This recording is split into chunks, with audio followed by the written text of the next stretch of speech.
Good morning, everyone. It is now 8:32, and we'd like to get started so that hopefully we can get the meeting completed so we all can enjoy some of this beautiful sunshine today. Before we get started, I want to announce that we do have a quorum. Again, the quorum is 75. As of a few moments ago, we have 119 representatives logged in. So we are in good shape in that realm.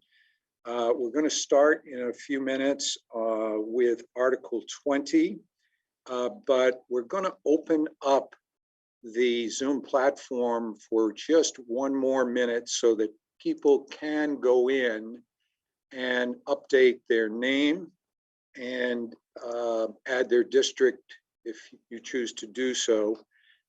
So with that preliminary, and before we formally open the meeting, I would ask if anyone wishes to change their name, you can do so now. Patrick will open it up. It is open and you may do so.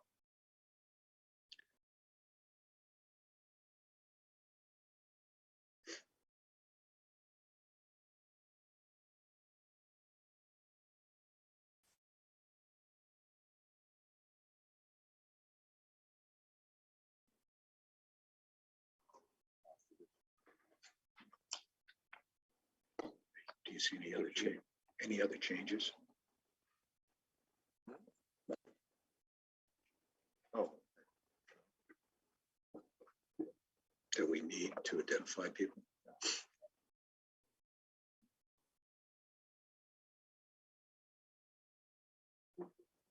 There's one, Paul. Yeah, you want to complete that?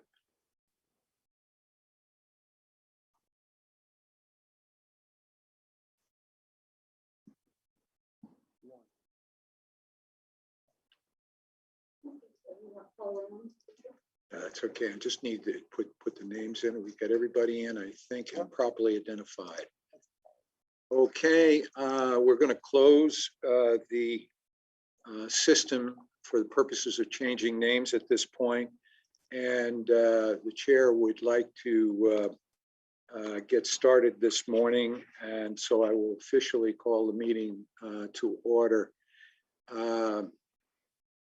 And I do see a hand already here. We're going to open with Article 20. Ricky Rosati.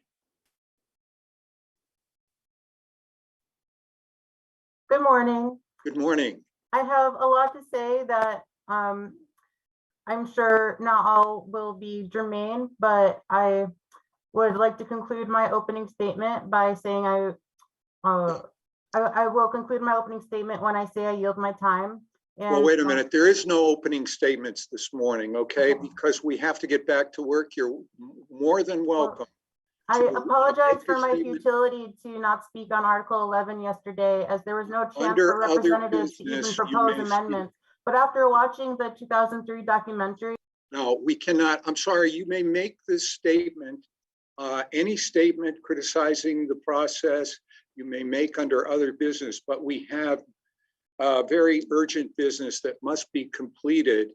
And we are now at Article 20, and we must focus on the articles of the day. So we're going to begin with Article 20 to see how much money the town will raise, appropriate, and expend to defray all of its expenses and liabilities, in addition to any funds authorized for any other articles in these warnings. And the chair would recognize Elizabeth McLaughlin.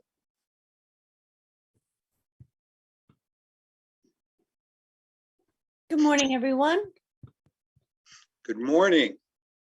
I move that the Select Board be authorized to raise, appropriate, and expend the sum not to exceed $18,643,040 in order to defray to that extent all general fund expenses for the period July 1, 2021 through July 30th, 2022, June 30th, correct? Oh, I'm sorry. Well, yeah, June 30th, including all highway and Wyndham County taxes, and that the select board be authorized to expend, in addition, any sums authorized for special purpose under any article contained in the warning for this meeting or any special representative town meeting. This motion includes a new number of $15,674,281 to be collected in property taxes, and the balance to be comprised of all other sources of revenue collected by the town. This motion also provides that the town and the school district taxes be assessed on the grand list as of April 1, 2021, and shall be due and payable in 4 equal installments payable to the town treasurer until overdue, then to the collector of taxes, that such payment of the installments shall be received by the town treasurer's office on or before 5 p.m. on August 16th, 2021, November 15th, 2021, February 15th, 2022, and May 16th, 2022, and that the interest rate of 1% per month be charged from the due date of payment on any overdue payment of the town tax, installment, or portion thereof, and that a penalty of 8% be charged on any overdue payment that remains due and owing on May 17th, 2022. Just to clarify, Ms. McLaughlin, the numbers that you have just read, the sum to appropriate and expend is $18,643,040, correct? Yes. All right. And the sum to be raised and collected by property taxes is $15,674,281. Yes. Okay. Thank you. Is there a second? Yes, let's clear the queue. Chair is looking for a second. Peter Case. I will second that. Thank you, Mr. Case. It has been moved and seconded that the select board be authorized to raise, appropriate, and expend the sum not to exceed $18,643,040 in order to defray, to that extent, all general fund expenses for the period of July 1, 2021 through June 30th, 2022, including all highway and Wyndham County taxes, and that the select board be authorized to expend, in addition, any sums authorized for special purpose under any article contained in the warning for this meeting or any special representative town meeting. This motion includes $15,674,281 to be collected in property taxes, and the balance to be comprised of all other sources of revenue collected by the town. This motion also provides that the town and school district taxes assessed on the grand list as of April 1st, 2021, shall be due and payable in 4 equal installments, payable to the town treasurer until overdue, then to the collector of taxes. That such payment of the installments shall be received by the town treasurer's office on or before 5 p.m. on August 16th, 2021, November 15th, 2021, February 15th, 2022, and May 16th, 2022, and that interest at a rate of 1% per month be charged from the due date of payment on any overdue payment of the town tax, installment or portion thereof, and that a penalty of 8% be charged on any overdue payment that remains due and owing on May 17th, 2022. The chair would recognize Ms. McLaughlin to determine whether she wishes to speak to the motion or whether she would like to yield to anyone else. I'm good. Thank you. Okay. The chair then will call upon members who have not had a chance to speak during the course of this deliberation. So I'm going to be looking for people who, there's one already, that have not had a chance to speak as much. So chair recognizes Robert Ozer.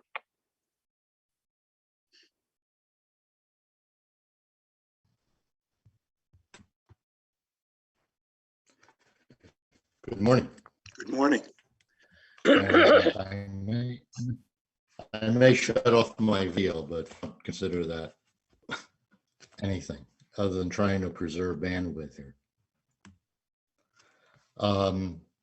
I'd like to phrase this as a question, but it's possibly a motion to raise the amount of the budget by 13,000.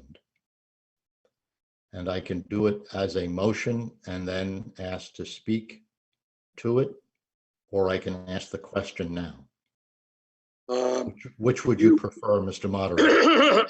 You certainly have the right to move to amend by increasing the budget by 13,000, and the chair would accept that motion. So if you have a question related to it, yes, go ahead and ask it. As you might know, there was a report of the Community Safety Review Committee that recommended removing 13,000 from the police training budget. And that was done by a divided vote on the select board. And there was a question about what kind of training would be effective. And my concern is that as we go down the road and maybe find training that is effective, that we would not have funds in order to do that. Mr. Ozer, let me clarify the chair's position on this. You have the right to raise the amount of the budget by $13,000, and I will entertain that motion. However, it cannot be a line item increase, nor can we debate issues that have not been properly warned for this meeting. The safety review process hasn't been warned. The chair is going to rule that discussion on that is not germane to this article. There have been other platforms and other venues where that has and can be further discussed and debated by the people of Brattleboro. But for today's purposes, it is not germane under this article. However, that said, with your explanation, it can be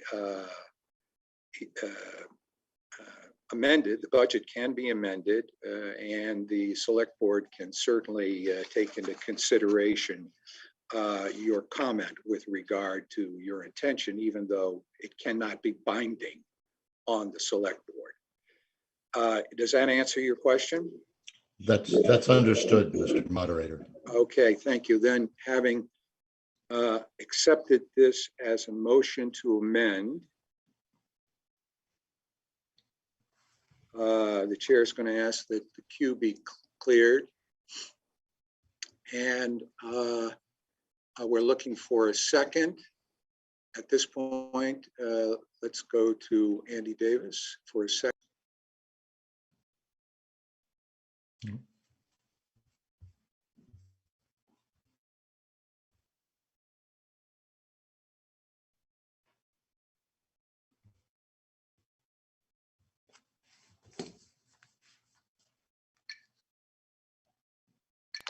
Somehow or other, I lost power there. All right, so we need a second to Mr. Ozer's motion to amend. His motion to amend is to raise the amount of the budget by $13,000. The chair would recognize Catherine Turnus.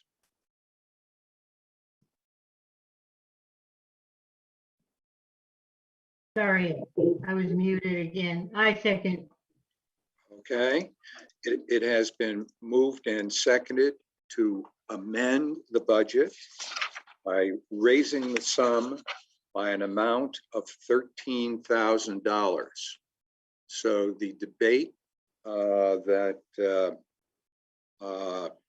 the chair would now invite is anyone having any comment with regard to raising the budget by $13,000. The chair recognizes Andy Davis.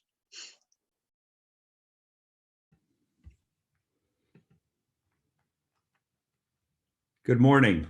Good morning. Andy Davis of District 3.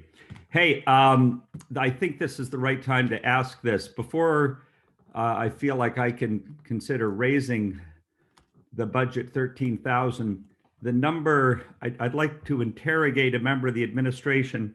This happens every year that when we go through Saturday's meeting, some of the numbers printed in the booklet, the town budget book, change. And I just would like somebody to quickly and efficiently explain the number that was just put forward in the main article. I can't really entertain changing that number with an amendment until I understand where the 18,643,040 came from, because that seems to be a modification from what was printed. Could somebody at some appropriate moment just explain how that was arrived at for the day? Thank you very much. That's all. Mr. Davis has successfully managed to get this question so that it is germane to the amendment. And so the chair would recognize Mr. Elwell, who hopefully can elaborate and enlighten us with regard to Mr. Davis's question. I can at least elaborate, Mr. Moderator.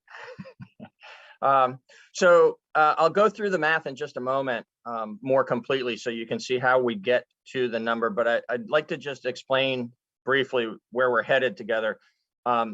Every year there is this confusing moment when we get to this item because of the fact that there are several articles that independently authorize specific amounts for specific purposes. And so this budget article always has the phraseology in it that it is this number in the motion that is doesn't pop out of the budget document, because it is, as the motion states, in addition to any sum authorized for specific purpose or for special purpose under any article contained in the warning for this meeting or any special representative town meeting. So the overall total expenditures budget that was proposed in the book, proposed by the select board for adoption by representative town meeting, is $19,658,991.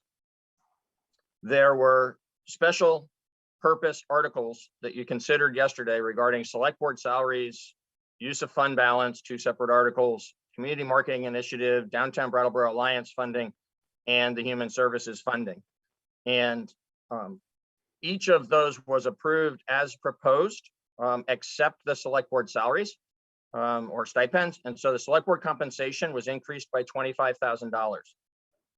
What was printed in the motions that you all received and the motions approved by the select board to be made to start the discussion for each item, that motion for this Article 20 included a figure of $18,643,040, because that is the net of the $19,658,991 total budget minus the $1,015,951 that were the proposed amounts in the individual articles that provide funding. And that comes to this 18,643,040. The action taken yesterday to increase the compensation for the select board does increase the overall budget, but does not increase this 18,643,040 number because it is embedded in one of those individual articles that provides funding for a specific purpose. So the $18 million number stays the same. However, farther down Article 20, or farther down the motion made in Article 20, the amount to be collected in property taxes had to increase in order to cover the $25,000 of additional compensation for the select board. And so, as Liz McLaughlin stated, the number in the motion is different from the number that was pre-printed in the motions that everyone received by email. And the 15,674,281 is accurate as of this moment, subject to the amendment that's on the floor and any other amendments that may be proposed and adopted. Thank you, Mr. Elwell. So the question is on the Ozer amendment to raise the budget by $13,000. Chair recognizes Emily Megas Russell.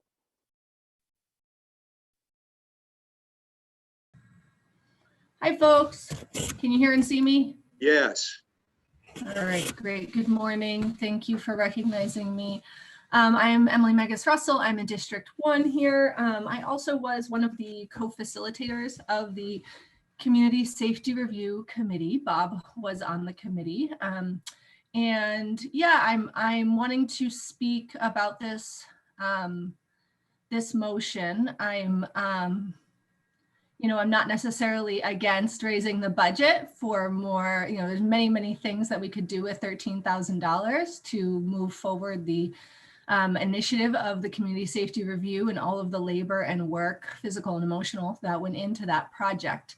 I will say that I am not in support of the recommended use of this increase. And for folks that may not be aware, many may, there was a lot of discussion at recent select board meetings regarding the Community Safety Review Committee. And I'll just share that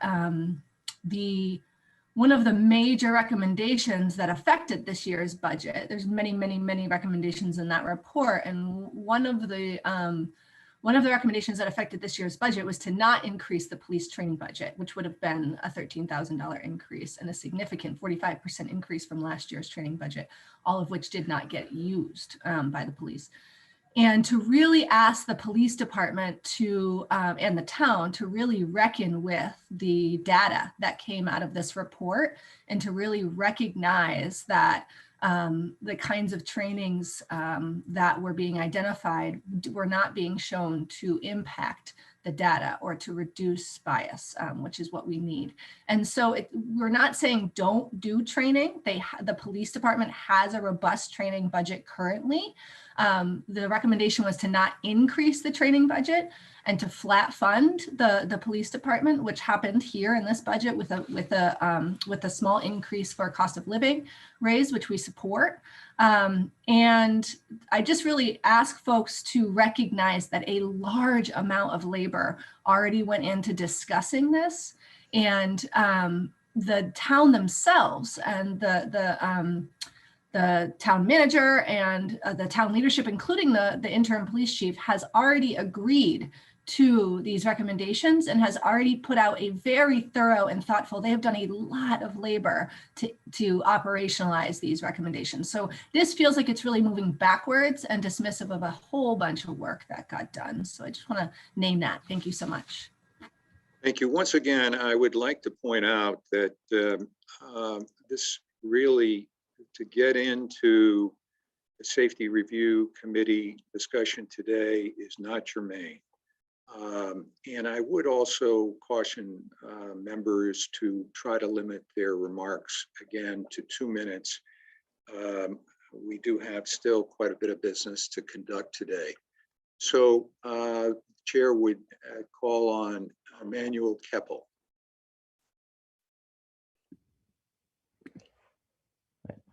Okay, I'll keep what I have to say pretty short. I am not really a big fan of, yesterday us saying that we didn't want to raise social services, but now turning around and raising the budget for a police training thing. I think we should be consistent on that, honestly. Thank you, Mr. Keppel. George Carvel.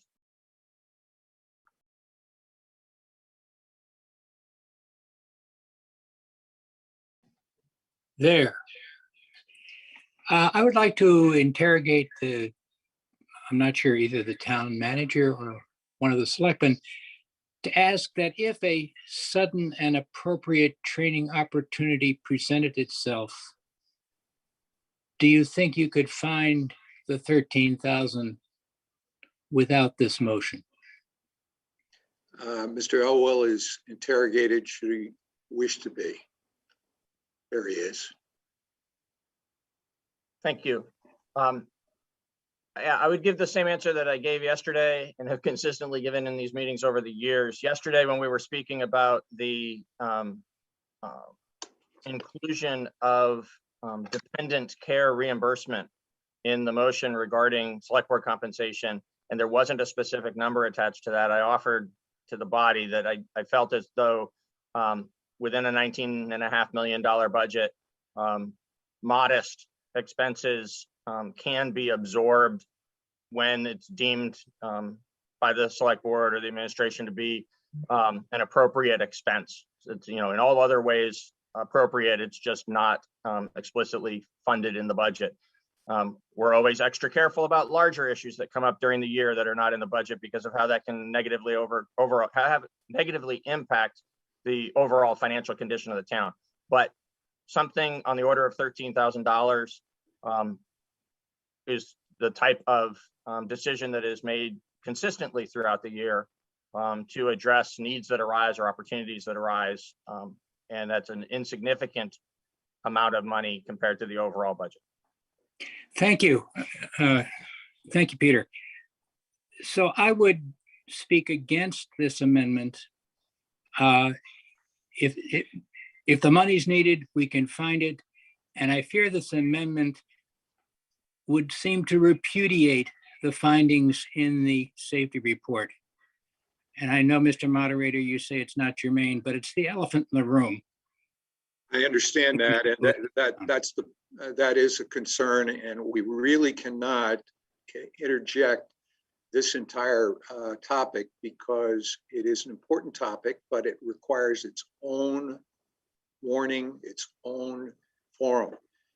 And I gotta once again remind people the motion that is for consideration right now is simply to raise the amount of the budget by $13,000. Chair would recognize Zach McLaughlin.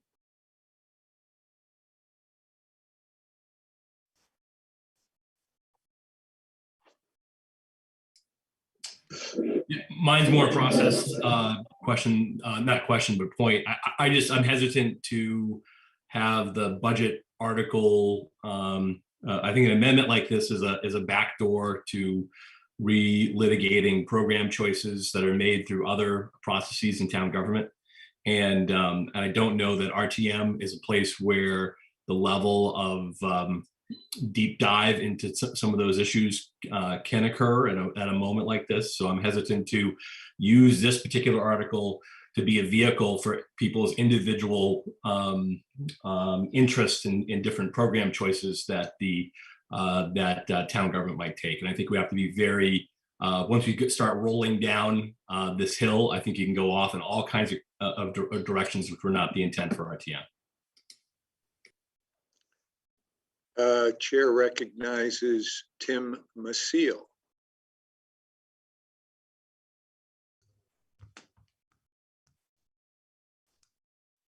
Called to question, Mr. Moderator. Okay, Mr. Masil has moved to call the question.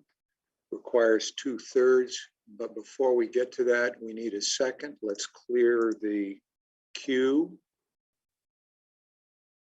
Clear the queue. And is there a second to Mr. Maciel's motion to conclude debate? Mr. Case. I will second that motion. Okay. It has been moved and seconded to cease debate on the Ozer amendment. All those in favor of ceasing debate, please signify by marking your ballot aye. Those opposed, nay. We launch the poll now.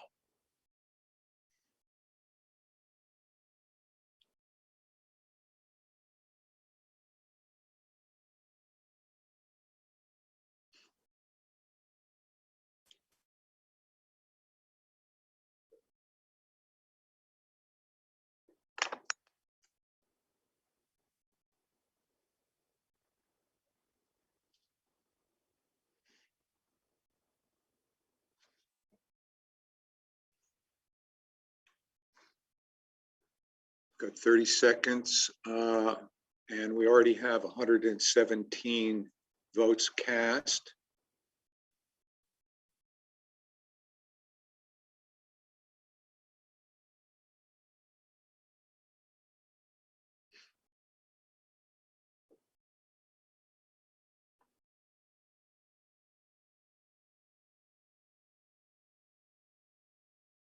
And it's a minute. I see no further voting, so we're going to end the poll at this point.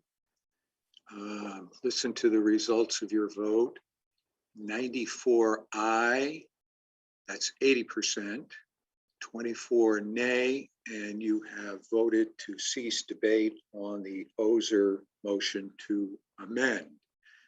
So the issue for consideration is the Ozer motion to raise the amount of the budget by $13,000. All those in favor of raising the budget by $13,000, mark your ballot aye. Those opposed, nay, and we will begin the polling now.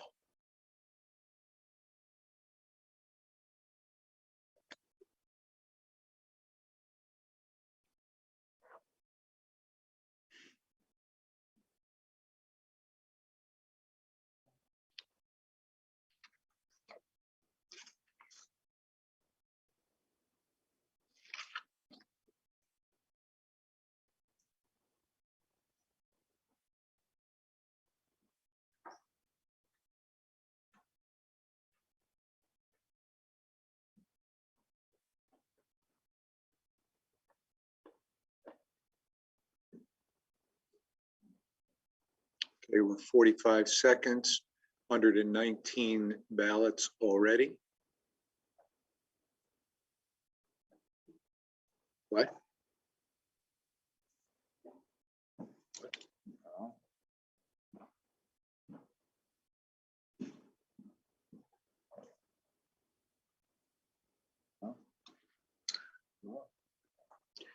And Chair will allow another 5 seconds to complete your balloting. And we will end the poll. Listen to the results of your vote on the Ozer amendment. 14 in favor, 105 opposed, and you have defeated the motion to amend. We now return to the main question, which is the budget. Is there further debate? All rounds.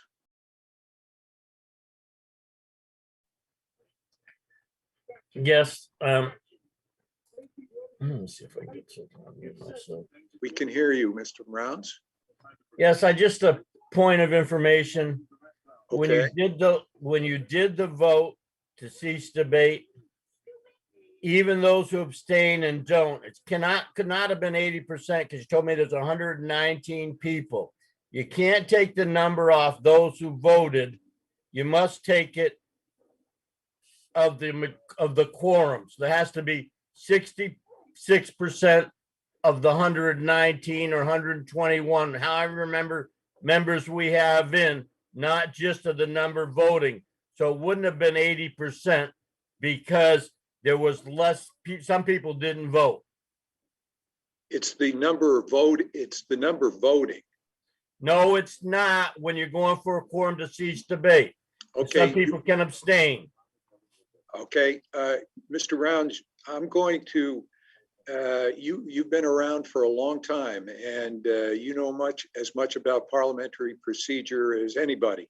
So the chair is going to check with Mr. Fisher and see if the town attorney can shed some light on that. Okay.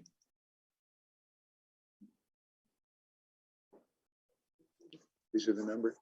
Oh, and also I should point out, Mr. Rounds, that the numbers have changed.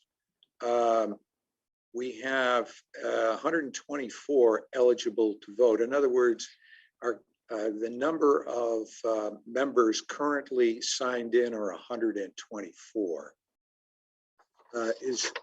Chair recognizes Mr. Fisher.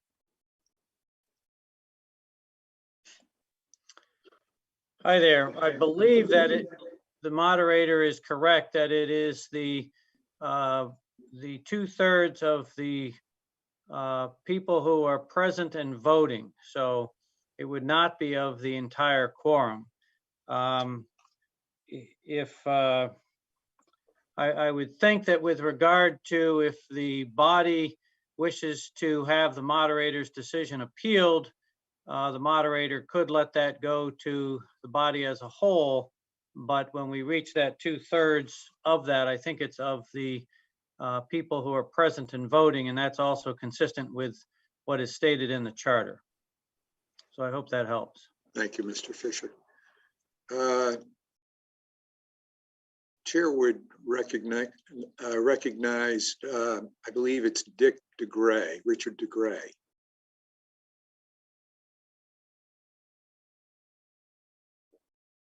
Yes.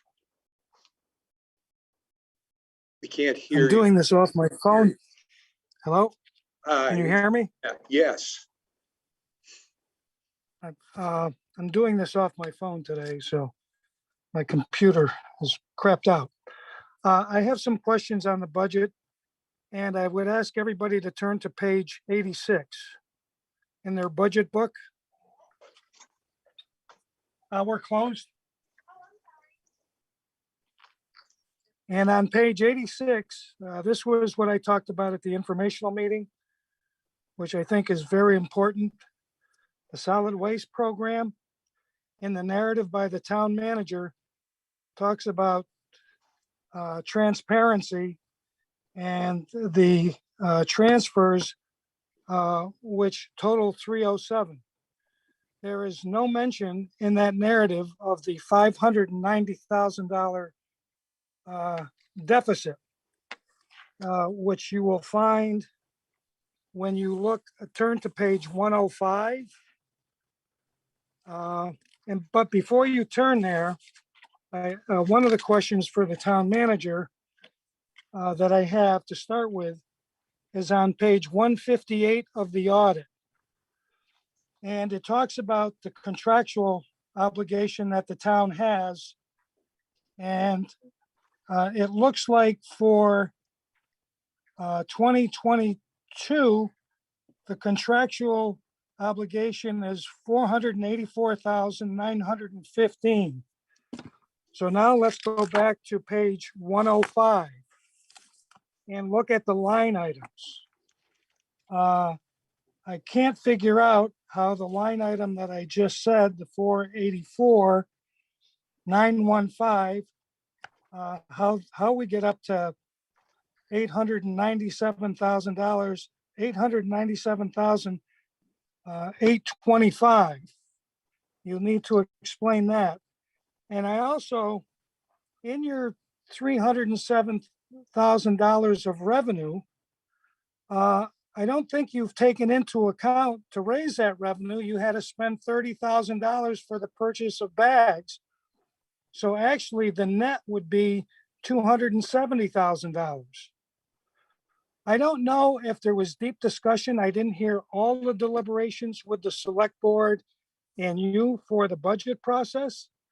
I don't know if this has been a discussion at a board meeting. I certainly don't watch all of them. I probably would have picked up that this might have been in the paper to start with a $590,000 deficit in the budget. The Finance Committee on page 2 only references the Revenue General Fund for the first time. It does not talk about $590,000 deficit, which is quite surprising to me for the Finance Committee. And so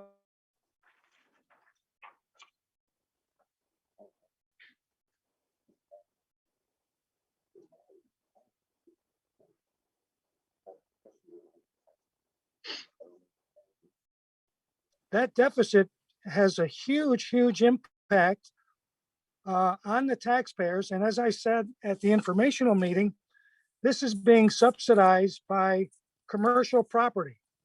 And if you took the commercial property component out of it, this deficit would be much larger. It is a huge concern of mine. It is probably a larger concern that this hasn't been talked about. And that concerns me greatly. And this should be something that is talked about and should have been highlighted in any discussions about the budget when we were putting it together and also in the informational meeting. So if you can talk a little bit about what's in the audit for the line item, what the intended process is moving forward to, I'm not sure you can eliminate that total deficit, but $590,000 is huge. And if you could tell me what impact that is on the taxpayers, I think that's over 3.5 cents, almost close to 4 cents. That's huge. And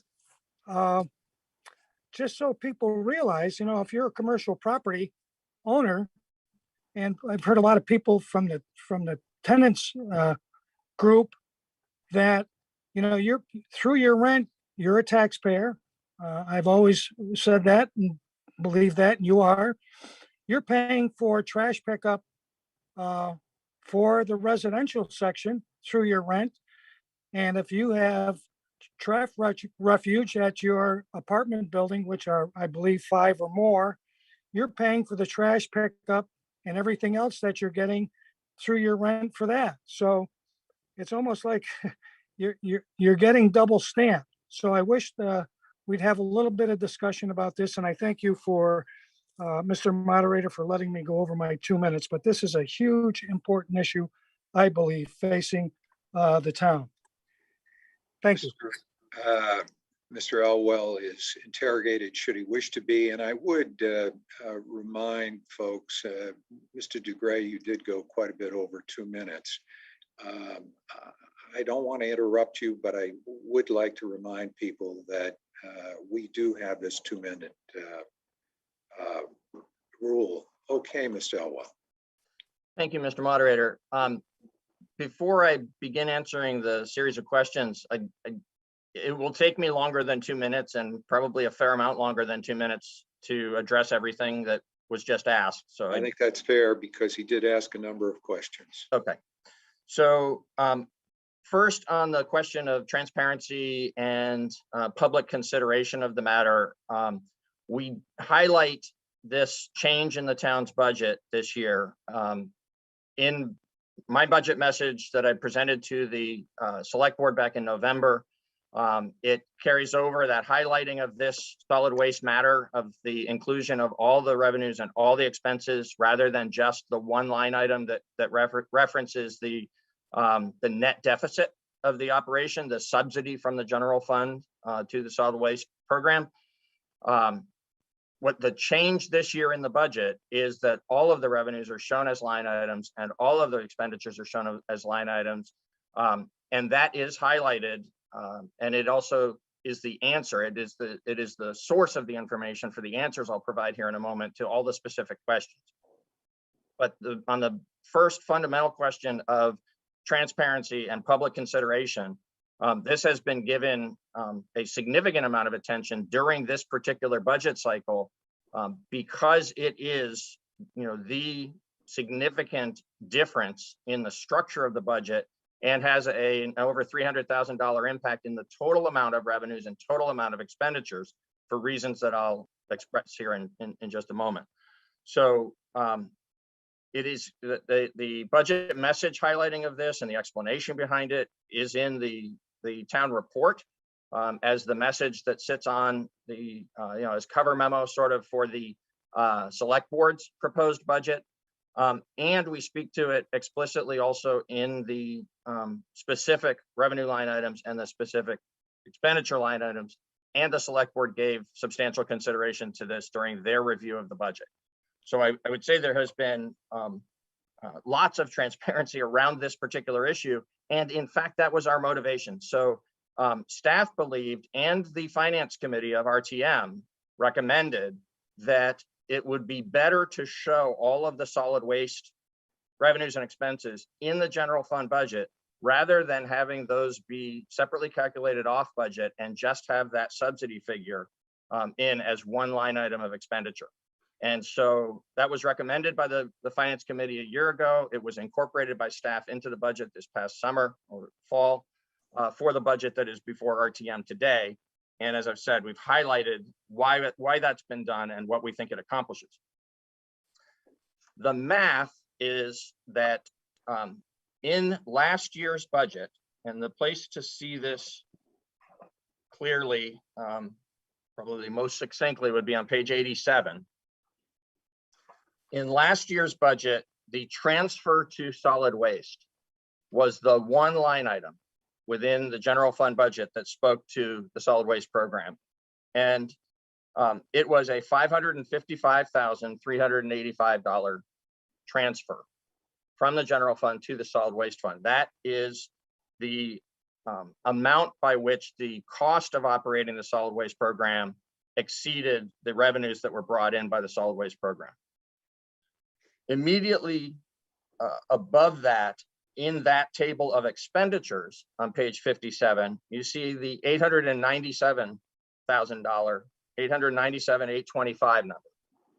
That is the total cost of the expenditures in the solid waste program.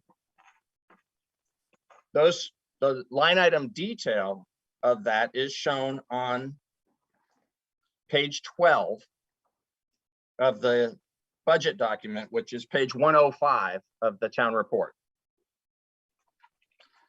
At the top of that page, you see blank cells for all the prior fiscal years where we weren't doing a line item budget within the general fund for solid waste. And then the proposed figures for each one of those different component pieces of operating this program in the FY22 column, the proposed budget.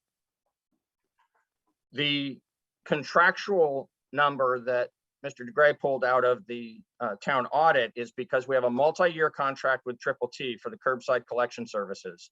So it was a known obligation of the town entering into, as we look ahead to FY22, we know we have an obligation that is, he cited the figure, I don't know it off the top of my head, but it's well in excess of $400,000, approaching $500,000. That is our contractual obligation to Triple T for the services that they will provide. But as you can see in looking at the line items on page 105, there are other pieces of this that are expenses of the solid waste program that are not part of our contract with Triple T. So the first two items, the refuse collection and the recycling collection, and the town dumpsters, actually, the first three, all of those items are part of the Triple T contract. But as you go down further, for instance, there's a $79,000 assessment that we pay to the solid waste management district. And there are $30,000 worth of expenses in the purchase of the bags that are then sold to bring in the revenue as part of the pay-as-you-throw program. So it is the totality of these different types of expense that total to the $897,825. And our contract with Triple T is a subset of the total expenses. Looking back at the, I think that the better place to go now for me to try to wrap up succinctly would be to say that if we were to have kept the structure of the budget the same this year, that one line item that expresses the net deficit between the total revenues of the solid waste program and the total costs of the solid waste program would have been approximately $580,000 this year. So the 580 would have compared to the 555. We've talked about the fact that the solid waste program is actually having an impact on the budget that is greater than that net deficit because we're putting all the expenditures and all the revenues in. And so instead of that $580,000 figure as one expenditure line item, we have the an $897,000 impact to the total budget because we're showing all of the different pieces, not just the net of the one versus the other. And so the 897, 825 is the full magnitude of the program. That difference between the 897 and actually it's 590, not 580, I apologize. And that is what Mr. DeGray said as well. 590 is the net difference. So the difference between the 897 and the 590 is the 307 that I mentioned when we're talking about creating this better level of transparency, this fuller, more detailed disclosure in the budget message. When I mentioned that of the overall increase in the budget this year, $307,000 of it is showing in the general fund for the first time, but isn't actually new expense for the town. Thank you, Mr. Elwell. Question is on the budget, and the chair does see that the town attorney has raised his hand, and the chair will recognize Mr. Fisher.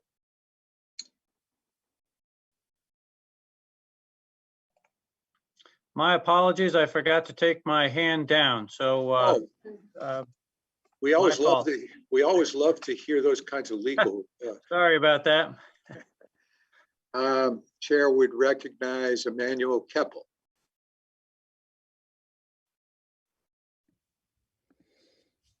Mr. Moderator, I'd like to move the question, please. Okay, Mr. Keppel has moved the question on the budget. This requires a second. We will clear the queue. And is there a second? Gary Strad, please. I second. It has been moved and seconded to cease debate on the budget. All those in favor of ceasing debate, mark your ballot aye. All those opposed to ceasing debate on the budget, mark your ballots nay, and we will launch the ballot now.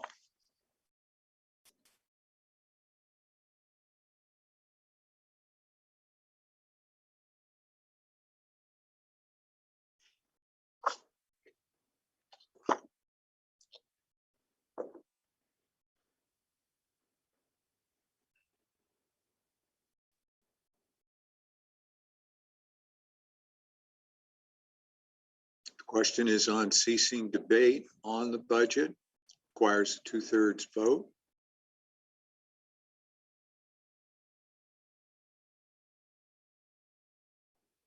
Those in favor of ceasing debate, aye. Those opposed, nay. And we have 114 votes cast so far. Chair is going to allow another 10 seconds. And the balloting is closed. Listen to the results of your voting. 90 in favor of ceasing debate, 78%. 26 opposed to ceasing debate, 22%. And debate has been ceased on the budget. I'm going to read it one more time so that everyone knows what they're voting on. Shall the select board be authorized to raise, appropriate, and expend the sum not to exceed $18,643,040 in order to defray to that extent all general fund expenses for the period of July 1, 2021 through June 30th, 2022, including all highway and Windham County taxes, and that the select board be authorized to expend, in addition, any sum authorized for special purpose under any article contained in the warning for this meeting or any special representative town meeting. This motion includes $15,674,281 to be collected in property taxes, and the balance to be comprised of all other sources of revenue collected by the town. This motion also provides that the town and school district taxes assessed on the grand list as of April 1, 2021 shall be due and payable in 4 equal installments payable to the town treasurer until overdue, then to the collector of taxes. That such payment of the installments shall be received by the town treasurer's office on or before 5 p.m. on August 16th, 2021, November 15th, 2021, February 15th, 2022, and May 16th, 2022, and that interest at a rate of 1% per month be charged from the due date of payment on any overdue payment of the town tax, installment, or portion thereof, and that a penalty of 8% be charged on any overdue payment that remains due and owing on May 17th, 2022. All those in favor, mark your ballot aye. All opposed, mark your ballot nay. And we will commence the polling now.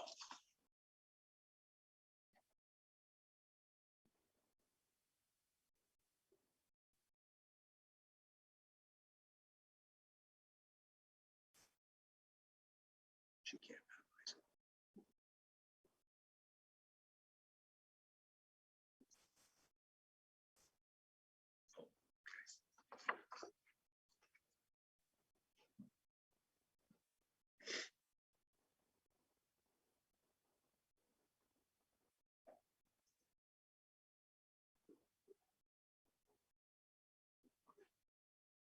Okay, I'll wait till you get back to me.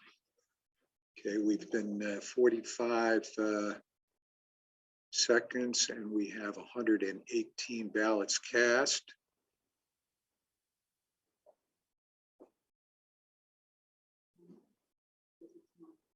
Okay, thank you. And chair is going to allow another 5 seconds to conclude the balloting.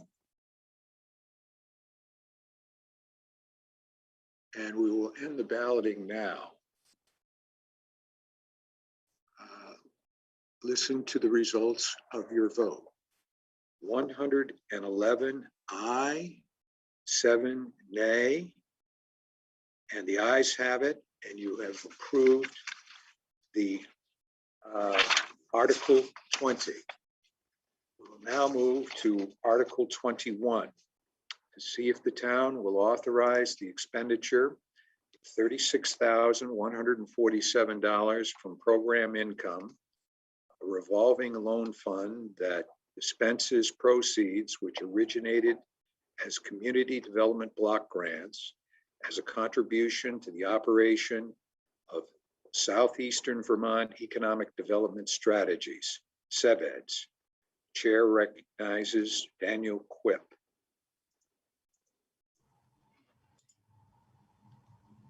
Good morning. I move that the town authorize the expenditure of $36,147 from program income, a revolving loan fund that disperses proceeds which originated as community development block grants, as a contribution to the operation of Southeastern Vermont Economic Development Strategies, CEVEDS. Thank you. The chair would ask the queue be cleared. And the chair is looking for a second to the motion.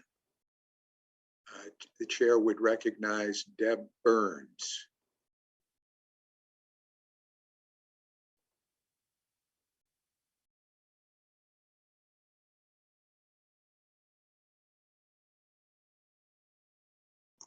I second that motion.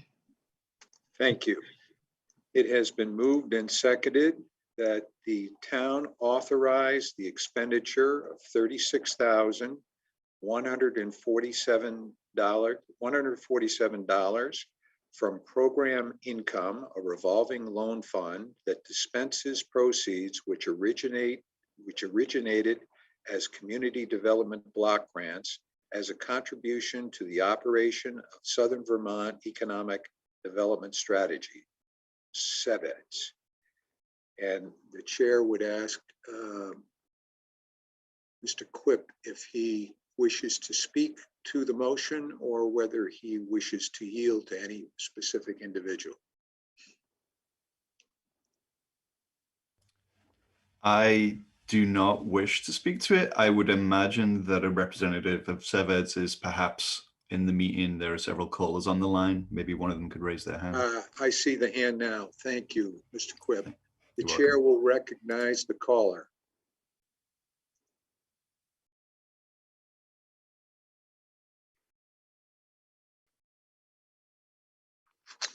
And you hit *9 to unmute yourself. *6, sorry. Hi, this is Jennifer Stromson, Director of Programs. I think that Adam Grinold, our Executive Director, is on. I'm not sure. I know you can't identify us by our phones. I'm not sure if you would like to speak first. Well, we will go ahead and switch to him then. Thank you. Thank you. All right. So we do see the other hand up. And it's *6 to unmute yourself. Yes. Hi, Mr. Moderator. Adam Grinold. Can you hear me? Yes, I can. And I'm sorry. I think we kind of dumped you off there when we looked for our second on that motion, but we can hear you now. Go ahead. Great. Mr. Thank you so Goodall, I much. might just point out that we have a rule that limits speech to 2 minutes. So we would ask you to please do your best to honor that. My reputation precedes me. Thank you. I will do my best. Thank you for the opportunity to speak on this today. My name is Adam Grinold. I'm the Executive Director of the Brattleboro Development Credit Corporation, which is the affiliate entity and staff for SEVEDS. So first, I just want to thank the Select Board for their support of this article, as well as both the Select Board and town meeting representatives for their support in previous years. SEVED's history includes leading regional economic development and recovery with strategy and insight, and we took a leading role on charting the path for economic response and recovery for both Tropical Storm Irene and the closure of the VY nuclear power plant. During the pandemic, the BDCC adapted our regular SEVEDS and SEDS-driven programming and personnel to the current conditions and to the emerging needs, providing support directly to regional communities, establishments, and entrepreneurs. Our efforts are helping direct resources to the Brattleboro community and its entrepreneurs. Again, thank you today for the consideration of this article. And along with myself, we have Jennifer Stromston, our Director of Programs, and Christy Beatty, our School P3 Coordinator, on the call to field any questions. Thank you. Thank you, Mr. Grinold. Is there any debate? Question by Ruth Garbus.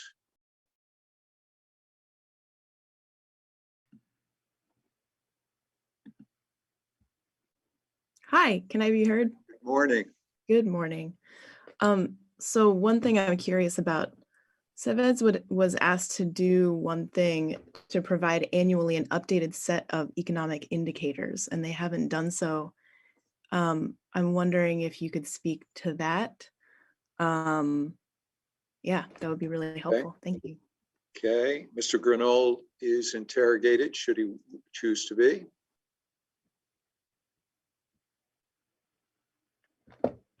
Yes, we were asked 2 years ago to provide an economic impact report to the town, which we did and delivered that last year. There was no follow-up inquiry that I'm aware of for that to be an annual ask. Okay.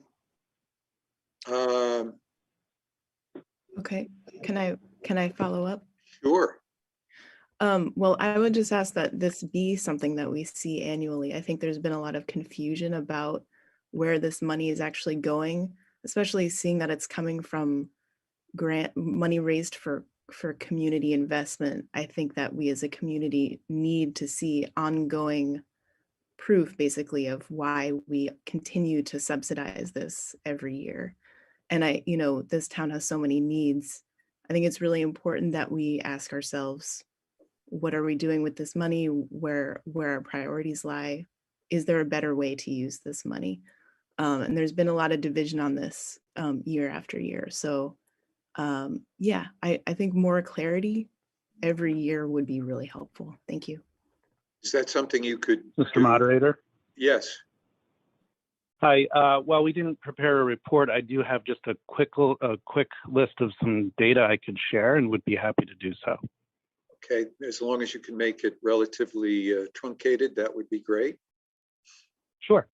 So since COVID, and this is specific to the response, we had 183 Brattleboro businesses and nonprofits working directly with the team for business liaisons, and referred to the DBA for many of those for direct technical assistance.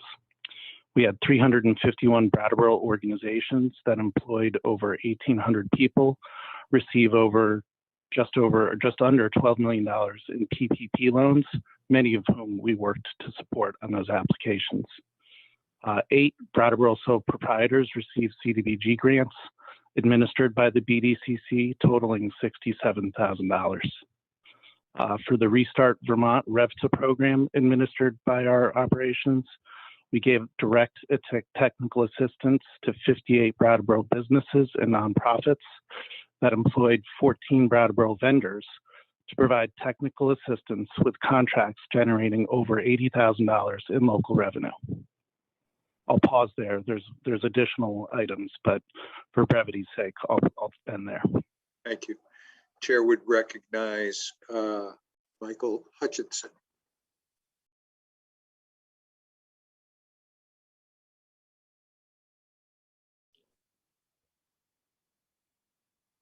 We can hear you, I think. Good morning. I wanted to speak in favor of this motion. Mr. Grinold just detailed some of the types of work that CEVEDS and BDCC does for the economic benefit of the community. I want to just add from the perspective of a new town meeting rep that I find some of the reports they've produced to be really valuable. The 2019 economic update, it seems to me, provides exactly the kind of information that the various branches of town government need to make good policy decisions and to address some of the social issues that have been so much at the forefront of these meetings the last couple of days. So I encourage the expenditure of these funds. Thank you. Thank you. Chair recognizes Lissa Weinman.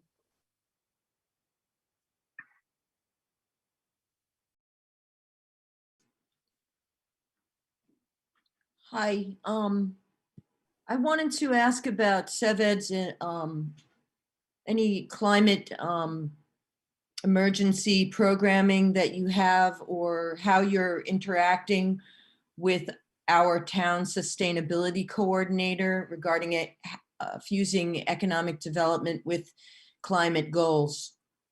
Thank you. Mr. Grinold is interrogated, should he wish to be.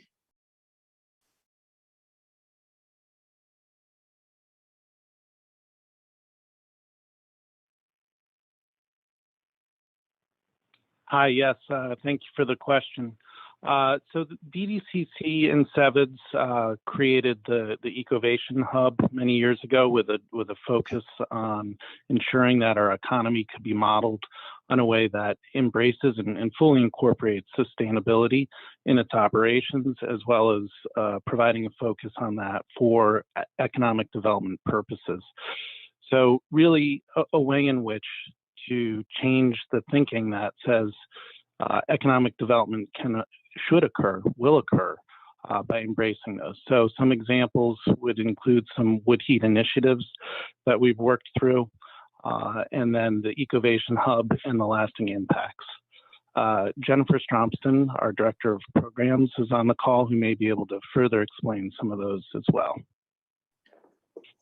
And we will, the next caller, okay? Mr. Grenold has yielded to his associate. Hi, this is Jen Stromston, Director of Programs. Thank you. I'll keep it brief. The way that we engage directly with towns and then sort of help them implement their initiatives is a lot of times through our Southern Vermont Economy Project. So Brattleboro is a partner in that project, and so we do work directly with Sue Fillion and Stephen Dodson, and they're really part of what we do in terms of supporting projects. We're very project driven, and that's a lot of the expertise that we bring. So whether it's doing workshops to help volunteers with sort of building financial structures to implement projects and advance initiatives, or trainings on project management, or helping finance, frankly, volunteers and officials going and doing other trainings around things like sustainable development. That's the project through which your sustainability folks in Brattleboro really engage the most with CEVIDS. Thank you. The chair is going to jump around a little bit here. Richard Brass.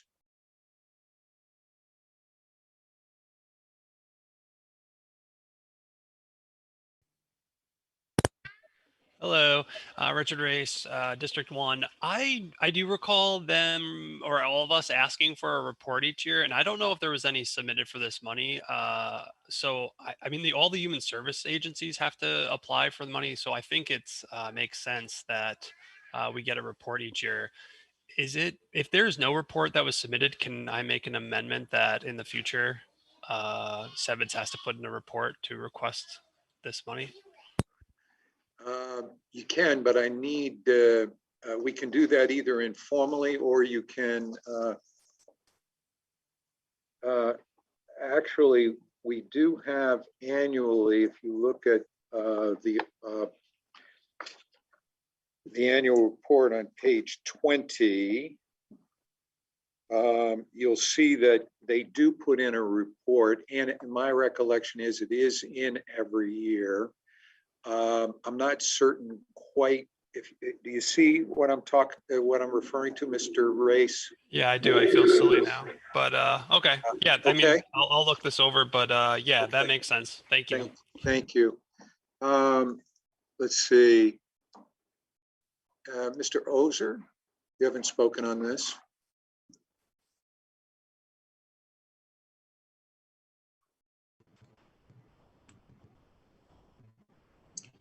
Again, I think, excuse me, good morning again. And I may stop the video to save bandwidth. Sure.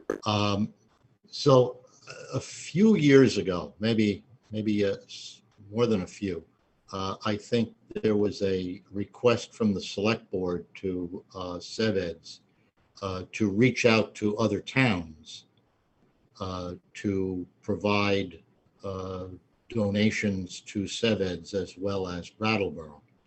And I think that continues through to today. But I'm wondering this year particularly, do you have an accounting of which towns actually did donations and which didn't? Mr. Grenold is interrogated, should he desire to be. Yeah, hi. Thank you for that question. It is, many years ago when CEVIDS was formed, Brattleboro was the initial funding sponsor, and then put the challenge to the organization to go out and meet with other communities and make similar requests. This past year, last year, we were approved in 16 communities, representing 84% of Windham County's population.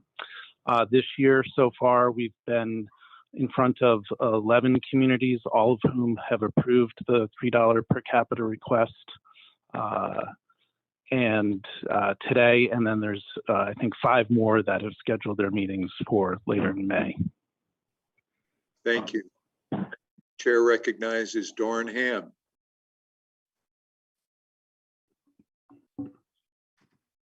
Hello. Yes, thank you for recognizing me.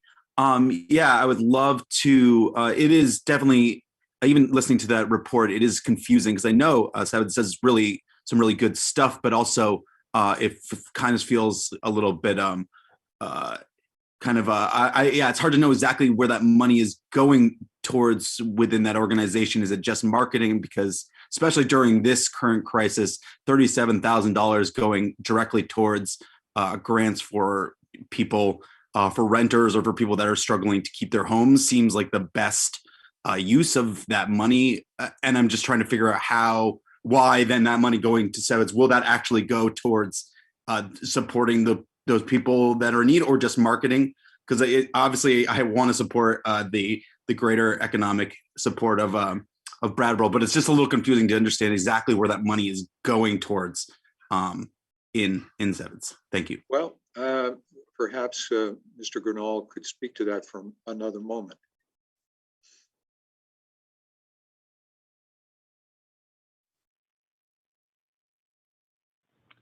Hi, yes. I'd like to yield that question to Director of Programs, Jennifer Stromston, and then our P3 coordinator, Christy Beatty. Okay, well, we will do that. Hi, thank you. This is Jen Stromson. So I'll keep it to a high level, but we're not a marketing organization. We're not like the Chamber or DBA. They do that job well, and that's not what we do. We really provide direct programs or services or trainings or workshops. And I recognize that it's confusing because we do a lot of things. We run an internship program. We run trainings for town volunteers. We run small business technical assistance. And it is complex, and I would love to talk directly with anyone who wants a longer explanation. Visit our website, look at our annual report. One of the things I want to clarify is we're also sort of there for general support and services. So as far as that financial report, the economic study we did last year, we did sort of a long study. It's available on your website and on our website. I wouldn't recommend that we spend a lot of time updating it every year because that data doesn't change every year. But I am available, and I work directly sometimes with folks like chairs of different committees like Felicity Rattay, or folks on committees like Millicent Cooley, who are seeking more updated information and understanding about how to look at and analyze your economy. So I think that's something that's hard to quantify, but I just want to lift up. I'm going to cede the rest of my time to Christy, because I would really, I emphasize the money from Sevitz goes to programming and directly to services and programming to help this region. But I want Christy to be able to speak for a moment to one of those programs to give an example. She's our high school coordinator. And are you going to hand her the phone? She's not physically with me. She's on a different call. She should have her hand raised for nine. I don't see her. All right. Well then, I will speak to it. I'm sorry. So one of the examples is that we have a person whose job is full time to work in the high schools, all 5 high schools, the 4 publics, and then the Windham Regional Career Center.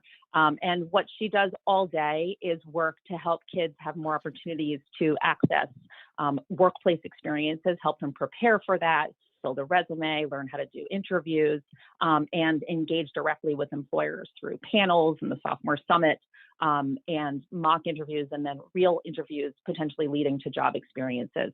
So that's, one person. And Sevitz enabled us to pilot this program through field trips several years ago, and then build it into something where we dedicate a person to helping all of the schools help kids get a better grip on what they want to do with their lives, and then what are the skills to sort of build towards that, whether they are heading off to college.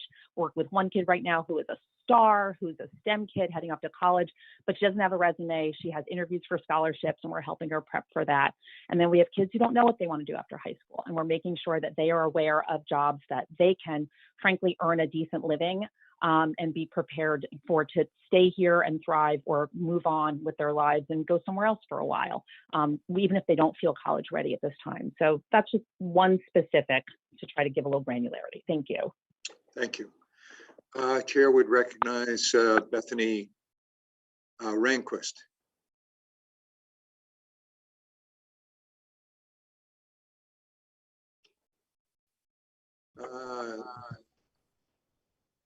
Got it. There she is. Good morning. Morning. I would like to propose an amendment to this. And I did not email it, but I can if needed. And Yes, that I do need the amendments in writing, unless it's just one or two words. it's not one or two words. Could I read it and then email it immediately after? Or would you prefer that I email it and then you call on me as soon as I raise my hand again? Yes, I would be willing to do that. In the meantime, while you're emailing it to me, I'm going to take one or two other. Sure, that works. And then when you see my hand again, it means I've emailed it in. Okay. It's Thank PM, you. PM Secretary, TM, Town Meeting, TM Secretary at Brattleboro.org. Chair would take Jacqueline Stromberg.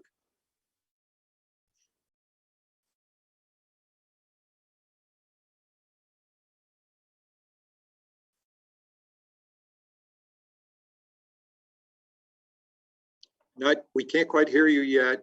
You need, we've sent, there you go. Now we should. I'd like to call the question. Okay. Well, I think that's appropriate under the circumstances. So question has been called. I have to clear the queue. Let's clear the queue and see if there is a second to ceasing debate. Jacqueline, Elizabeth McLaughlin.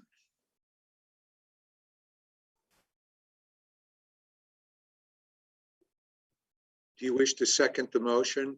No, I wish to have, the motion that Bethany proposed heard before we close the question.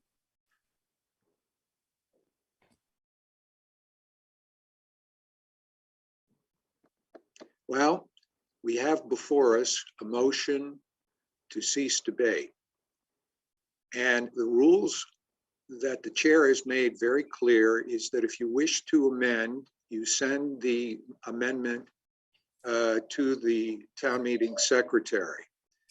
And if you wish to hear that amendment, then vote no on closing debate would be the chair's ruling. There's other people that are not going to have a chance to talk either. So that's the nature of ceasing debate. If you feel that we should keep it open, then please vote no to ceasing debate. But I first need to ask, is there a second to the motion to cease debate? Let's clear the queue and find out if there is a second.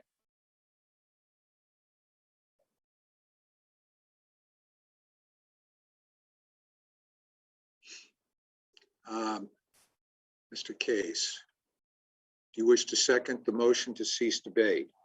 I do. I second the motion. All right. Bear in mind what has been said, that the previous speaker wished to make an amendment.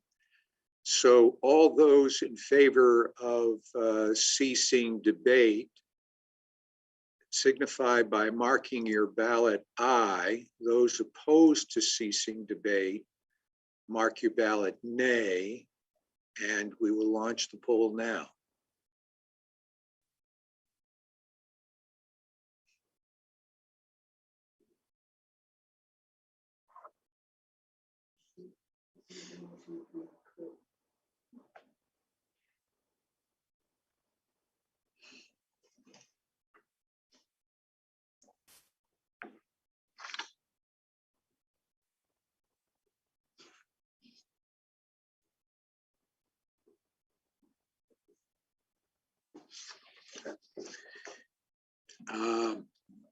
Chair will give us, we've got 108 votes cast already. The chair will give us another 5 seconds. And we'll end the polling. Listen to the results on your vote to cease debate. Those in favor, 30. Those opposed, 78. And you have voted against ceasing debate. And so the chair will return to Bethany Ranquist and will re-recognize Bethany Ranquist as the chair now does have a proposed amendment. Thank you. First, I would actually just like to thank all of my fellow representatives for turning down that request to close discussion. I did say that I had an amendment and offered to read it and immediately email it. So I just appreciate everybody giving me the option of discussing this and actually having a chance to say it before we closed conversation. So my amendment that I emailed reads, CEVIDS must provide information specific to any funding received from the town in their yearly impact statement and spending report. That's my amendment, and I will speak briefly to it after a second if folks would like. Thank you. Clear the queue, please, and let's see if we've got a second to the motion. Emily Megas Russell.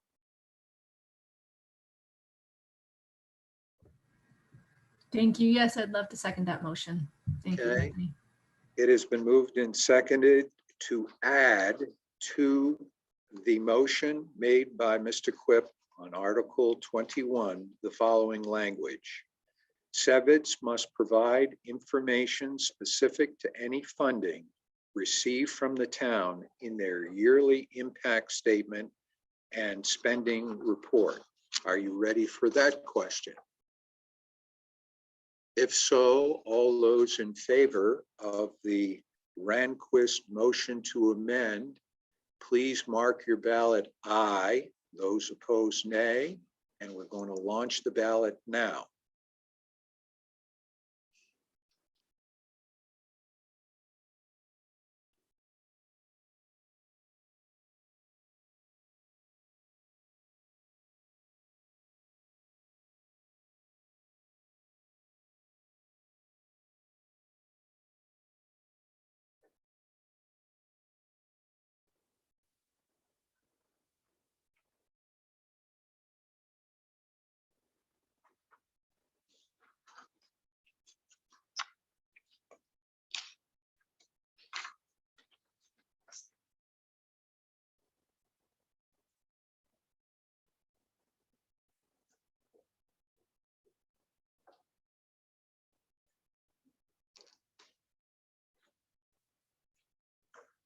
Okay, we now are approaching a minute and we have 102 votes cast. I'm going to allow another 10 seconds because we've been having greater vote tallies than that.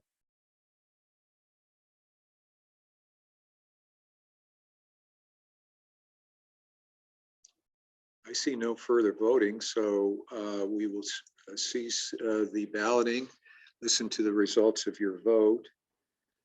90 aye, 12 nay, and you have amended Article 21. We return to the question, which is Article 21, which now reads as follows. Shall the town authorize the expenditure of $36,147 from program income, a revolving loan fund that disperses proceeds which originated at community development block grants, as a contribution to the operation of Southern Vermont Economic Development Strategies, CEVEDS, and CEVEDS must provide information specific to any funding received from the town in their yearly impact statement and spending report. Are you ready for that question? Chair recognizes Margaret Atkinson. Good morning, Mr. Moderator.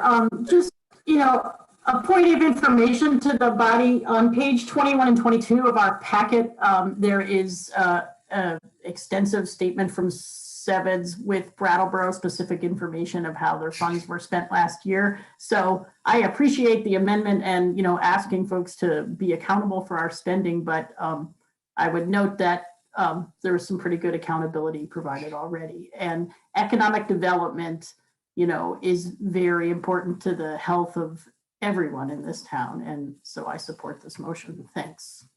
Thank you. Chair's going to recognize another new name, Tom Green.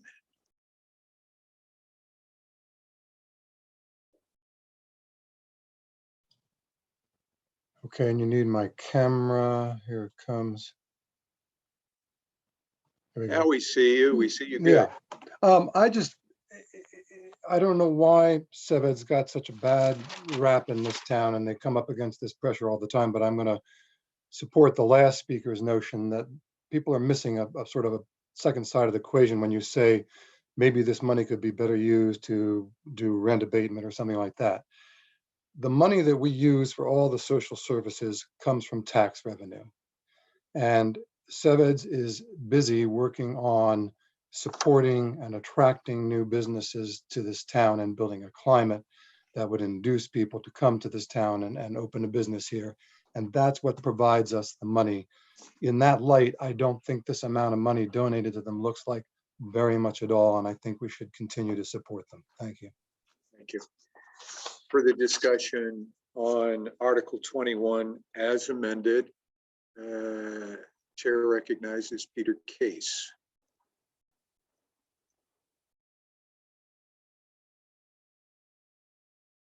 You can't hear you, Mr. Case.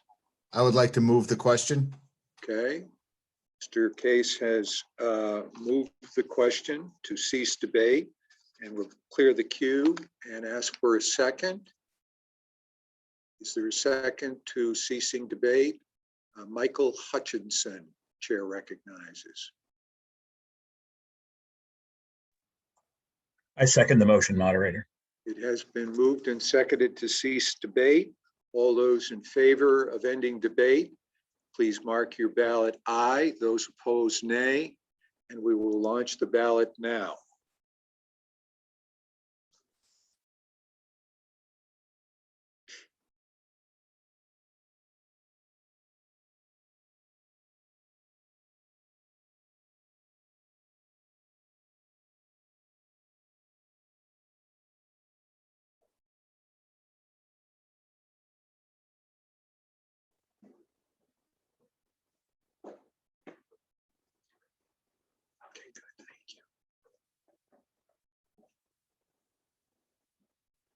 People are really getting their ballots marked very quickly, which is great. I'm thinking that we can even reduce the time a little bit. We're approaching only 45 seconds and we already have 109 votes.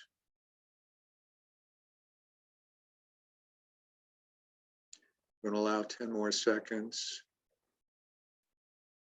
And we will suspend the balloting and listen to the results of your vote. 93 in favor of ceasing debate. That's 85%, 17 opposed, and you have voted to cease debate on Article 21. We now return to the question as amended. Shall the town authorize the expenditure of $36,147 from program income, a revolving loan fund that disperses proceeds which originated as community development block grants as a contribution to the operation of Southeastern Vermont Economic Development Strategies, SEVEDS.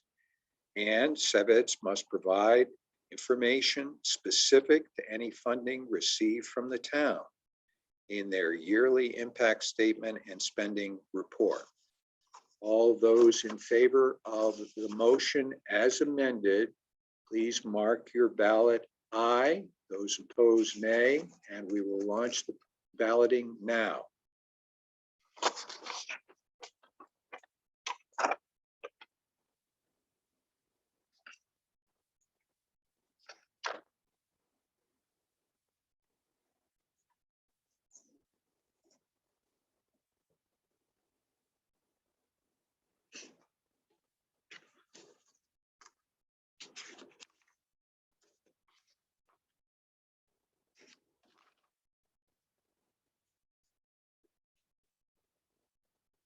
We're 30 seconds into this, and we already have 108 votes recorded.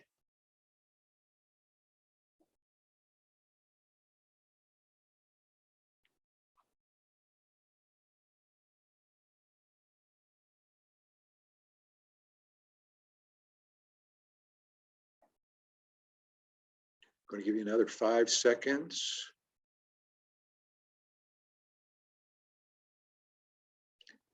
And we will end balloting now. Listen to the results of your vote. 89 aye, 21 nay. The ayes have it, and you have approved Article 21 as amended.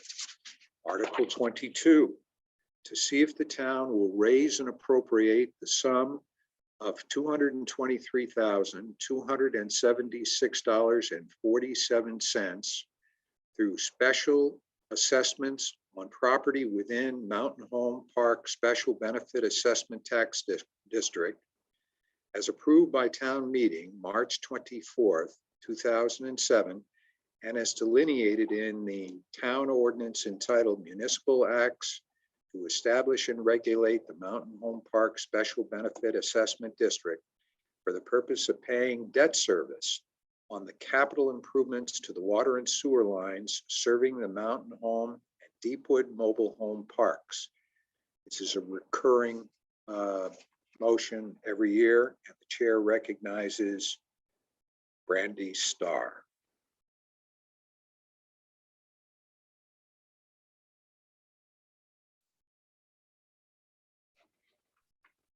Good morning.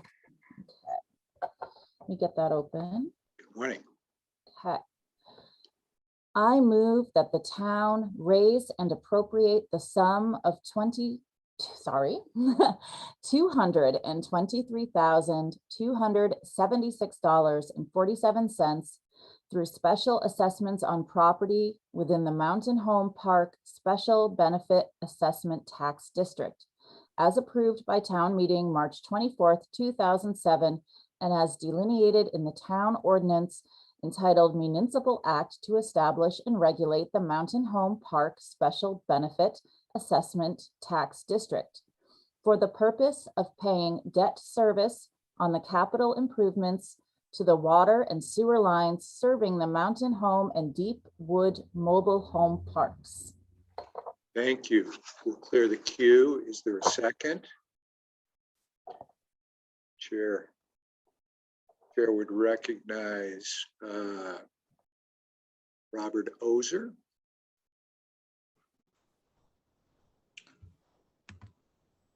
I second that motion. Thank you, Mr. Ozer. It has been moved and seconded as just stated. Is there discussion? Summer Price.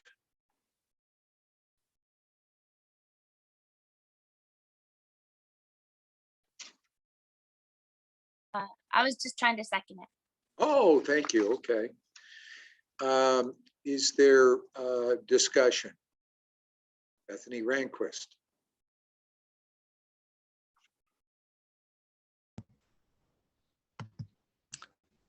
You're immediately probably going to say this is not germane. I don't have discussion on this particular one. I just wanted to ask if after this we could perhaps have a 5 or 10 minute break for those of us that need more coffee and a bathroom. And I didn't know when else to ask for that. Thank you so much. I'm with you. So after this, we will take a recess. Thanks for making that point of order, recess for a few minutes. So not seeing any further discussion, we'll put this to the vote. The question is, shall the town raise and appropriate the sum of $223,276.47 through special assessments on property within the Mountain Home Park Special Benefit Assessment Tax District, as approved by town meeting, March 24, 2007, and as delineated in the town ordinance entitled Municipal Act to establish and regulate the Mountain Home Park Special Benefit Assessment Tax District for the purpose of paying debt service on the capital improvements to the water and sewer lines serving the Mountain Home and Deepwood Mobile Home Parks. All those in favor, please mark your ballot aye. Those opposed, nay, and we will launch the ballot now.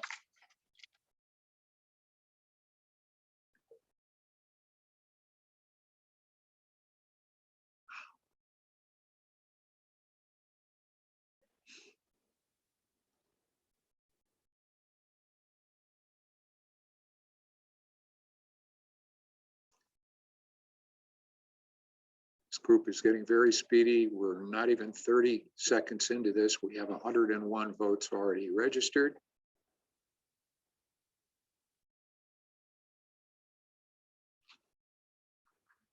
So the chair is going to allow another 15 seconds.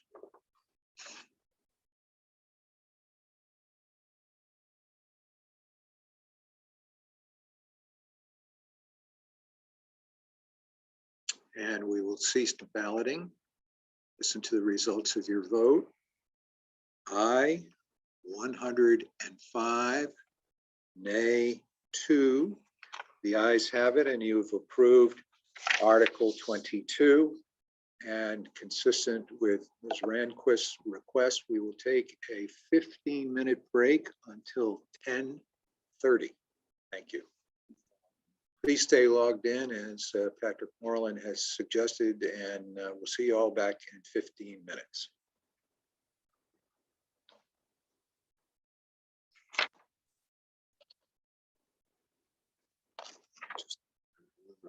Yeah, it is. It's still on.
I think Patrick had enough and he wouldn't let me talk. So we are now back on, and the chair would reconvene the meeting with Article 23 to see if the town will approve exemption of the municipal tax portion of real estate taxes for Brattleboro Post 5,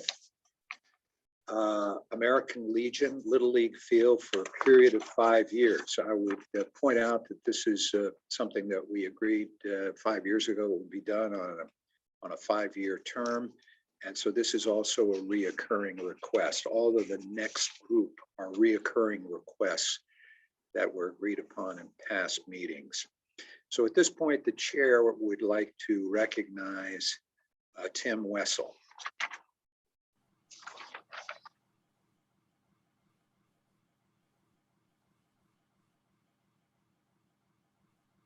Not hearing you, Tim.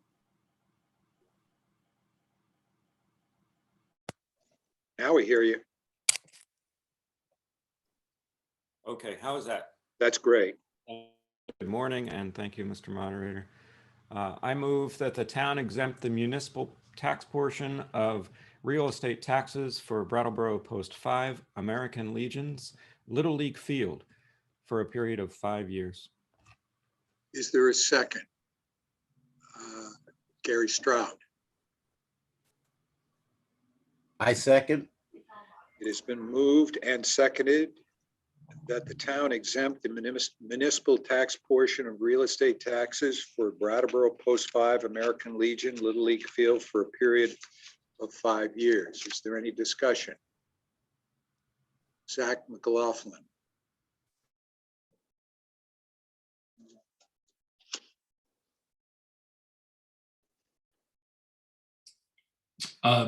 This is a point of information question that's really applies to this whole set.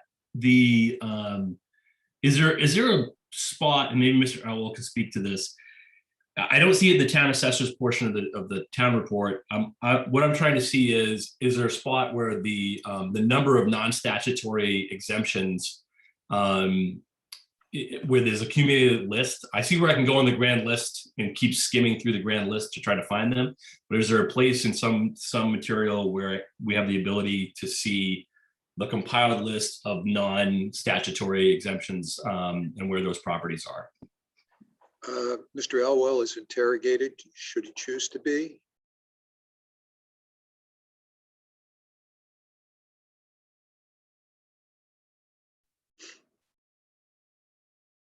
Other than within the grand list that you mentioned, I don't know of another sort of more accessible location to steer you to. I'm sorry for that. I think you've identified yet another improvement in terms of transparency and communication.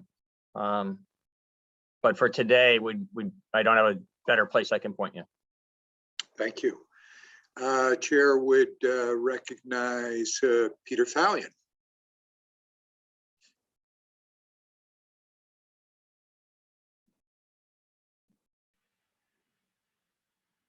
No, I just had my hand up to.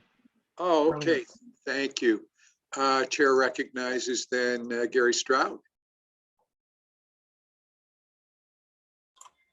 Yeah, I'd like to yield my 2-minute time, my floor to Kirk Dimes to be interrogated. Okay, to be interrogated or for him to present on this issue? I'm sorry, for him to present on this issue. Apologies. I don't see his hand up. Would he put his hand up, and then we will definitely yield to Mr. Dimes.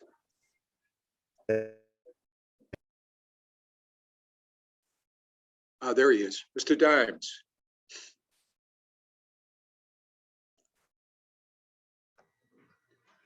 Hello, everyone. Kurt Dimes, District 2. I am not an authority on this subject, but I would like to say that I oppose the tax relief for the Little League field. I think they get probably enough money with their sponsorships. If you recall, having been in there a number of times, the place is lined with advertising. I think they can subsidize themselves with by raising the price on their advertising that they get donated there. And so I oppose giving away tax breaks like this. Brattleboro has lots and lots of nonprofits, and these should be looked at critically. Baseball is not a religion in this country, and religions are not sanctioned by the state. So a lot of people don't play baseball. I don't think that we should be subsidizing it. Bye. Thank you, Mr. Dimes. Chair would call on Mr. Chapman.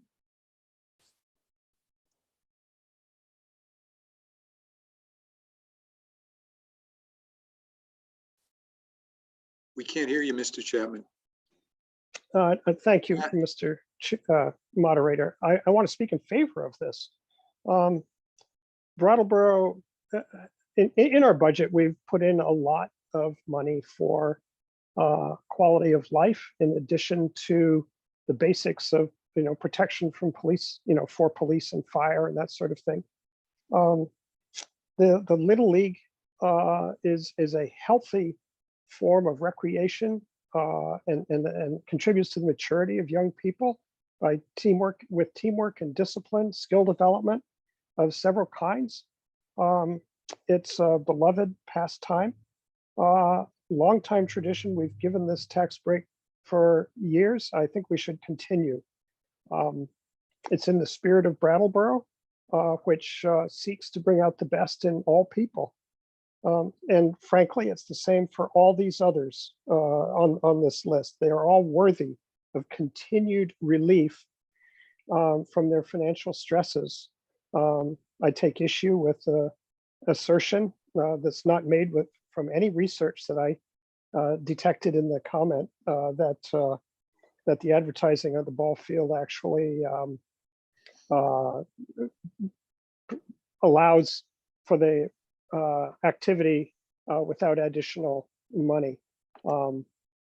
Yes, it's true. Not everybody plays baseball, but this is a community. It's a community that has long supported a very healthy activity. And boy, could we use more healthy activities for our young people. No question about it. Thank you. Thank you, Mr. Chapman. Chair recognizes Peter Case.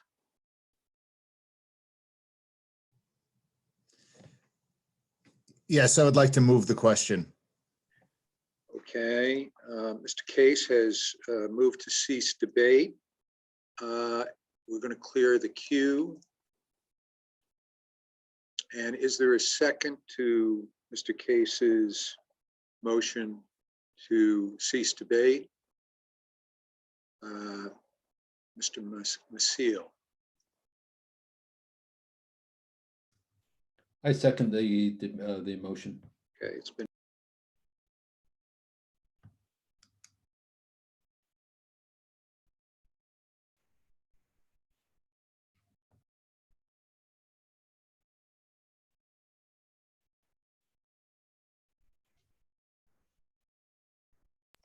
I definitely think that Mr. Moreland is looking to get rid of me. I apologize. All those in favor of ceasing debate signify by marking their ballot aye. Those opposed, nay. And we will launch the poll now.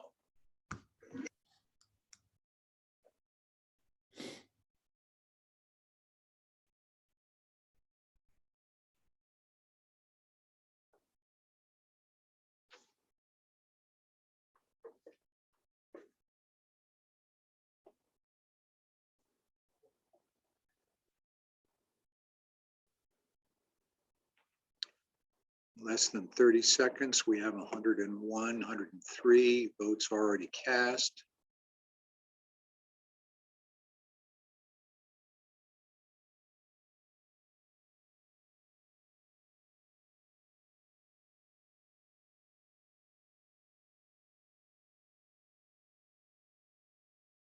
108 votes cast.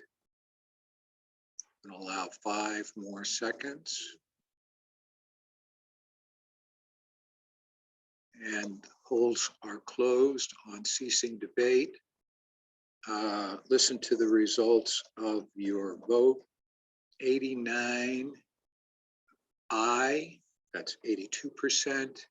19 nay, that's 18%, and you have voted to cease debate. The question is on Article 23, shall the town exempt the municipal tax portion of real estate taxes for Brattleboro Post 5 American Legion Little League Field for a period of 5 years? All those in favor, mark your ballot aye. Those opposed, nay. And the poll is launched now.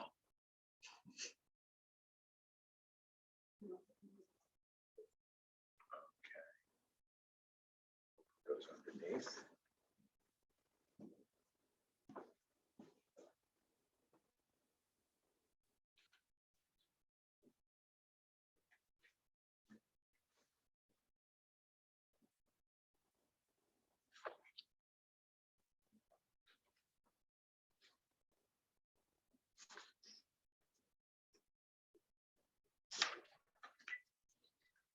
Okay, it has now been 40 seconds and we have 108 votes cast, 110 now.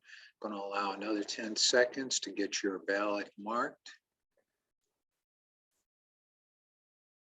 And we will close the polling now. Listen to the results of your vote. Those in favor, 98.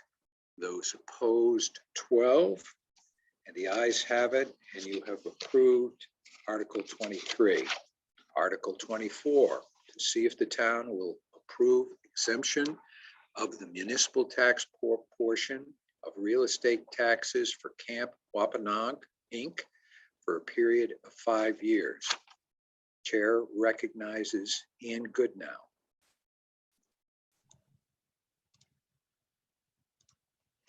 Good morning, Mr. Moderator. Good morning. I move that the town exempt the municipal tax portion of real estate taxes for Camp Wampanoag Incorporated for a period of 5 years. And we'll clear the queue to see if we have a second. Is there a second? Richard Race.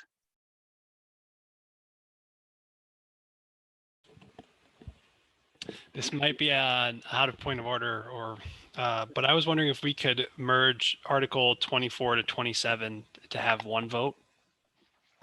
Well, let's see, 24, 27.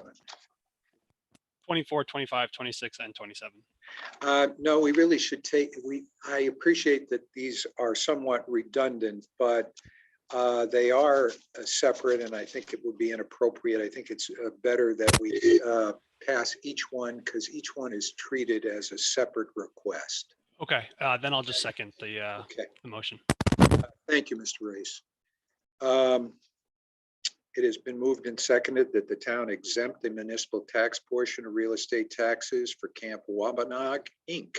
for a period of 5 years. Are you ready for that question? Peter Fallion.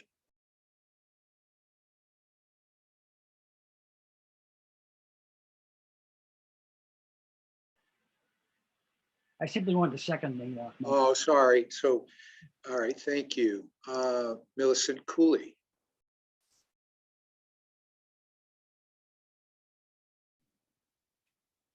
Morning. Good morning. Thank you for recognizing me. I want to ask for this question, as well as the ones similar to this article that are coming up, is what's the money that's involved in the exemption that will cost the town? Because when there's an exemption, that means then that money has to be made up. So just want to know what that is. Okay. Not sure who to pose that to, but I will start with Mr. Elwell.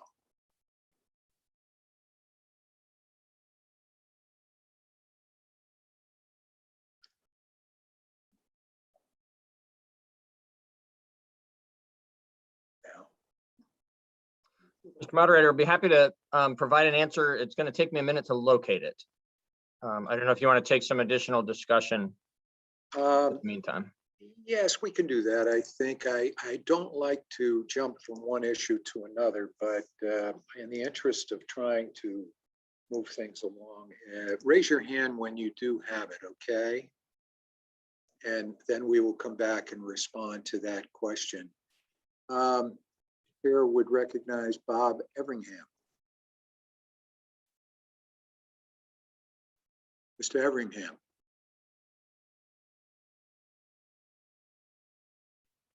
Okay, thank you, Mr. there you Moderator. I'd just like to speak briefly in favor of the motion. Our son has been involved in Camp Wabanong for years. It's an amazing program. A lot of families have kids there. You can learn more about it at campw.org. Thanks a lot. Thank you for the information. Chair recognizes Andy Davis.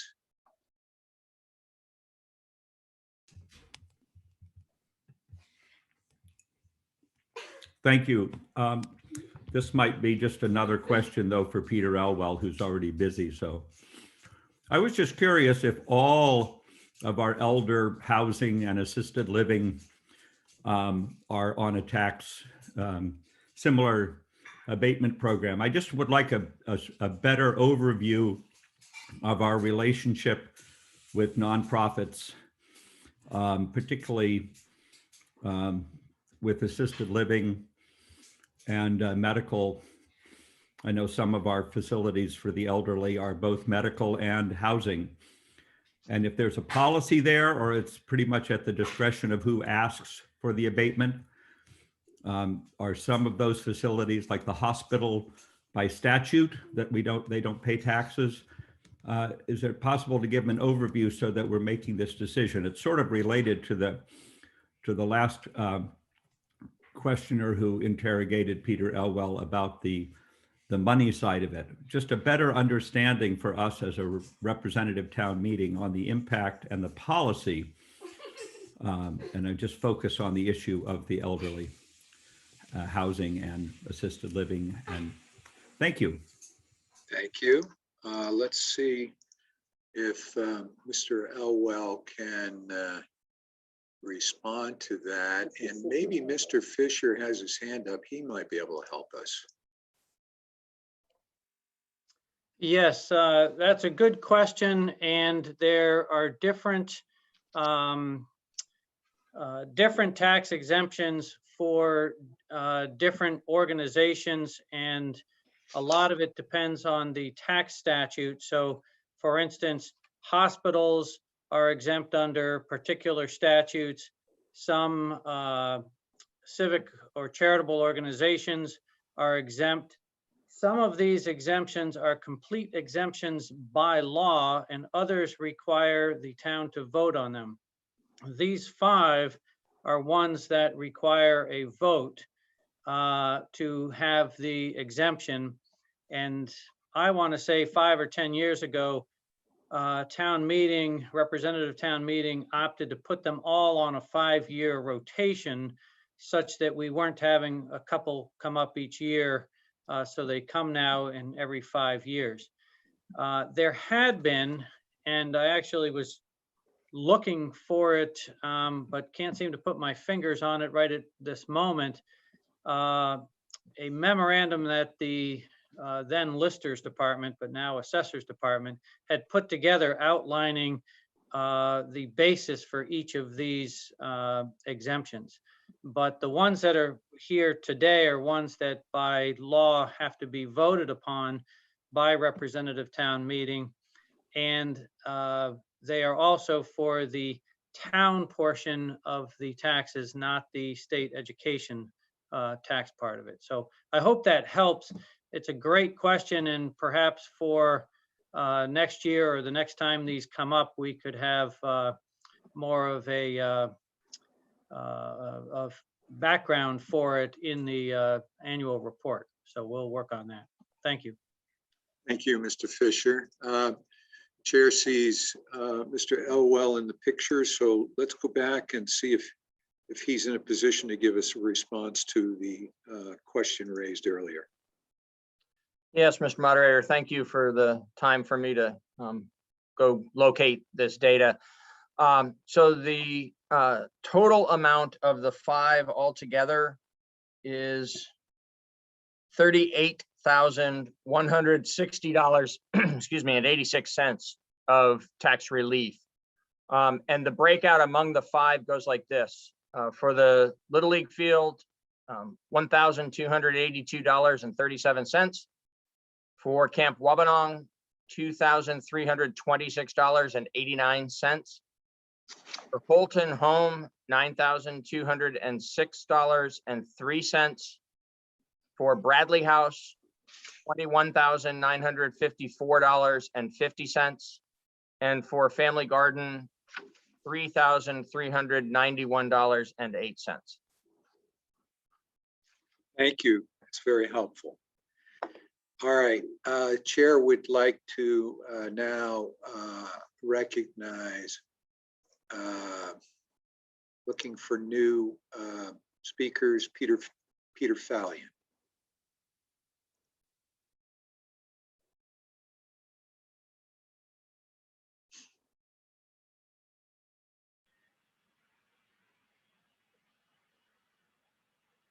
Can you hear me? Yes. I don't have my camera going. I just wanted to echo what Bob just said about Camp Wabanong. My children went there and enjoyed it. We enjoyed it on a family level as well. And I encourage supporting this, as I do all 4 of them on the ballot here. And also, I just wanted to second what Chris said about this is a really time to support the youth, as well as the elderly, especially at this time. So that's what I had to say. Thank you. Thank you.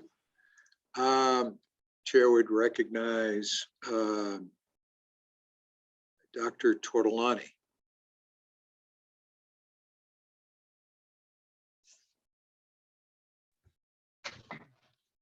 Thank you, Mr. Moderator. District 2, Bob Tortolani. I'd like to move the question. Dr. Tortolani moves to cease debate on Article 24. We'll clear the queue. Is there a second to cease debate? Mr. Case. I second. Thank you. It has been moved and seconded to cease debate. All those in favor of ceasing debate, please mark your ballot aye. Those opposed to ceasing debate, nay. And we will launch the ballot now.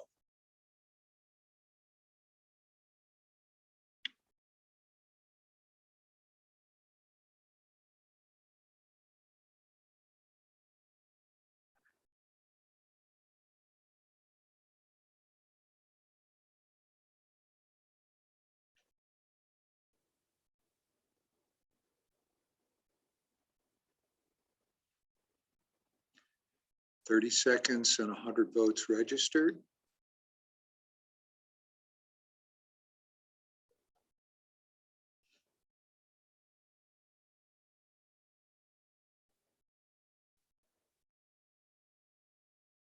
Getting fewer votes registered. Hang in there, folks.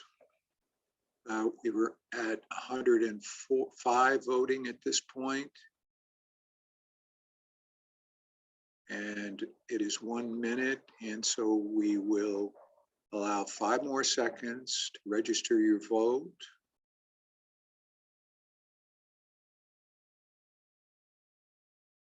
And we will end the voting there. Listen to the results of your vote. Since this is first ceasing debate, I'll announce the percentage first. 86%, 98 votes. Aye. The nays, 14% or 15 votes. And you've captured the 2/3%, and we will return to the motion. Shall the town exempt the municipal tax portion of real estate taxes for Camp Wabanong for a period of 5 years? All those in favor, mark your ballot aye. Those opposed, nay.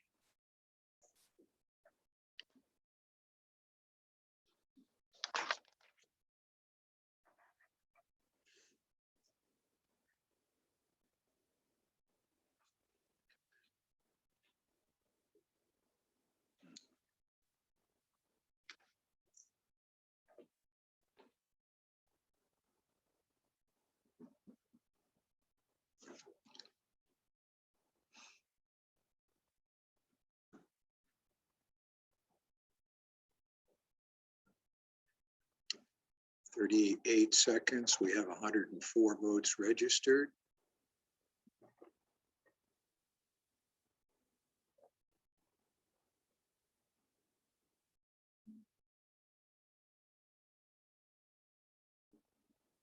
And we're going to give it another 10 seconds.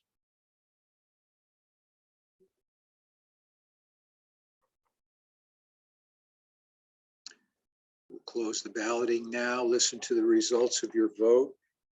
102 aye, 4 nay. The ayes have it, and you have approved Article 24.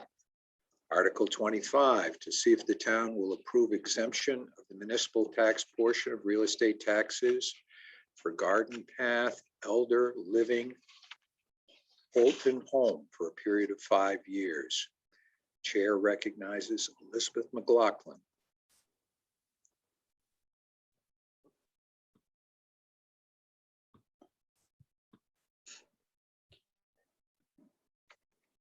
I am. Okay. I move that the town exempt the municipal portion of real estate taxes for Garden Path Elder Living's Holton Home for a period of 5 years. Okay, thank you. We'll clear the queue and see if we've got a second. Do we have a second?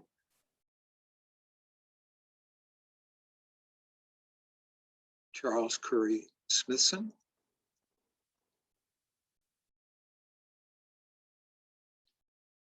Do you wish to?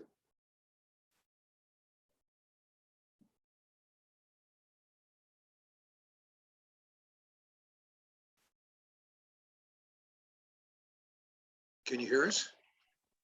I'm sorry, I had to unmute.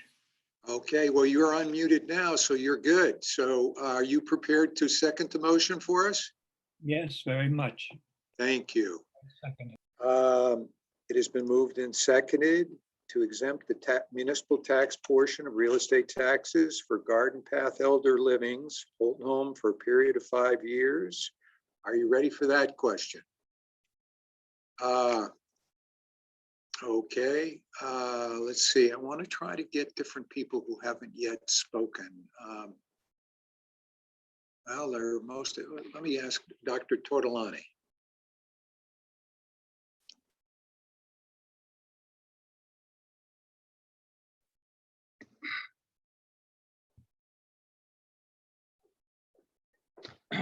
Thank you, Mr. Moderator. Bob Tortolani, District 2.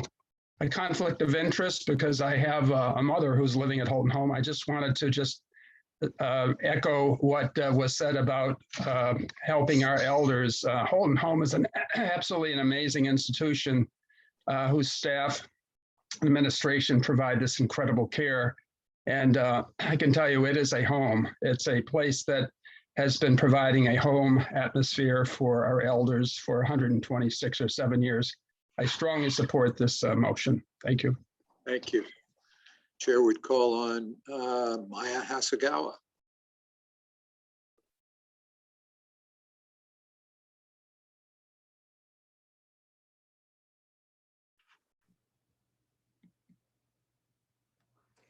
I just wanted to say about all of these that we're talking about.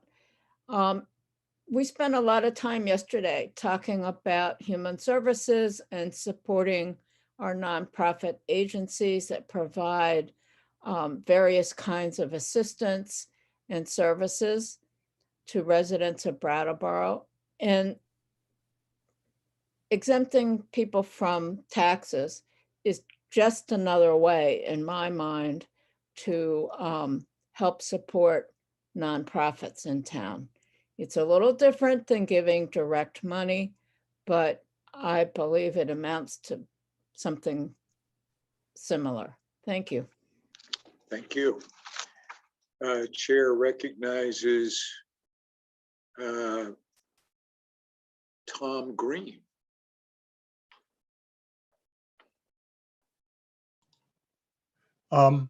Is it true what Maya just said? I'm going to ask this article and the next one. Are Holton Home and Bradley House nonprofit organizations, or are they for-profit? I have some memory that the exemption was granted 5 years ago, possibly due to their expansions, and we wanted to support that. So I just would like to know if they truly are nonprofit. I think the chair can confirm that they are not for profit, but is there someone there that can double, Mr. Elwell?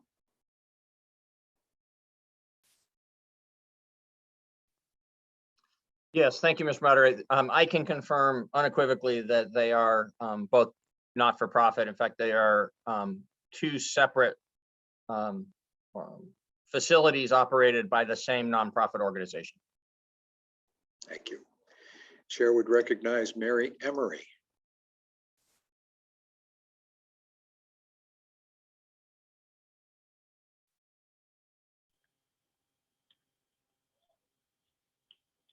I move to close the question. Okay, it has been moved to cease debate. We'll clear the queue. Is there a second?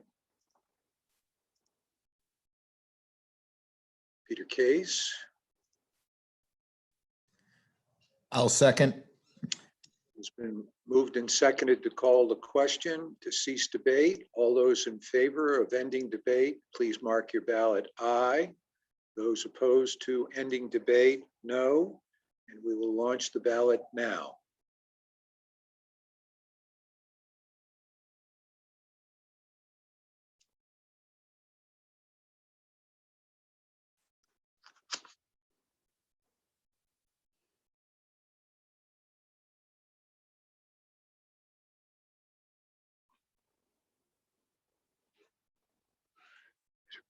That close, I'm getting hard. It's I don't have my right glasses, which is a problem. I'm having a hard time seeing it, but I can still see it. Maybe you might just. Sure. Okay. That's okay. I'm okay if I. Okay. I see that. Well, I got my wrong glasses. That's it's 1 minute now. We've had 105 votes cast. I'm going to give it 5 seconds. There's 2 more votes just cast. Total of 107.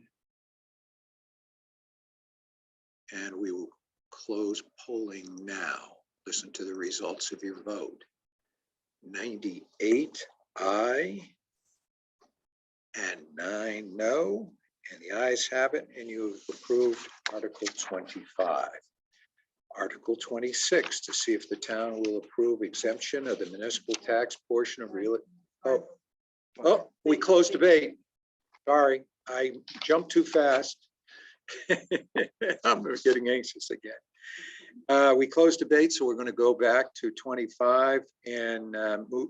The question that I'm going to ask you to put up is, shall the town exempt the municipal tax portion of real estate taxes for Garden Path Elder Living's Holton Home for a period of 5 years? That's Garden Path's Elder Living Home, 5 years, Article 25. My apologies for jumping the gun on that.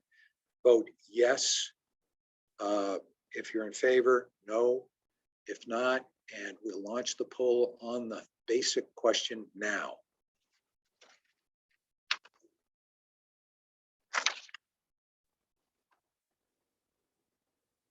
Thank you, Madam Town Clerk, for keeping me in order.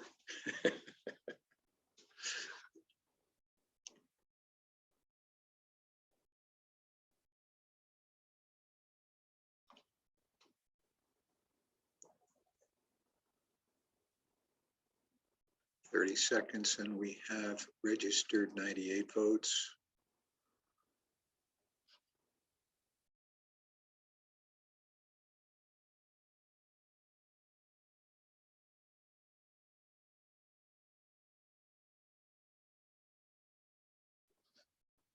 And we'll allow 10 more seconds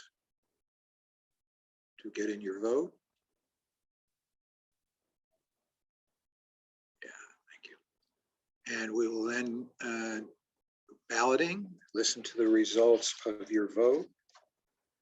105 yay and 3 nay, and you have approved now Article number 25. Now we can jump to Article 26 to see if the town will approve exemption of the municipal tax portion of real estate taxes for Garden Path Elder Living's Bradley House for a period of 5 years. Chair recognizes Daniel Quip. Good morning. I move that the town exempt the municipal tax portion of real estate taxes for Garden Path Elder Living's Bradley House for a period of 5 years. Thank you. Is there a second? Gary Strad. I second. Moved and seconded that the town exempt the municipal tax portion of real estate taxes for Garden Path Elder Living's Bradley House for a period of 5 years. Chair recognizes Zach McLaughlin.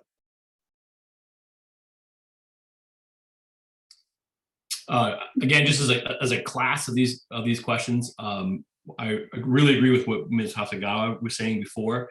This is just as much so as giving direct cash payments to organizations. This is it's a discretionary value-based endorsement by the town of certain organizations over others.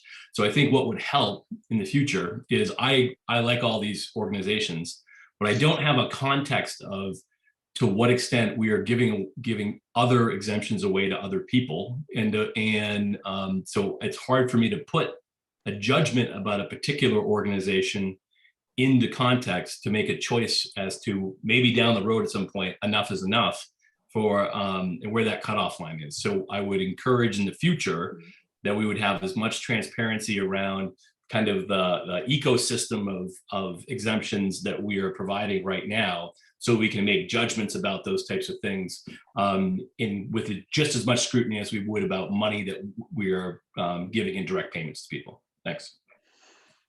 Thank you, Mr. McLaughlin. I don't think that requires a motion. I think that the administration has heard you loud and clear and others loud and clear, and therefore it's not necessarily necessary to formalize it. But nevertheless, thank you for your comments. The chair recognizes Peter Case. I'd like to call the question. Mr. Case has called the question. Is there a second to his motion to cease debate? Yes, clear the queue, please. Chair recognizes Rick Morton.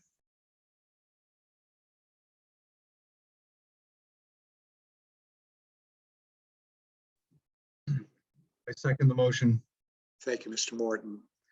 It has been moved and seconded to cease debate. All those in favor of ceasing debate mark their ballot aye. Those opposed nay, and we'll launch the ballot now.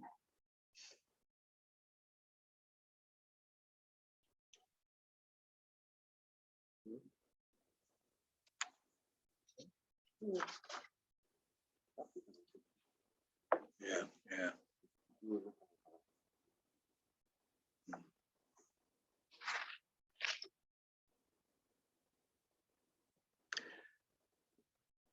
25 seconds and we have 101 votes cast.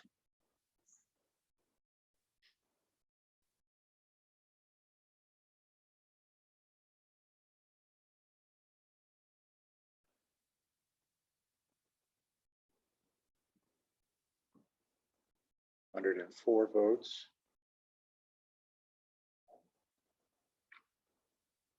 Oh, it's a point of order now. Is this 4?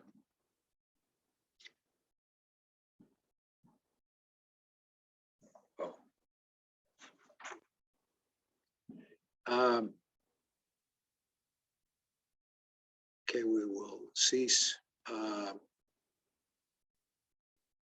polling. Listen to your results of your ballot.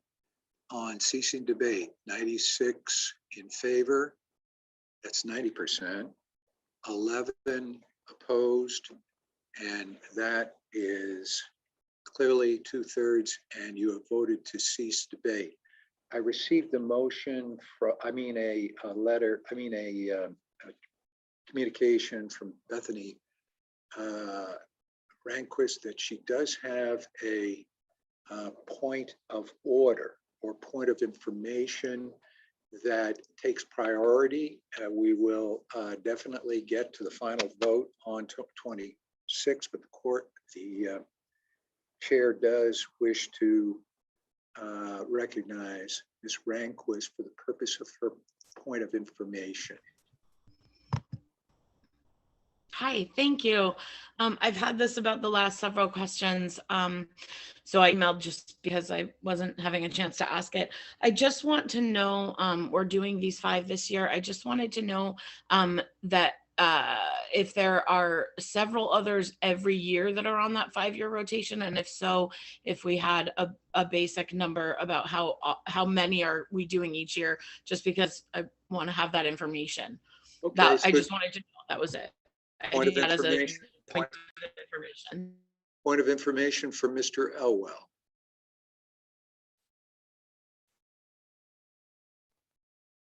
These are the only 5 that come to representative town meeting. It's theoretically possible that others might apply, but there's several different routes to tax exemption. So certain kinds of properties are just granted tax exemption under state statute. And then there are others that have received tax exemption approval through the appeal process in the process by which properties are assessed.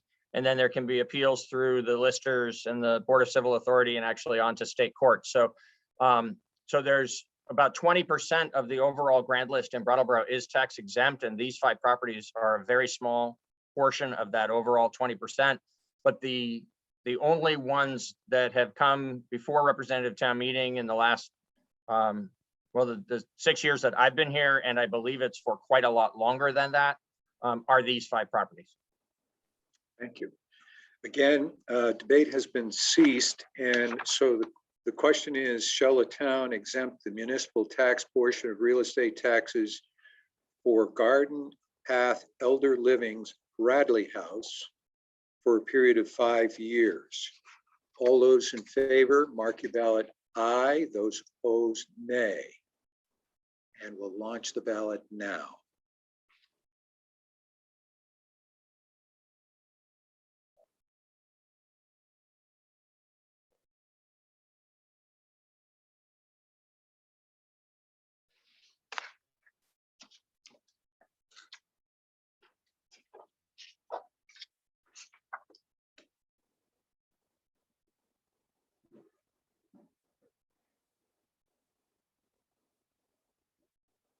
Okay, we've got 104 votes cast so far. Give it another 5 seconds.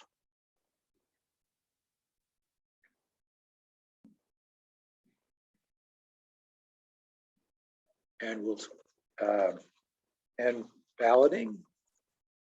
Listen to the results of your vote. 108 aye. 103 aye and 5 nay. The ayes have it, and you have approved Article 26. Article 27, to see if the town will approve exemption of the municipal tax portion of real estate taxes for the Family Garden, Inc. for a period of 5 years. The chair calls on Brandy Starr. If she's there, yes.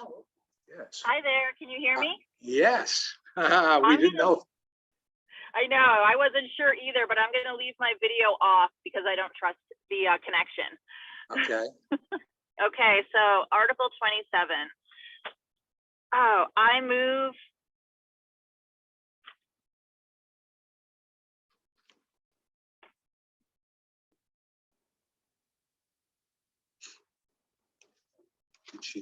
Did she drop the connection? Okay. All right, so we know that Brandy Starr is in her vehicle, and we know how that can be in Vermont. So the chair will recognize Tim Wessel.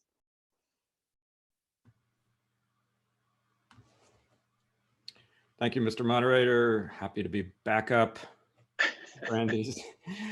I move that the town exempt the municipal tax portion of real estate taxes for the Family Garden Inc. for a period of 5 years. Thank you. I'll clear the queue. Is there a second? Chair recognizes Gary Strad. Oh, Gary dropped. No, let's, the chair recognizes Mary Emery. I second the motion. Thank you. It has been moved and seconded to exempt the municipal tax portion of real estate taxes for the Family Garden Inc. for a period of 5 years. Are you ready for that question?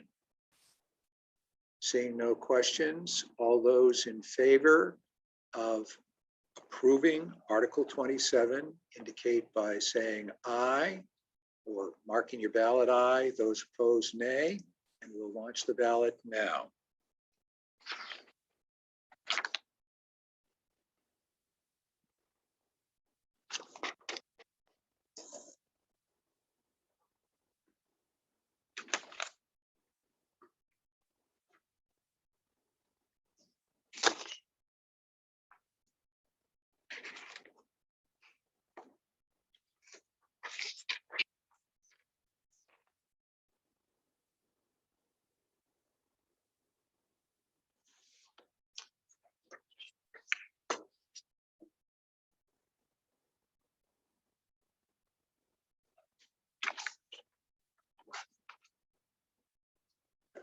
Forty seconds, and we have 102 votes recorded.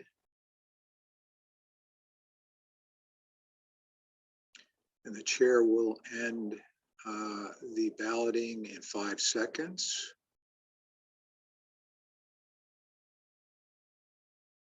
And we'll end the balloting now. Listen to the results of your vote. Aye, 99. Nay, 5. Nays have it, and you have approved Article 77. Article 77 feels like that. Article 27. And you have concluded the warrant portion of the meeting. We now go to Article 28, which is the transaction of any other business that may lawfully come before the meeting. And as the chair mentioned before, this is all non-binding, advisory, but you can present resolutions, motions, or just plain announcements. And in that realm, what the chair has done is collected a variety of motions that have been coming in, and we'll start just with one that is not a motion at all, but just an announcement so that you can see the different ways in which Article 28 can be used. So the chair would first recognize in Article 28 Tim Wessel.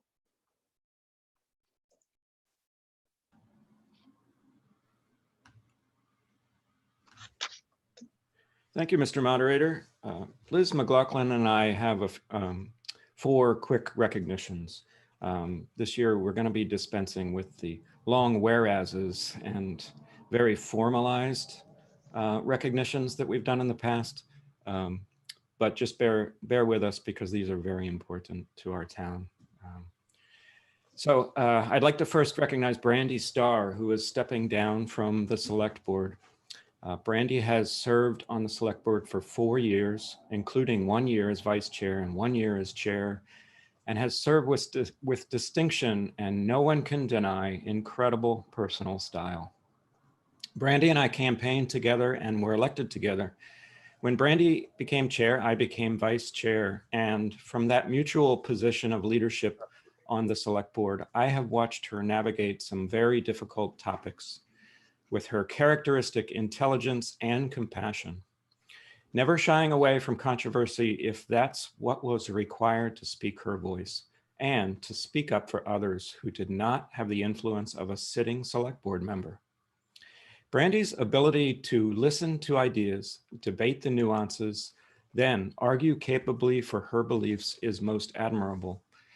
And I have great faith that whatever she chooses to do next in service to our town will continue to be foremost in service to our most vulnerable populations.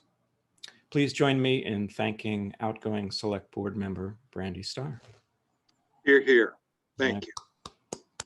Can't hear everyone else's claps, of course, but I'm sure they're out there. If I beg the patience, I just want to move on to another very important recognition. Mike Bukasi has served our community in the Brattleboro Fire Department for literally his entire adult life. Chief Bukasi became a call firefighter in 1975 during his senior year at BUHS and became a full-time firefighter 2 years later. He was promoted to lieutenant in 1984, to captain in 1985, and then years later to assistant fire chief in 2000. He became fire chief of Brattleboro Fire Department and emergency management coordinator in July of 2007 upon the retirement of Fire Chief David Emery. Chief Bukasi was the incident commander at the Wilder Block Fire on December 4, 2004. I'm sure we all remember. And at the Brooks House Block Fire on April 17, 2011.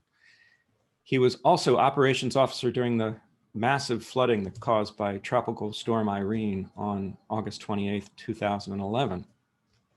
I've had many personal interactions and discussions with Mike Bukasi over the years, and I have to say that the one thing that always impressed me about Mike was his ability through his leadership to always lift up the actions of those around him. I can't remember a time when during praise for his own leadership, he didn't also take that moment to recognize many members of his team around him and to celebrate their excellence. Please join me in wishing Chief Bukasi the very best in the future and extend our entire town's gratitude for his 43 years of service to Brattleboro. Hear, hear. Thank you, Chief. And if you don't mind, if it pleases the moderator, Liz McLaughlin, I believe, has her hand up as well. So sure, we'll allow you to complete your roster.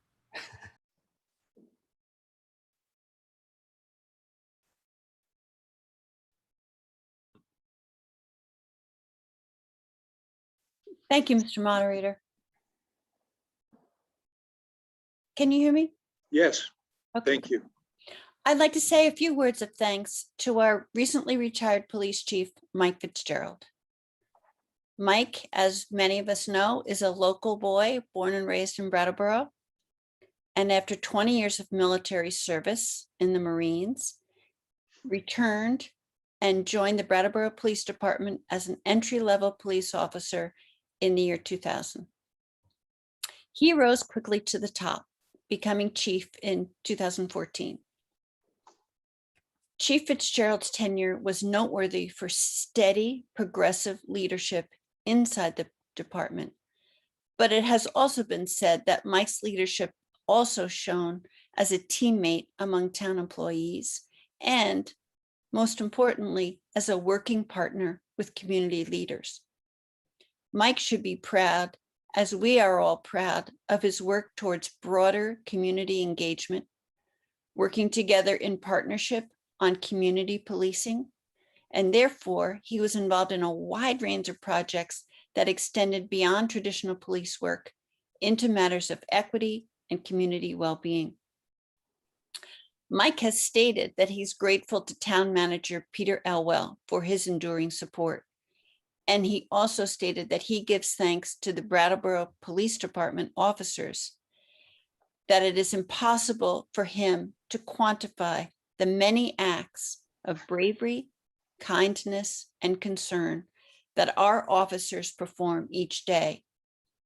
He's also stated that he gives thanks to the people of Brattleboro who have given support to his work and to whom he was privileged to serve for 21 years. Please join me in thanking Mike Fitzgerald. Thank you, Mike.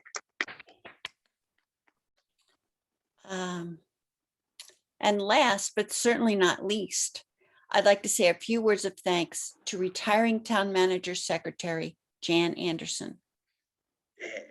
Jan Anderson's first day as Executive Secretary in the Town Manager's office was June 1st, 2010. She brought legal secretary experience and many other valuable talents to the town team. She also brought a pleasant, no-nonsense presence that I'm sure many of us have felt. She brought a commitment to serving our community and an unrivaled attention to detail. For almost 11 years, Jan has been what Peter Elwell has called the rock-solid center of our town administration. She has served with 18 select board members and 3 town managers. All of us have been better at our jobs because of how outstanding Jan has been at hers. Jan will retire on March 31st. We will all miss her greatly at the office, but we are happy for her and look forward to seeing her around town, enjoying her less demanding schedule. Thank you, Jan. I think that it's, thank you for that, Ms. McLaughlin. The chair should also express thanks to the town meeting team who really made this whole process possible. And Jan Anderson was certainly one of the ones that has been sitting here keeping me as moderator straight. In fact, she has just delivered to me a stack of resolutions, motions, and things to discuss in other business. But I want to also thank the person who I call our chief technology guru, the man who really made this happen, and that's Patrick Moreland, our assistant town manager. He's done a fabulous job putting this together under very difficult circumstances, and it's worked on an enormous amount of overtime to make this happen. I also want to thank our town clerk, Hillary Francis. She has straightened out the chair when the chair took a left turn here or there. And our new administrative assistant also is here as part of the team, Jessica Strickler. In addition, we should take time to acknowledge the superb job that the ASL interpreters do. And it's hard for us to remember that we have to speak slowly from time to time because they have quite a challenge. In addition, I would like to also thank the BCTV for their continuing annual coverage of this event. With that, I will like to explain to you how I think it's going to be the fairest to deal with other business. But you can see that other business doesn't necessarily mean that it has to be debate or voting or amendments or anything of that sort. It can be just announcements if you have announcements that are of relation to town business. Well, what I'm going to do is go through the people who would like to speak in the order in which I received their written requests, their written motions or their written documents. And I've sort of itemized them by time. And so I'm going to start off by looking at the participation board and recognizing George Carvel, because he actually was the first. Mr. Carvel. No, but he's came in first. Yeah, please.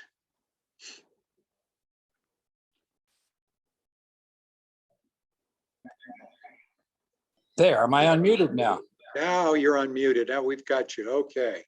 Thank you, Mr. Moderator. Okay. Actually, I cannot stay. I did not actually expect to be here this morning due to other commitments. And I'd like to yield to Bethany, who has the motion I was going to present. Thank Okay, you. Bethany Ranquist. I think we're talking Bethany Ranquist, so the chair will yield to Bethany Ranquist, or will recognize Bethany Ranquist. Hi, we are talking Bethany Ranquist. Okay. Right, go ahead. District 1. Thank you. George had said that he might not be available, so he passed this on to me. So I would like to put forward this motion, given that Article 11 is a $12 million bond for a replacement water treatment plant, and given that it will likely pass, Representative Town Meeting strongly urges the Select Board to so draft any requests for proposal or other project bid documents and evaluate proposals so as to try to maximize the employment of Brattleboro area residents in the construction project, even if it means a slight reasonable increase in the total cost. And I would speak to the motion after it is seconded, if it is seconded. Okay, then Chair would ask the queue be momentarily cleared. Is there a second to Bethany Ranquist and George Carvel's motion? Mr. Stroud.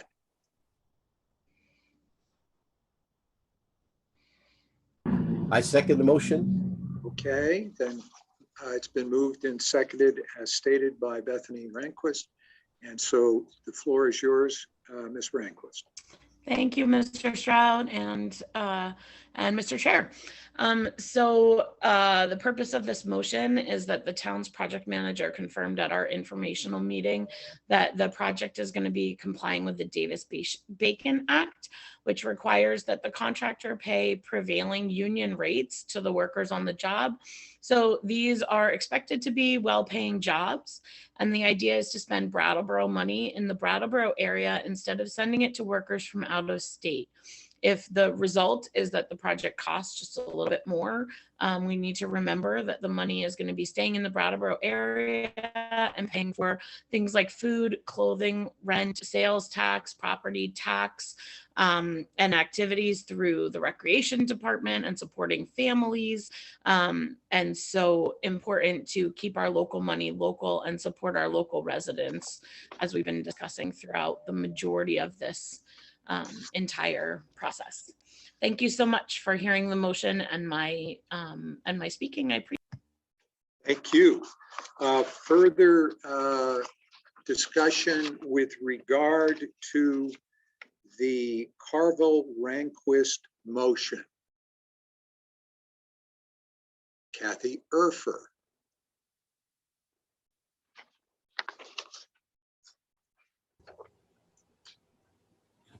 Good morning, everyone. One question, in some cases, my understanding is that the bid process and the expertise required, I'm supportive of this motion, and the expertise required, we may not have companies in the Brattleboro area with that expertise. So in those situations, what I'm wondering, and this is maybe a question for Peter or Steve Barrett if he's on, is there a way to contract, to include in the contract with whoever the contractor may be, a requirement to hire people from Brattleboro to help execute the work? And please also bear in mind, this is a non-binding recommendation. And it does say so as to try to maximize the employment of Brattleboro area residents. But nevertheless, I think it's a good question. And so Mr. Elwell is interrogated should he wish to be.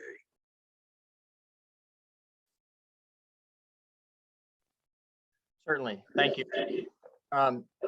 Yeah, I appreciate both the motion and the comment that Kathy Arthur just made about it. There will be some of the disciplines involved, particularly in such a highly technical project. We're not just building a building, but you know, the inner workings of the building require some special expertise in many cases. So it's not going to be possible to hire local labor for every bit of work that's going to be done here, but we fully understand and support the intention of the motion that we make as much use of local labor as possible as we work with the contractors who receive the bid awards for this work. So I hope that helps. It's going to depend to a great degree. Individual decisions about who does which pieces of work are going to depend to a great degree on the special expertise that's required for those particular pieces of work. Question is on the Carville-Rehnquist motion to maximize the employment of Brattleboro area residents in the construction project. Is there further debate? Lisa Weinman.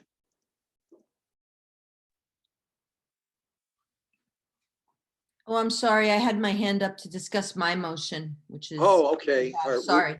Okay. Ralph Mima.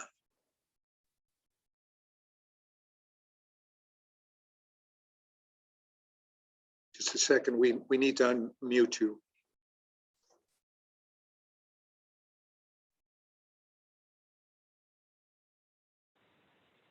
Can you hear me now? Yes, now we can hear you. Okay, thank you, Mr. Moderator. I just wanted to make sure that a distinction was included in the way that this resolution is worded to make sure that there's a reference to Brattleboro area and not Brattleboro, because there are contractors in this area, excavators, contractors that can build roads and do site work and that type of thing, that aren't physically located or legally located in Brattleboro, but might be in Guilford, for example, or Dummerston or Vernon, but they're part of our local economy. So I want to make sure that that distinction is reflected. It actually, the way that it reads is maximize the employment of Brattleboro area residents. So it does cover Thank your you. concern. Great. Great, thank you for that, Claire. Mr. Bosworth.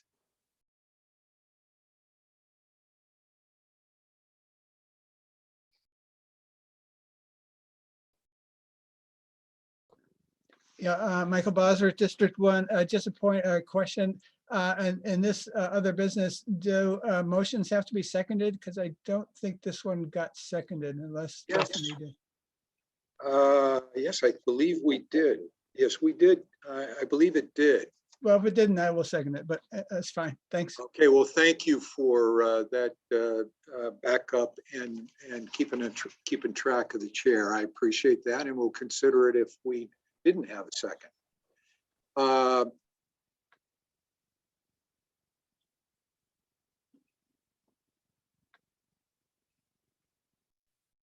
Okay, thank you. Let's see, Gary Stroud.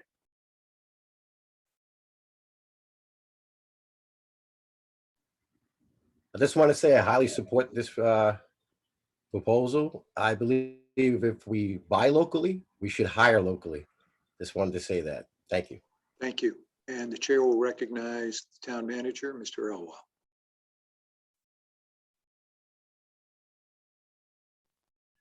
Thank you, Mr. Moderator.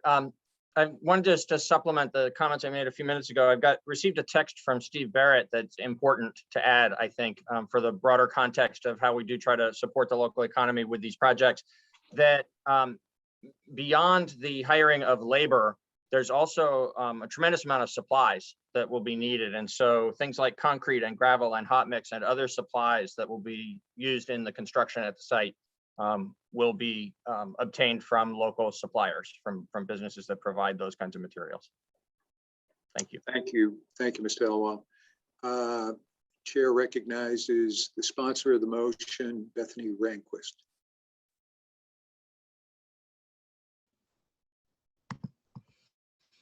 Me again, Bethany Rehnquist, District 1. Thank you to Mr. Elwell for that information. I wonder if I could, I'm not sure if it's modify or amend my motion to include after Brattleboro area residents in the construction process project. Sorry, give me like just 3 seconds. To maximize the employment of Brattleboro area residents in the construction project, as well as local suppliers for like I'm sorry, as well as local See, this is purchasing why. supplies locally. Purchasing supplies locally. That's it. I just want to add that in so that it's in there. All So, right. Brattleboro area residents in the construction project, as well as purchasing supplies locally, and I can send that in if you want to. Okay, please do. I really don't want to. We've got a lot of other people that would like to speak, and again, I'd like to have these in writing. So, are you sending it in for me now, Ms. Rehnquist? I'm going to send it in right now. The only change is that after it says construction project, it will add as well as purchasing supplies locally. As well as purchasing supplies locally. Yes. And I will email that amended one. So is it what all it's going to say then is maximize the employment of Brattleboro area residents in the construction project, insert as well as purchasing supplies locally, even if it means a slight reasonable increase in total cost. Is that correct?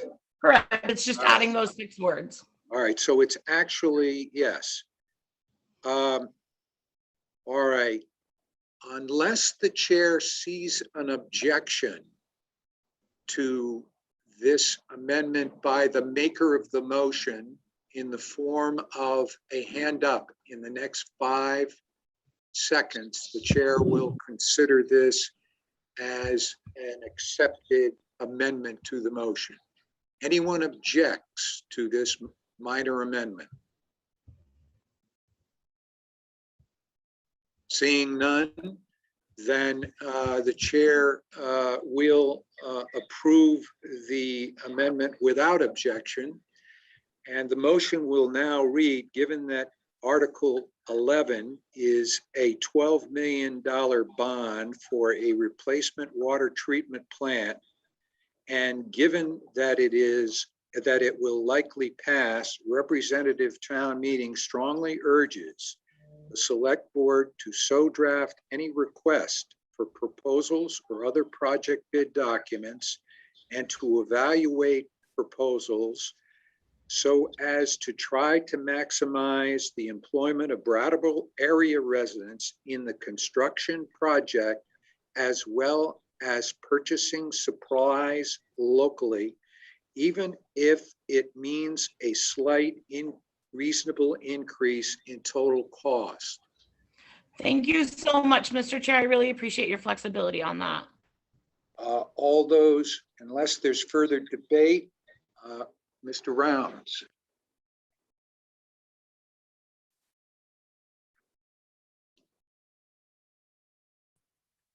I just moved the question. Okay. I think we were there, Mr. Rounds, but let's do it. I like to do it that way. Is there a second to closing debate? Gary Strad, are you voting to close debate? Okay, it's been moved and seconded to close debate on the Carvel Rehnquist motion. All those in favor of closing debate on that matter, please signify by stating aye. All those nay, mark no. and the vote has been launched.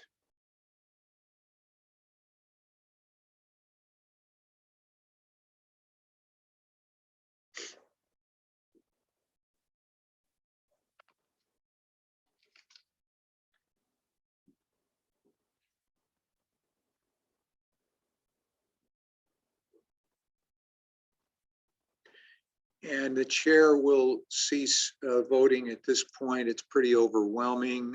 84 votes in favor of ceasing debate. That's 98%. Only 2 against ceasing debate. And debate has ceased with regard to the Carvel-Rehnquist resolution.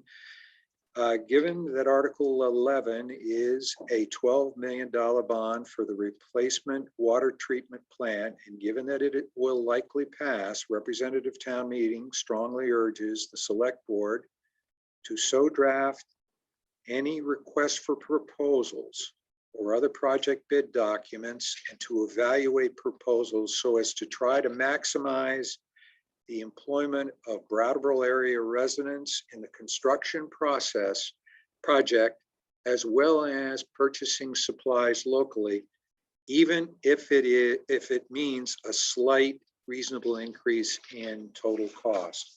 All those in favor signify by marking aye. All those opposed, nay. And we will launch the poll now.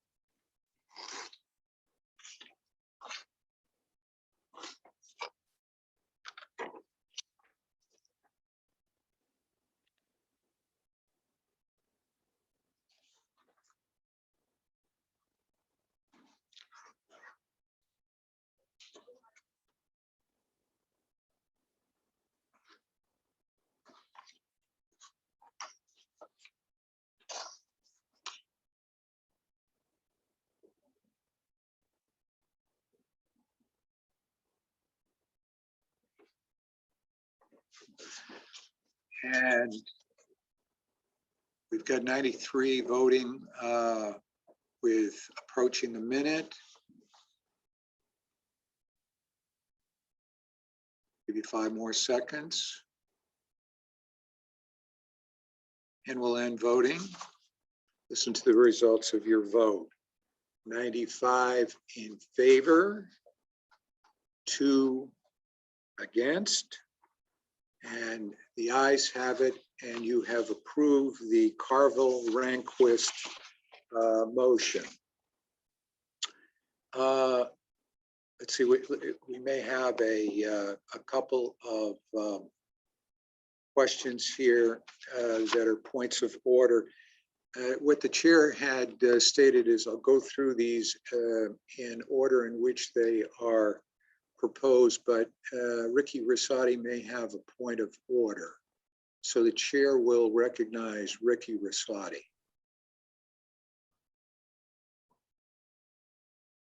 I motion that I have several motions I would like to make as recommendations. Okay, and the chair is happy to entertain those. What I'd like you to do is just email them to tmsecretary@brattleboro.org, and we will include you in the list. We have quite a few already. Okay? I yield my time. Thank you. The next person that the chair will recognize the motion coming in the order next is Mr. Ozer, Robert Ozer. Would you raise your hand? It just is easier for us to find you.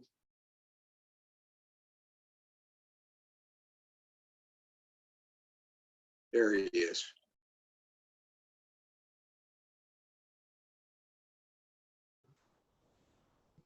Mr. Ozer, you asked to be recognized for the purpose of presenting a resolution. Is that correct?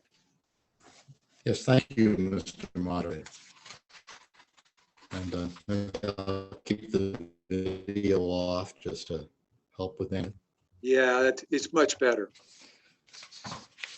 So This, thank you. This is in the form, I guess, of a resolution, obviously non-binding. Right.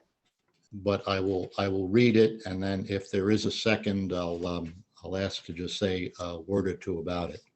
Okay.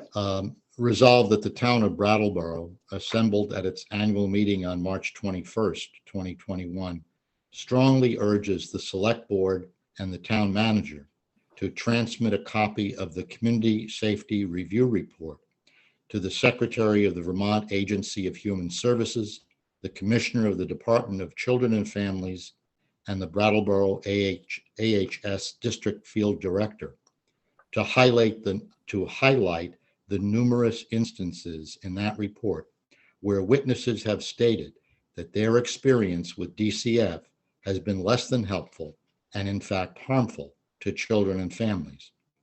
It is strongly urged that a process be started to change statutes or to take other appropriate action and reallocate resources to provide more accountability and community oversight in the department, and use the department's resources to better support families for whom poverty is the primary driver of danger. Okay, is there a second? Mr. Levenbach, do you wish to second the motion? I do, thank you. Okay, thank you. And then we will now recognize Mr. Ozer to be heard on his motion. So just very briefly, for anyone who has read the Community Safety Review Report, which is over 200 pages, there are probably 100 references to the Department of Children and Families. And there are some compelling quotations from anonymous witnesses who presented their testimony to that committee. And I don't want those to be lost to history. And that perhaps if the select board and the town manager put some emphasis behind this and sent this to the leadership in the state, that they would get some recognition. There's also a bill pending in the Assembly to establish an Office of Child Advocate.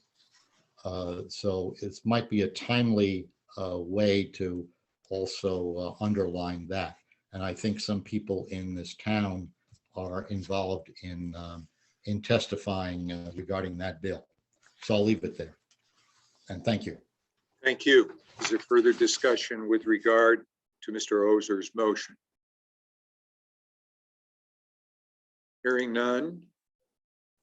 All those in favor of his resolution as read, kindly signify. Well, wait a minute, hold on, I've got a couple of hands up. Ricky Rosati. I'm just curious, why do we have to send in the motions that we want to read first? Because we didn't have to do that when we were meeting in person. Well, the reason for that, you're right. And when we were meeting in person, it's still, I do require or request people to make their motions in writing, and people would just hand them up to the podium. And it was very easy to do. This is more complicated because we have to do it by email and it has to be printed and the chair has to look at them and so on. Well, that doesn't seem like an official rule, and I would encourage people to just speak their motions as they're called on and email them if that's helpful afterwards. But I think that to screen people, what they're going to say before calling them presents a bias of interest in who will be called on when. No, it doesn't, because what I'm doing in an effort to avoid that, or try to avoid it to the extent that I can, is we know the date and the time that these motions came in. So I'm in a position to classify them by the time they came in, and I'm just taking them one at a time as they came in. I don't know of any other fairer way to do it for today's purposes. Again, when we're in open session, I can call for hands, it's easier. I prefer that to have these in writing, and most of these motions are fairly lengthy in any event. So that's the reason. I yield my time. Thank you. Wendy Collins has her hand up also, either a point of order or with regard to this matter. Yeah, it's a little, yes, thank you. I just want a little clarification. I understand we're trying to get this to the powers that be, but the bureaucracy isn't the real powers that be. It's the legislature and the governor. And so I'm asking you, were they included in your motion as recipients of this information? And if not, would you consider including them? Thank you. The motion says transmit a copy of the community safety report to the Secretary of the Vermont Agency of Human Services, the Commissioner of the Department of Children and Families, and the Brattleboro AHS District Field Director. Mr. Ozer, do you want to further elaborate on that question?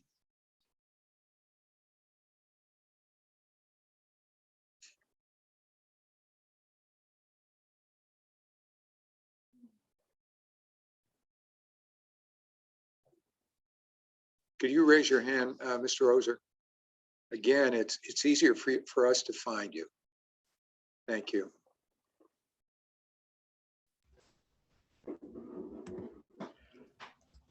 I have no objection if you wish to add the 3 state representatives and the senators for Windham County to that.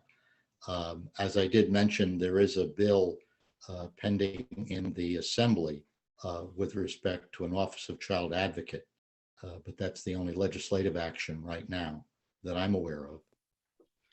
Well, again, here's where we get into problems. When the chair is asked to make changes on the fly, I don't want to, you've done a very detailed job of putting your motion together. You would have to tell me exactly what you want and where you want it. I prefer this, as I said, in writing if it's more than a couple of words. Can you tell me where you would want it, Mr. Ozer? I guess what I would say is that there would be no objection to sending a copy of that report to the state representatives for the 3 districts in Brattleboro and the 2 senators. Okay, hold on a second. Yeah. All right. No objection to what? To sending a copy of that report, the Community Safety Review Report,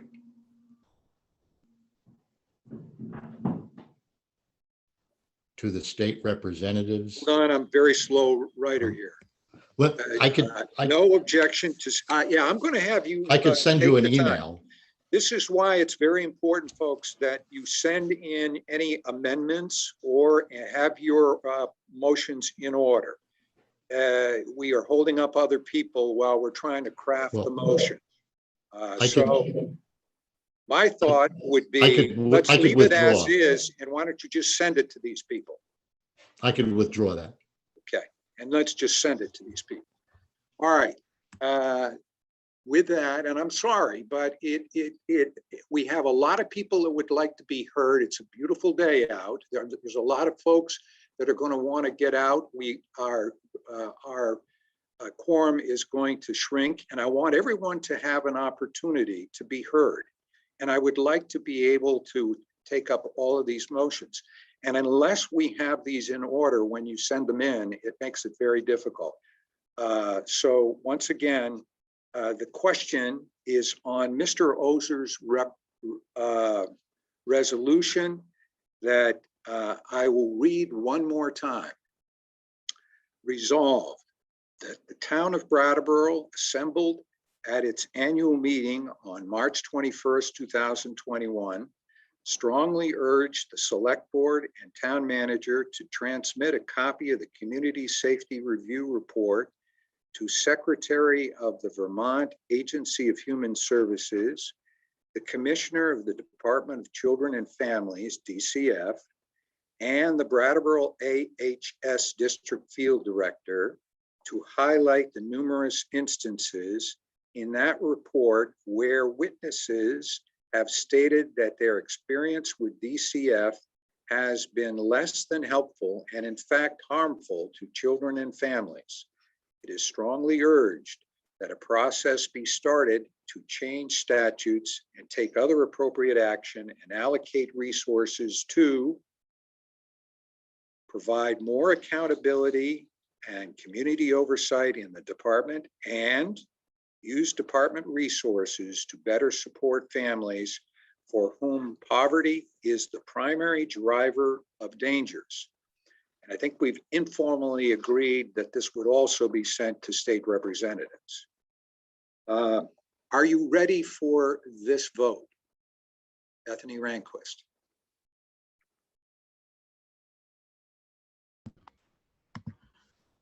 Hi, Lauren. I'm not, or sorry, hello, Mr. Chair. That's okay. I'm not trying to, I'm not trying to confuse you or complicate at all. I know that you just said informally agreed. I'm just wondering, and I'll make it very, very brief for you, and I can email it. I'm wondering if the original sponsor would accept a friendly amendment of after it says and Brattleboro Agency of Human Services, we just added as well as state representatives and Governor Scott.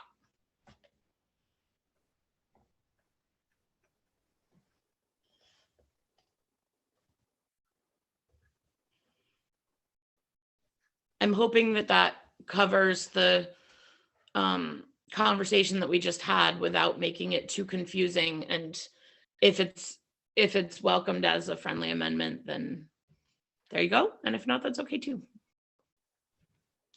Okay, Bethany, you are, excuse me, Ms. Rehnquist, you are. That's okay too. You are an artist at this. Again, I would remind everyone to send this in. Where would you put that language? I did get it down. Immediately following where it says it's listing the Vermont Agency of Human Services, Commissioner DCF, and Brattleboro Agency of Human Services. Right after that list, I would just put a comma as well as all state representatives and Governor Scott. Okay. Now, I don't like, and I've had a lot of objections to friendly amendments, but we're going to do this. If the chair does not hear an objection to this amendment, which has been expressed as a further refinement of this motion in an effort to try to save time, within the next 5 seconds, if nobody objects within the next 5 seconds, the chair will go ahead without objection and make this change. Again, in the interest of trying to save time. So my hope is that it also covers that conversation that Mr. Osher was trying to consolidate to. I see, I hear you. Thank you so much. I'm not seeing any objections.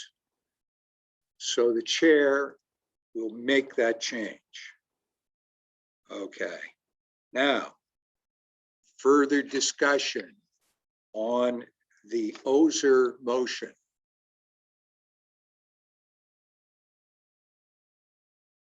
This is on the Ozer motion, and I have Dr. Kopans.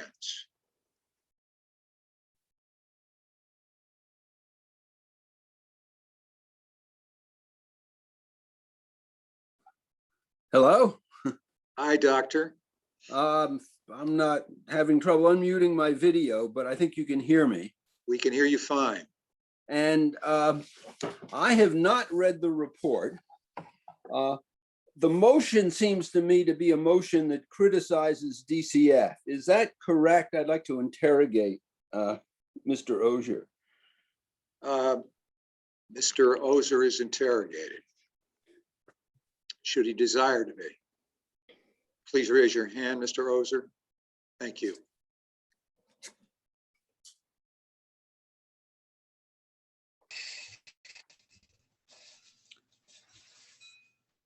Yes. In a word, I guess that the best way of answering that is to actually read the comments in the report. So I don't know much more I can say at this point. Thank you for your response. Further debate? Mr. Copans? Yeah, you know, and I haven't read those reports. I know that DCF makes me unhappy very often, but they are in the difficult position of trying to protect children. And when you try to protect children, you make difficult decisions. And you're going to sometimes make decisions that aren't right in either direction. And you're certainly going to make decisions that upset people. But I think, in fact, they have a very difficult job, and to just criticize them because sometimes what they do gets people upset isn't something that we as a body should do without really looking in more detail at just what the complaints are and what the cases involved. Thank you. The chair would recognize Robin Morgan.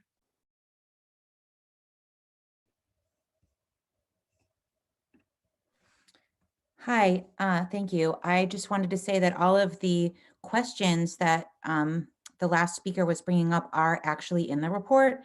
And if anybody wants more detail about that, they should simply read the report, which has been available to this community for several months. And I strongly support this, this motion. It is simply to send a copy of the report to the organizations that were named in it as doing harm and let them know exactly what is the experience of people who have been served by their organization. So I don't think this is something that needs to be controversial. If you have read the report, then nothing in the motion is news or opinion. Thank you. Thank you. Chair recognizes David Levenbach.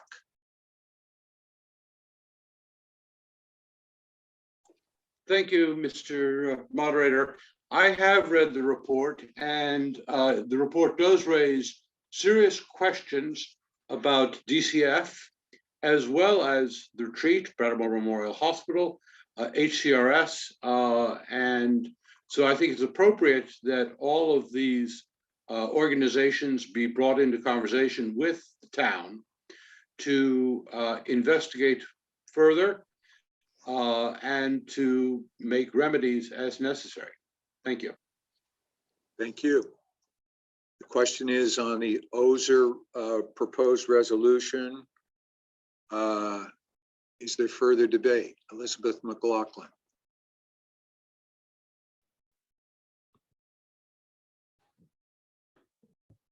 Good afternoon. I would think, and I would interrogate Peter Elwell on this matter, that the plan that was unanimously approved by the select board in going forward with the community safety report has a plan for engaging with these stakeholders that are mentioned in the report in probably a more meaningful way than sending them a copy of the document and having the document sit there. So I would suggest that we hear from Mr. Elwell and see what the long-term plan is for this type of interaction about DCF and see how that would better serve the intent of this kind motion. Mr. Elwell is interrogated. Thank you. So some of the institutions that have been mentioned are folks not only that we will be having additional communication with, but have already had some communication with around the recommendations contained in the report. DCF isn't actually one of those, and I think that the scope of the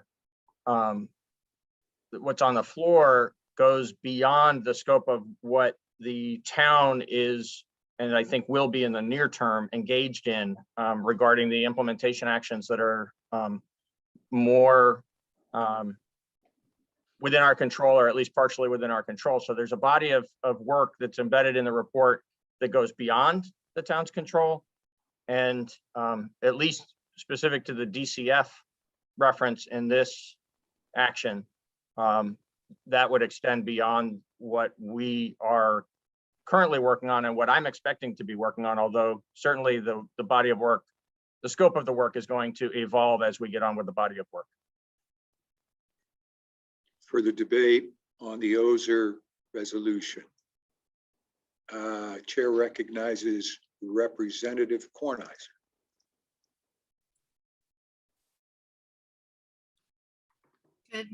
Good afternoon. It's not Good even afternoon. good morning anymore. I know. Thank you. I would like to say on behalf of the 3 state representatives from Brattleboro, myself, Molly Burke, and Tristan Tolino, as well as the 2 state senators, Jeanette White and Becca Ballant, that all 5 of us have received the report. These are issues we take really seriously. It's an incredible report. And the specific issue of the Department of Children and Families is something that all 5 of us discuss regularly and are working hard on.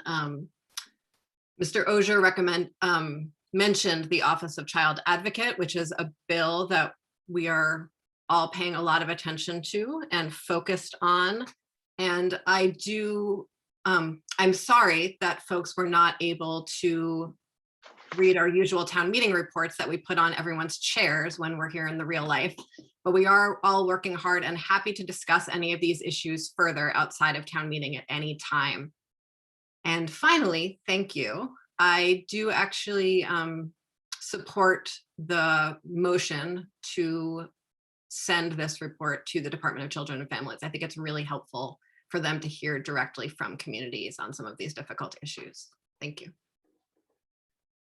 For the debate on the Ozer resolution,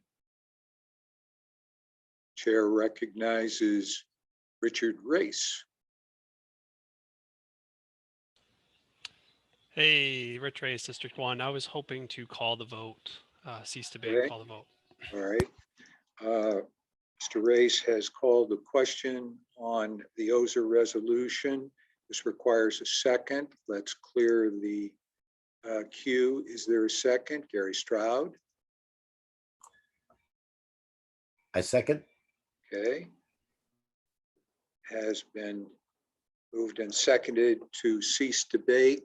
All those in favor of ceasing debate, mark your ballot aye. Those opposed to ceasing debate, nay, and we'll launch the ballot now.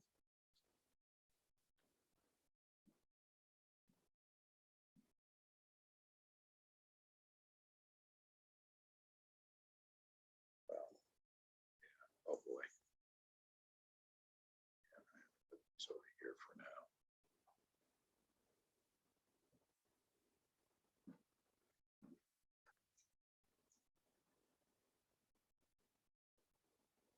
.30 seconds, and we have 84 votes cast so far.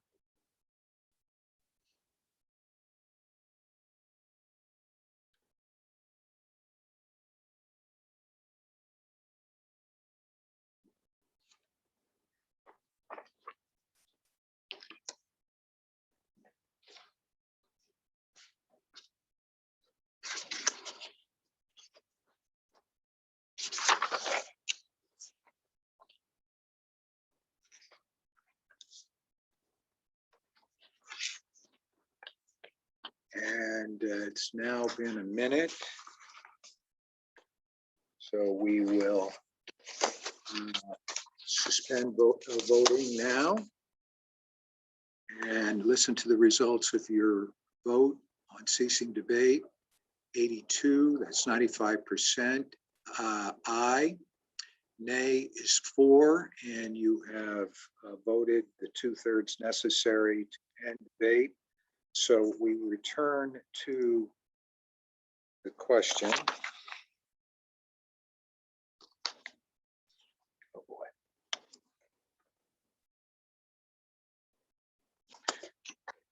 These papers straight here. Resolved that the town of Brattleboro assemble at the annual meeting on March 21st, 2021. Strongly urge the select board and the town manager to transmit a copy of the Community Safety Review Report to Secretary of the Vermont Agency of Human Services, the Commissioner of the Department of Children and Families, DCF, and the Brattleboro AHS District Field Director, as well as state representatives and Governor Scott, to highlight the numerous instances in that report where witnesses have stated that their experience with DCF has been less than helpful and in fact harmful to their children and families. It is strongly urged that a process be started to change statutes or take other appropriate action and reallocate resources to provide more accountability and community oversight in the department, and use department resources to better support families for whom poverty is the primary driver of danger. All those in favor signify by saying aye. Those opposed, nay.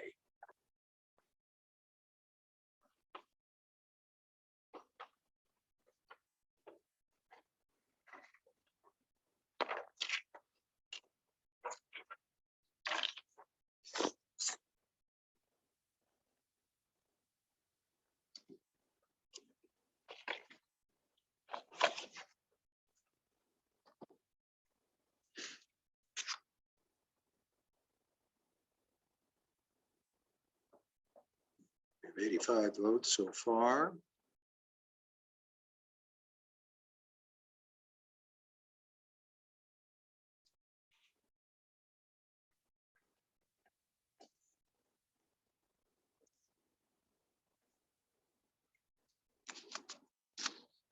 And it's now been almost a minute. I'll give it 5 more seconds.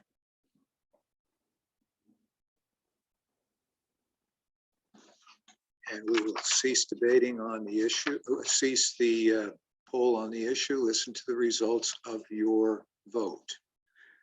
Aye, 81, nay, 5, and you have approved the OSER resolution. Now we go to the next one that we're in receipt of, and the chair would recognize Millicent Cooley.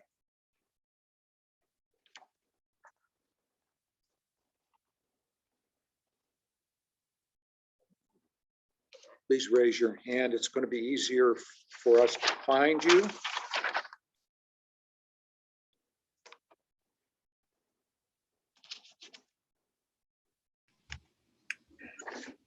Hello. Hello. Hi, thank you. Let me bring up my text. Hello. Okay. Can you hear me? Yes, very well. Thank you. Okay.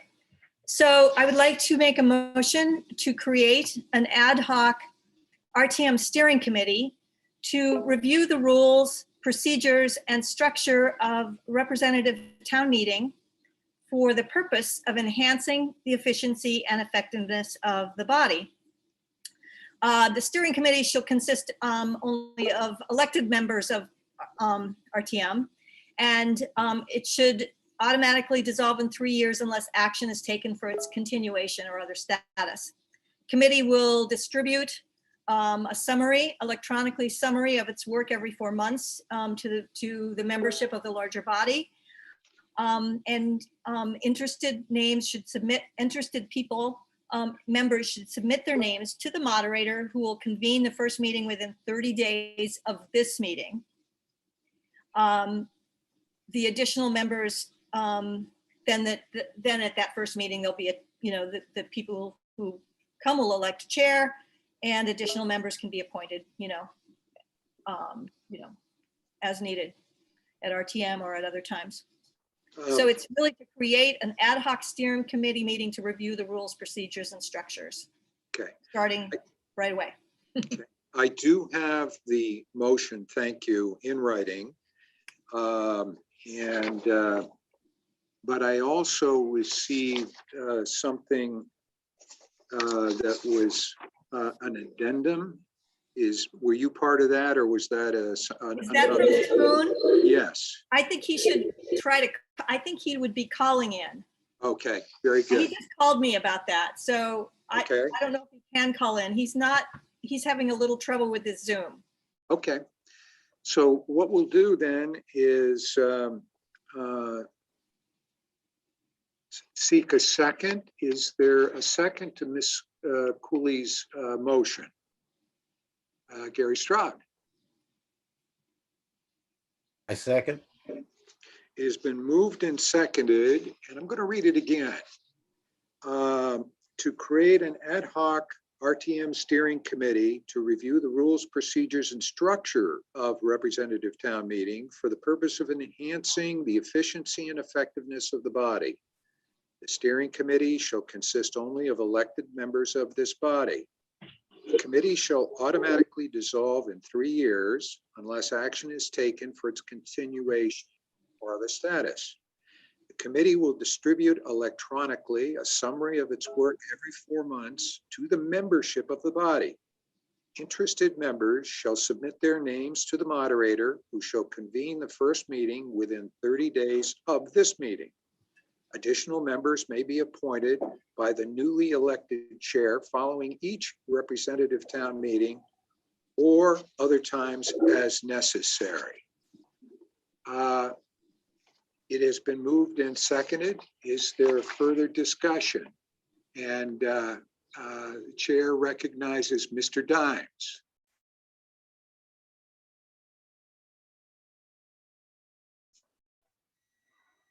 Hello, everyone. For Dimes District 2. Hi, Mr. Dimes. I would only briefly note, for a matter of information for everybody, that the use of the word elected in the phrase elected members indicates that the constable, the assessor, the lister, and the town board, the town select board members would not be included because they are members emeritus of the body, not elected members of the body. Just wanted to point that out for clarity. Thank you. Chair would recognize Dr. Tortolani.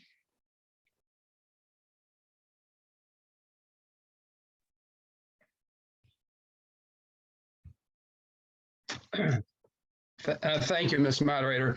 I'd like to interrogate you as to whether you are available to convene this meeting in 1 month and what happens thereafter in terms of your involvement. Thank you. That's kind of a loaded question, Dr. Totolani, because I try to maintain my neutrality in my role as moderator. However, I do have thoughts and ideas on how the process could be improved. And I do believe that within a very short period of time, we are going to be compelled by the charter to reinitiate the Charter Review Committee. Every 10 years under our charter, we are to undergo a charter revision committee, has to be appointed. And there are many things in the town charter and the way in which we organize ourselves that, as chair, I believe could be improved or modified. I've talked to a number of folks in town about this. And so the short answer to your question is, yes, I would love to be involved in the process. Other discussion, Marilyn Cirillo. Fiorillo.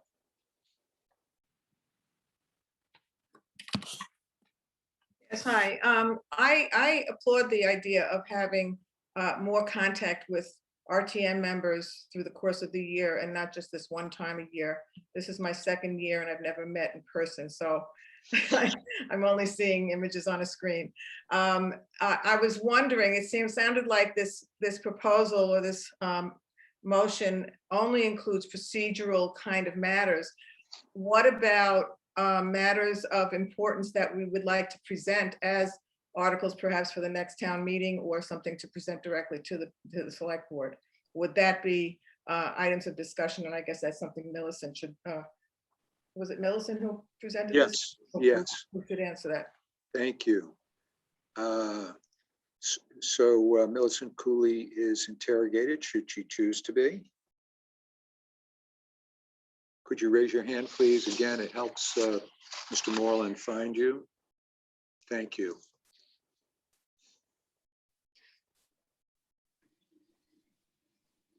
Hi, I am not quite sure how to answer that. I've sort of envisioned it as a way to improve the way we represent people and the process that we use, not a place where we necessarily decide on issues, but we want to make it, or vet issues, like another town meeting. I see it as a way to get better so that when we come to town meeting, we're, for example, doing a better job of representing people, maybe learning how people can bring their issues forward, as opposed to discussing the issues themselves. And I'd like to also comment on, I think, something that the moderator said, where I would see, I think your role in just getting us to convene to the next meeting. At that meeting, we would elect a chair. Right? Yes, that's correct. Right? That's the way it reads. Okay, good. Mhm. Just to kind of, we have a way to gather to do that work, to elect the officers. Okay. Yep. Is there further discussion with regard to the Cooley motion? Marta Gossage.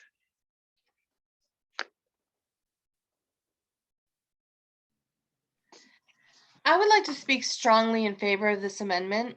One of the things that a number of folks have talked about, and I've seen go between RTM members, is the fact that there's a lack of understanding for new RTM members specifically about what leadership means and what our charge in the town charter contains. And I think that a committee like this could be a really wonderful vehicle to meet more often, discuss a place for new members to perhaps learn procedure more so that we don't spend as many hours and minutes as we have, I believe, this weekend discussing procedure. I think it could really not only streamline the RTM annual meeting, but also empower RTM members to fulfill the RTM charge in the town charter better. Further discussion on the Cooley motion? Okay, hearing none, we'll vote on it, but let me read it to you again. It's moved to create an ad hoc representative town meeting steering committee to review the rules, procedures, and structures of representative town meeting for the purpose of enhancing the efficiency and effectiveness of the body. The steering committee shall consist only of elected members of this body. The committee shall automatically dissolve in 3 years unless action is taken for its consideration or other status. The committee will distribute electronically a summary of the work every 4 months to the membership of the body. Interested members shall submit their names to the moderator, who shall convene the first meeting within 30 days of this meeting. Additional members may be appointed by the newly elected chair following each annual representative town meeting or other times as necessary. All those in favor of the Millicent Cooley resolution, please signify by saying aye. All those opposed, nay.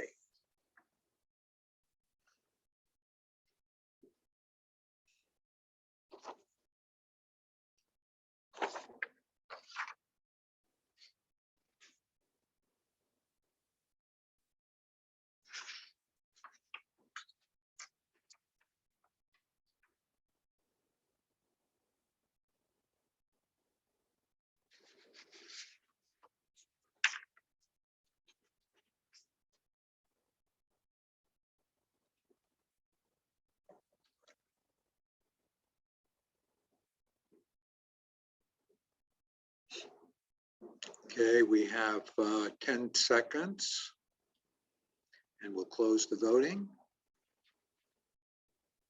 And we'll close the voting now. Listen to the results of your vote. 73 in favor, aye, and 15 nay. And you have approved the representative town meeting a motion of Millicent Cooley. Chair now will take up and call on Mr. Dimes, is the next person in the queue.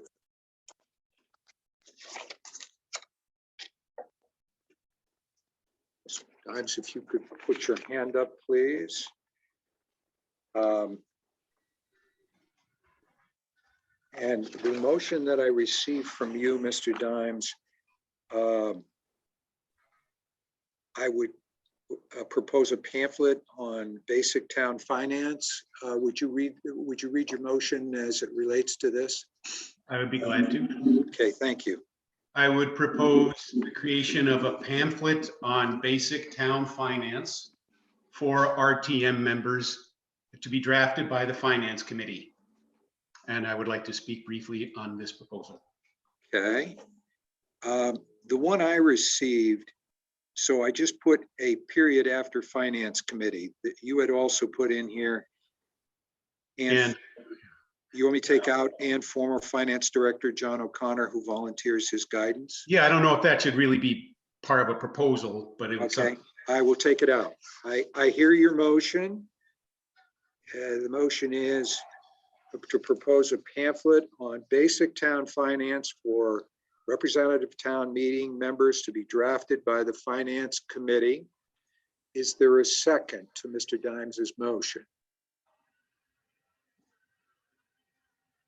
Chair would call on Michael Bosworth. Wait a minute, Michael, can't hear you, sorry. I second the motion. Thank you.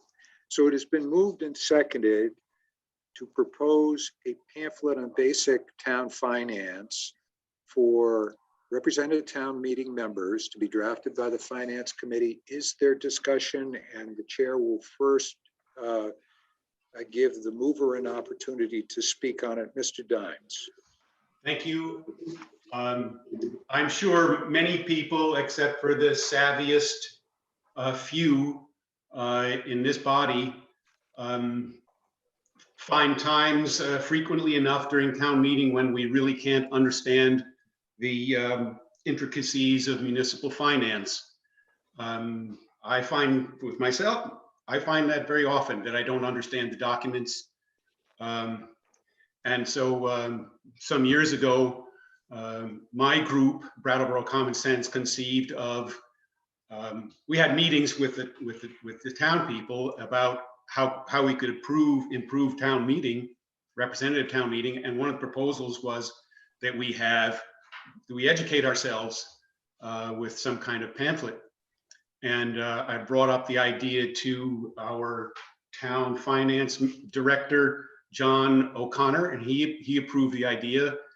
Now Mr. Heller thinks it's okay.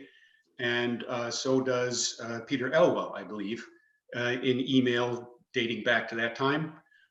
This morning, I refreshed Mr. O'Connor's commitment to the idea. He is still ready to volunteer with the committee, the finance committee, to help writing this pamphlet. So it will really help us with our financial matters, our understanding of the financial matters, and I hope you all agree. Thank you. Chair would recognize Millicent Cooley.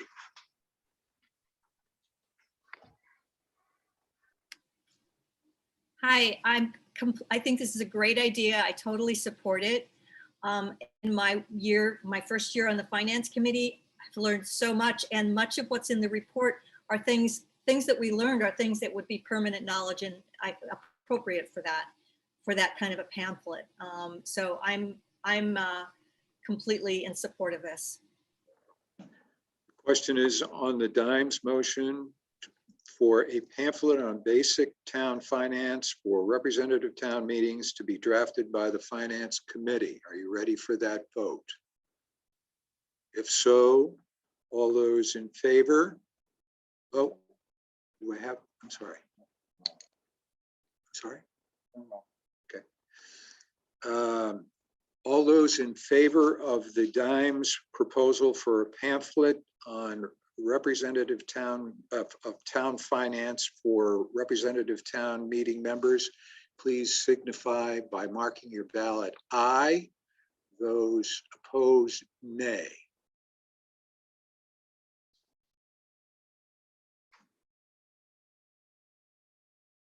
This is a pamphlet that would be created by the finance committee.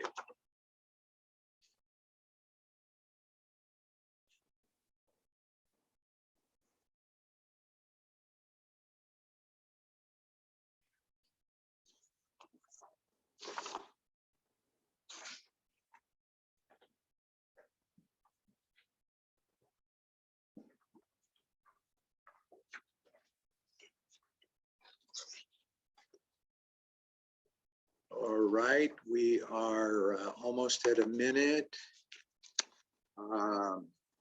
We are losing people, which is unfortunate. We have 83 votes at this point. I'll give it another 10 seconds. And remember, we have a quorum requirement of 75, so we've got to be careful here. All right, we're going to suspend the voting on the Dimes motion and listen to the results of your vote. Aye 74, nay 10, and you have approved the Dimes motion to create a pamphlet on basic town finance for representative town members to be drafted by the finance committee. We now move on, and the chair would like to recognize Alex Fisher.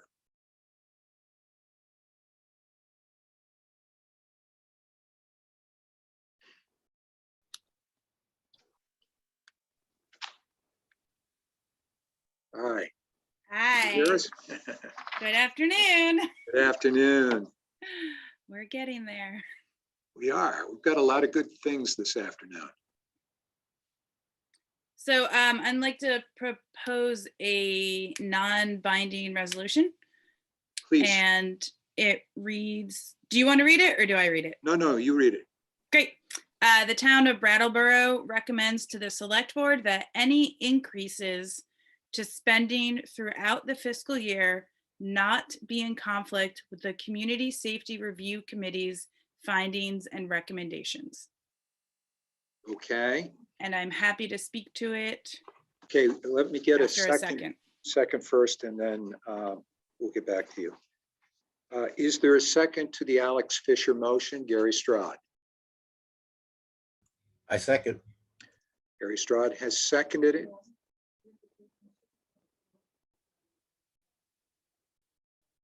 Oh, that's a good point. Thank you.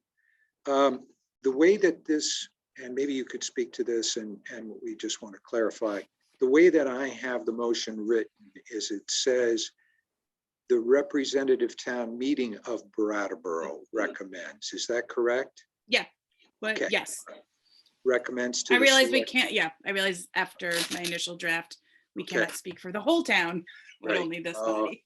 Okay. Very good. So the way that the motion reads as follows. The representative town meeting of Brattleboro recommends to the select board that any increase of spending throughout the fiscal year not be in conflict with the Community Safety Review Committee's findings and recommendations. You may speak to the motion.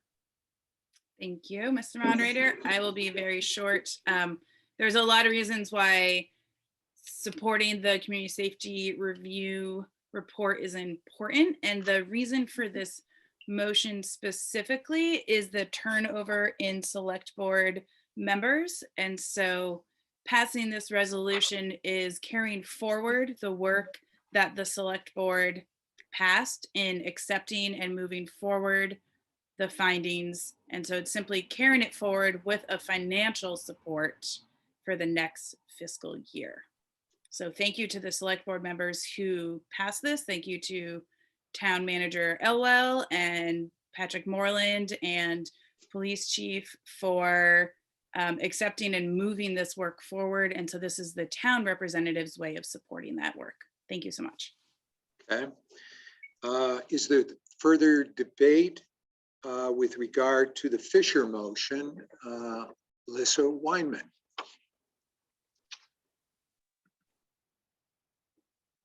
I would like to call the question. I believe we all support this. Okay, it's been moved to call the question on the Fisher motion. Is there a second to calling the question? Chair recognizes Bethany Ranquist. I second that. I agree.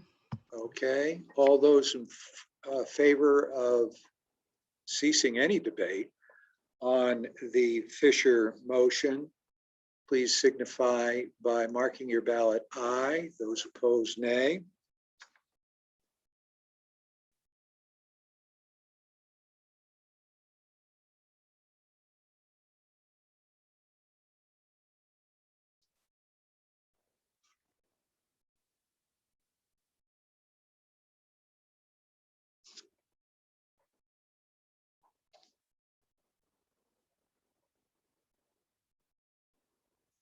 Thirty seconds. We had 78 ballots cast.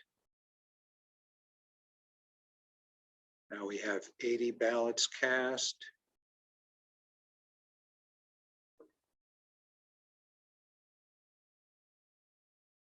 Chair is going to give you another 10 seconds to get in your voting.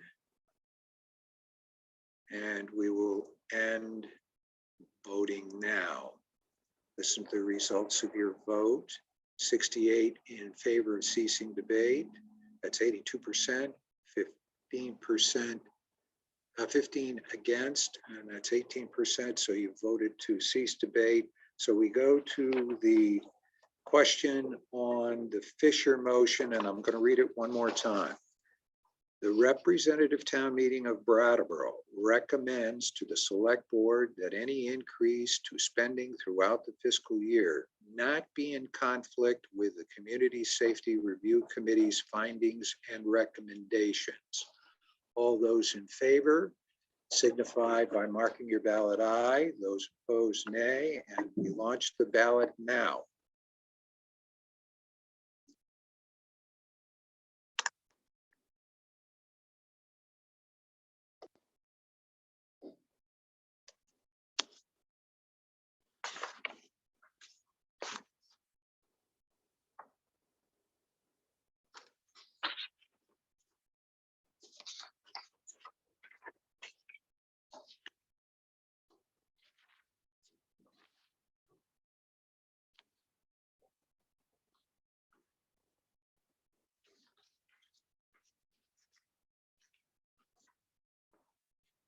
Right, we have 80 votes in,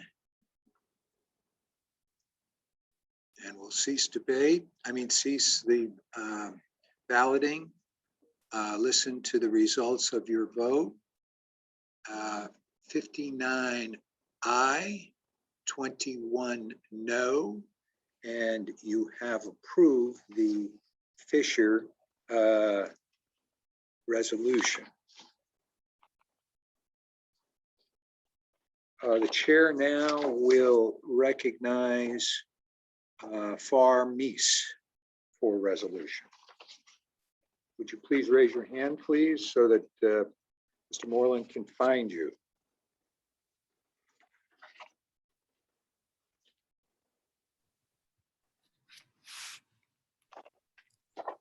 Hi there.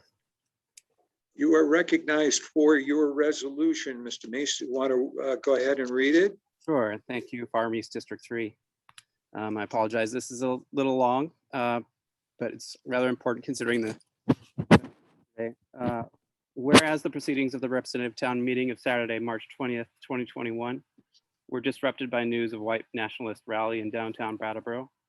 And whereas this rally caused members of this body to become concerned both for their own immediate safety and that of their Black, Brown, Asian, Indigenous, Jewish, queer, and politically active friends and family. And whereas the RTM as a public body believes that while the freedom to express those views is respected, it also requires a direct and timely response from this body in order to clearly articulate this body's opposition to those views. Now, therefore, be it hereby resolved that the RTM members reiterate the acknowledgement of harm to those communities referenced above, the harm acknowledged and made, and the acknowledgement made by a town manager in the select board meeting on March 2nd, 2021, namely, we acknowledge that centuries of white people holding power in our country, including here in Vermont and in Brattleboro, has perpetuated systemic racism that has caused and still causes harm to people of color throughout our country, including here in Vermont and in Brattleboro. We acknowledge that this harm is caused not only by overt acts of personal and systemic racism, but also more insidiously by the unintentional impacts of unconscious bias. We acknowledge that the harm caused by systemic oppression, both intended and unintended, extends beyond people of color to include LGBTQIA plus people living with disabilities, psychiatrically labeled people, and other individuals and groups who carry historically marginalized identities. We acknowledge that, as documented in the CSRT's report, people here in our community, that's the Community Safety Review Committee report, people here in our community have experienced harm from the existing systems in our community. Finally, we acknowledge that as people in positions of authority, today we have an obligation to develop a more complete understanding of the harm that is being experienced and to take action to reduce and prevent such harm as we move forward from this time. Therefore, we commit ourselves to an ongoing process of reckoning with the harm caused by existing systems in Brattleboro and with our roles and actions within those systems. We further commit ourselves to approaching this work and future corrective actions with humility and reflection in collaboration with individuals and groups who have been negatively impacted by these systems. And be it further resolved that the RTM members do hereby condemn white supremacist and fascist views expressed by those neo-Nazis and express solidarity and support for all threatened, marginalized, and oppressed communities in Brattleboro who stand opposed to those views. And be it further resolved that the RTM actively seeks to address these harms and supports the work of the Community Safety Review Committee and the town's implementation of the recommendations that will make Brattleboro safer and more welcoming to all. Thank you. Thank you. With your permission, I'm not going to read the entire thing over again. That's fine. We're looking, first I want to clear the queue and look for a second. Do we have a second to Mr. Meese's motion? The chair would recognize Jessica Gelter. Top, right on the top.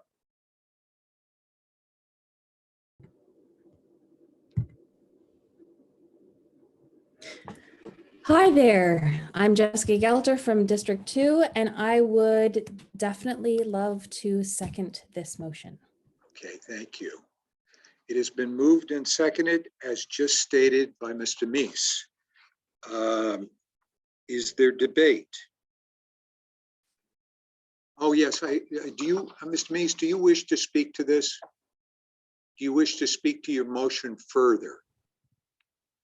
I can defer, yield my time, I think, to, it looks like Robin maybe was going to speak to this. Okay, sure. Robin Morgan.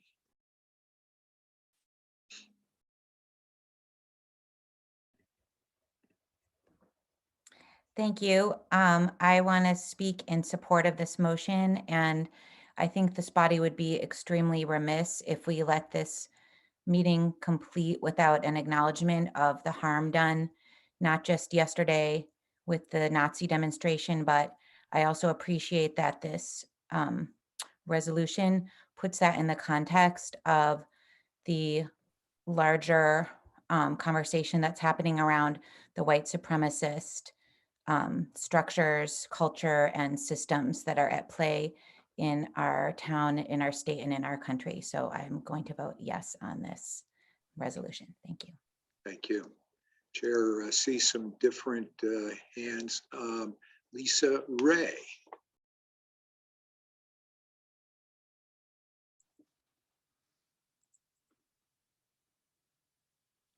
Good morning, good afternoon, everyone.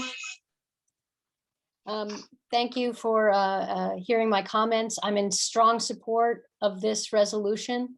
I think given what happened yesterday while we were all convened, it is really important to have a very strong and clear articulation of our support for the folks in our community that have been working so hard over the past year to prepare this report and to gift us with the knowledge in it that will allow us to move forward as a town and a community. So I want to speak strongly in favor of this resolution.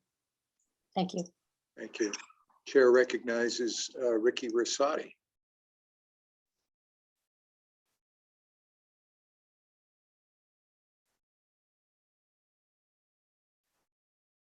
Hello? Yes, we can hear you. I understand what FAR had written as being kind of a declaration to reflect the representative's point of view on Nazism. And I just wanted to reflect that if we, as a majority, were anti-racist, then we would have voted in favor of changing the community marketing initiative slogan from Love Brattleboro to Love Wentescok in recognition of the indigenous names, because there's this same structural racism and hierarchy in the perpetuating the legacy of colonialism here, as is a genocide which is promoted by Nazism. I yield my time. Thank you. Chair recognizes Christopher Kane.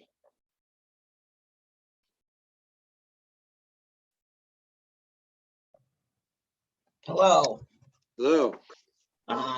Good afternoon. Christopher Kane, District 3. I would like to speak about what Ricky just said. They had a very good point. Anti-racism does not start by kicking Nazis out. Anti-racism starts by changing things. And we are the body and we can change things. That's what we need to do. We need to do that now and not yesterday. I yield my time. Thank you, Mr. King. Chair recognizes Abigail Minukin.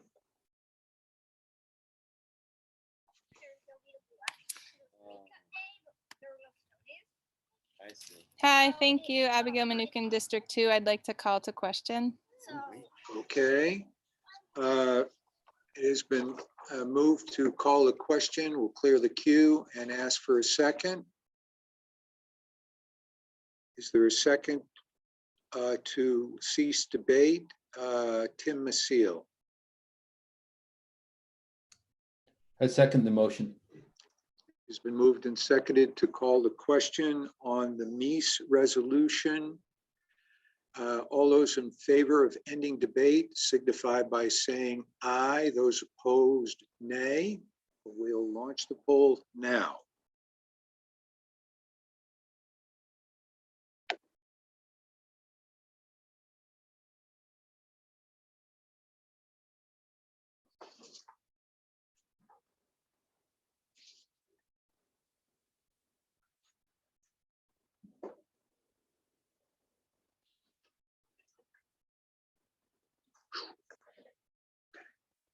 It's getting low.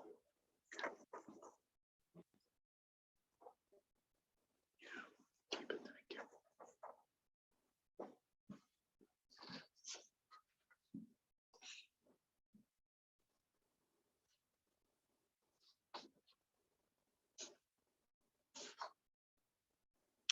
Okay, going to allow another 10 seconds.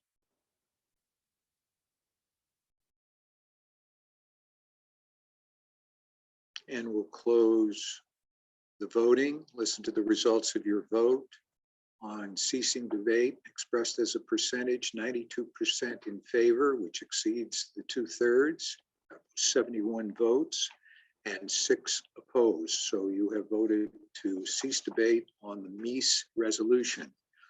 Since it was just read by Mr. Meese a few moments ago, the chair will beg your indulgence by not rereading it again unless I see someone who wishes. I'm going to clear the queue here. Unless someone has a point of order or a. Oh, we do have points of order. Okay, good. Chair recognizes Paul Rounds. I just have a question about the count, and are we at a quorum or under a quorum now with the number of people that have been leaving? I'm not sure if the select board counts towards the quorum, and if they have been voting, that would make this a very close count if we do have a quorum still available. Thank you for your inquiry. We are monitoring this, Mr. Rounds, because that's very important. And we still have 94 eligible voters of a representative town meeting that are in the meeting as of literally 3 minutes ago. So yes, we are monitoring it very carefully, but I appreciate the inquiry. Another point of order by Christopher Kane.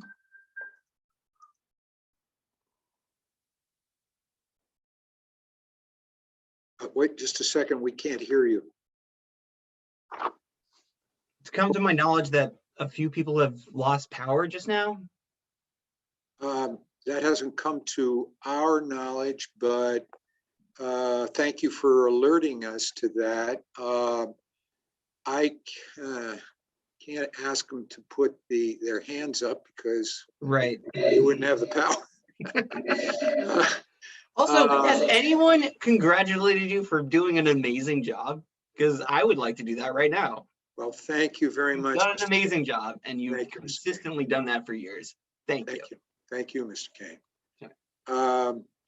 Let's see if anyone else raises it. We have some other points of order. Marta Gossage.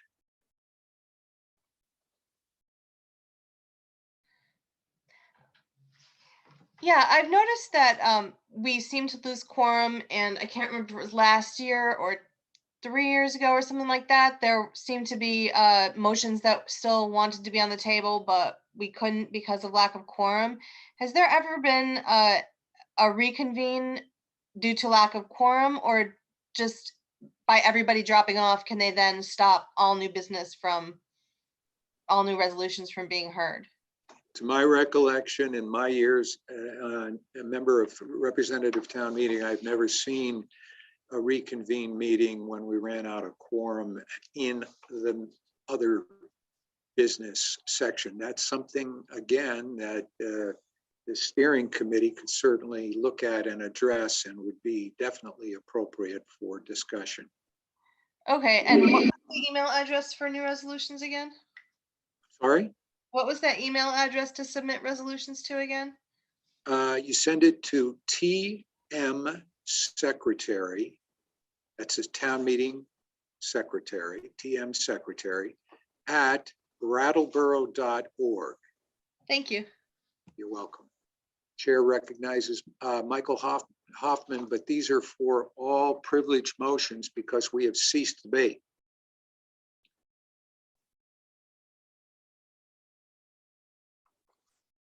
We still need to get back to Mr. Meese's voting on Mr. Meese's resolution. So Chair recognizes Mr. Hoffman. Okay, can I be heard right now? Sure can. What is your, is it Okay, point of order, point of information, Mr. Hoffman? Thank you for hearing. I'm raising one of the 3 points that I put into the queue because it relates to the current proposal. The Meese. Okay, here's the problem. We have just voted to cease debate on the Meese resolution, so that we have to now submit for vote. Now, if you've got another resolution coming along, It is part it's in harmony with this, with the Meese promote position. All right, but you see, I could save it if that makes sense. I think it would be best if it was, if we raise it up, if we raise it in order, it would be better because I have it, I do have it, I see it here. Okay. Thank you. Thank you. Again, all I'm addressing right now for folks that are on the phone are privileged motions, point of order, point of information. So let's see, Dick DeGray.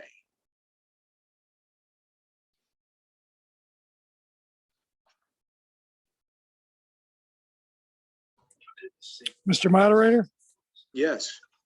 Yeah, I was looking to speak not to any of the motions, but to make a statement. But okay, no, but we've got a pending. Let me lower my hand. Okay, thanks. And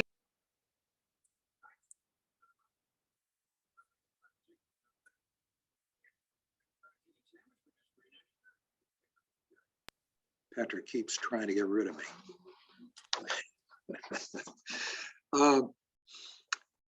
All right, I again will only accept right now anything that you believe might be a privileged motion because we have a motion pending for vote. So with that, the chair will recognize Bethany Rehnquist. I believe it's a privilege motion. I want to say that because people have lost power, I know that there are a couple of people who have not, who are trying to get back into the Zoom, and I just want to make sure that the technical folks are making sure to check the waiting room and allow people back in. We have been informed of losing power. Do you know where that occurred? I only know of 2 people that it's impacted, so I don't know if it's just a single building or a small neighborhood, but I just want to make sure that if anybody gets kicked out, that they're able to get back in if they wanted to. That was it. Thank you. Well, we are monitoring this on a real-time basis, so thank you. Chair recognizes Ricky Rosati. Hello, I would like to motion a recess for 1 hour lunch. All right, that is a privileged motion. So the question is, first of all, I'm going to clear the queue and see if there's a second to the motion to recess for 1 hour's lunch. The concern that I have is right now we're down to 88 eligible voters. One of the concerns I have is if we recess for an hour, we may come back here and not have a quorum. With that understanding, do you sure you want to move to recess for an hour lunch? Hello? Yes. There is also the option for us to adjourn to a date certain, either next week or next month, whenever is a proper warning period? Because there are so few people available now.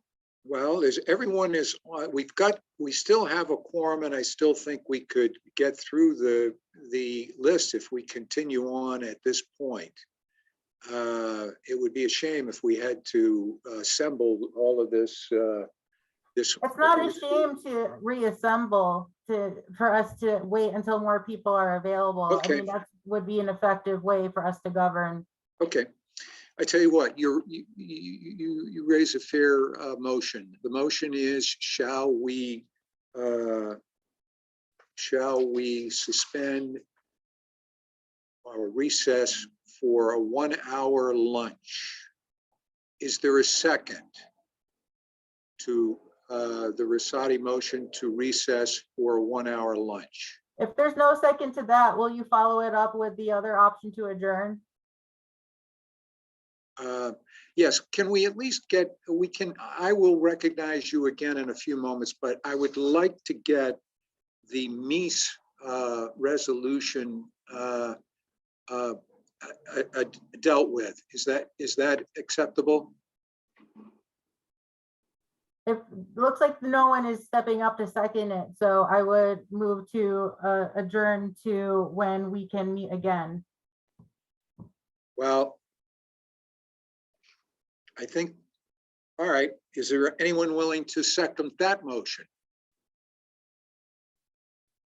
Seeing none, that motion fails, and we will return to the question currently pending before us, and that is the Mies resolution, where we ceased debate some time ago, and the chair hesitates to read the whole thing. It is a lengthy resolution condemning racism, and unless there is objection, I am going to put this to a vote now without rereading it. All those in favor of Far Mies's resolution, please indicate by saying or marking your ballot aye. Those opposed, nay.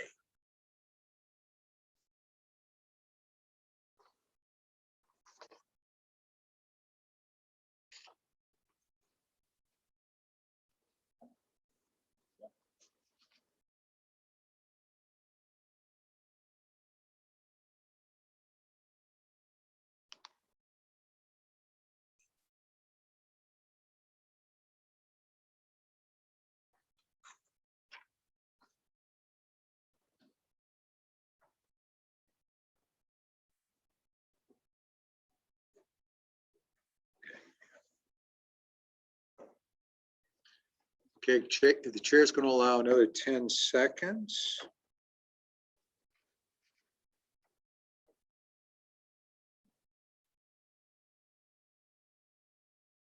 And we'll close the voting. Those in favor of the Mies resolution, 70. Those opposed, 8. The ayes have it, and you have adopted the Mies resolution. Now, the chair does want to just alert folks to one consideration. There will be a specific vote made to recess as opposed to adjourn this meeting at the conclusion of the meeting, because it's necessary to keep the meeting open until a half an hour before the conclusion of voting on the bond issue. So that would be 4:30 on Friday, the 26th. So please bear with us. If you wish to make a motion at some point to recess this meeting, I would like to defer to Tim Wessel on that, because he has the specific language that we need in order to keep it open so that we can properly count the bond votes. Chair now moves to recognize Lissa Weinman.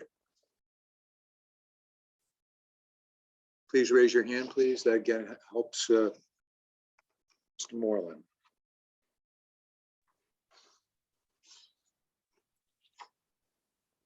Thank you for recognizing me. Okay. I have am what is- a I citizen have what- appointee, one citizen appointee on the Vermont Yankee Nuclear Decommissioning Panel. And we've also just created a federal nuclear waste subcommittee that I'm chairing.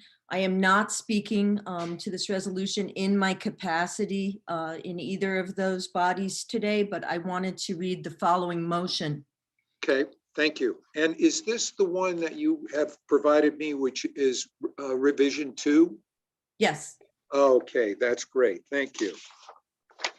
So this motion would recognize Brattleboro as a supporting host community for the Vermont Yankee Independent Spent Fuel Storage Installation. That's the ISFSI of the nuclear waste in Vernon, which maintains and safeguards 1.2 million kilograms of nuclear waste, which was generated over 40 years by the VY reactor. Recognizing this motion would include Brattleboro in an estimated $18.5 million annual federal compensation plan that has been proposed by U.S. Representative Peter Welch for the host community. But that bill does not define exactly what that host community is. Welch's Stranded Nuclear Waste Accountability Act, this bill, will be reintroduced in this session of Congress. The provision of that bill that contemplates such compensation should be supported by Brattleboro. Okay. I propose that the town publicly support these provisions in the Stranded Nuclear Waste Accountability Act that calls for such federal compensation, and that the community defines Brattleboro as part of that host community. I'd like to get a second, and then I can ask you to speak to it further. Is there a second to Lissa Weinman's motion? Chair recognizes Andy Davis.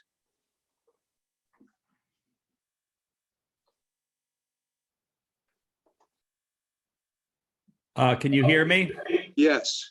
My video is not on, but I would like to second this motion. Thank you. Okay. Ms. Wyman, would you like to speak further to your motion? Yes. Please. Briefly. Please. Brattleboro's always been the hub town for emergency planning for Vermont Yankee when it was operating, despite the presence physically in Vernon.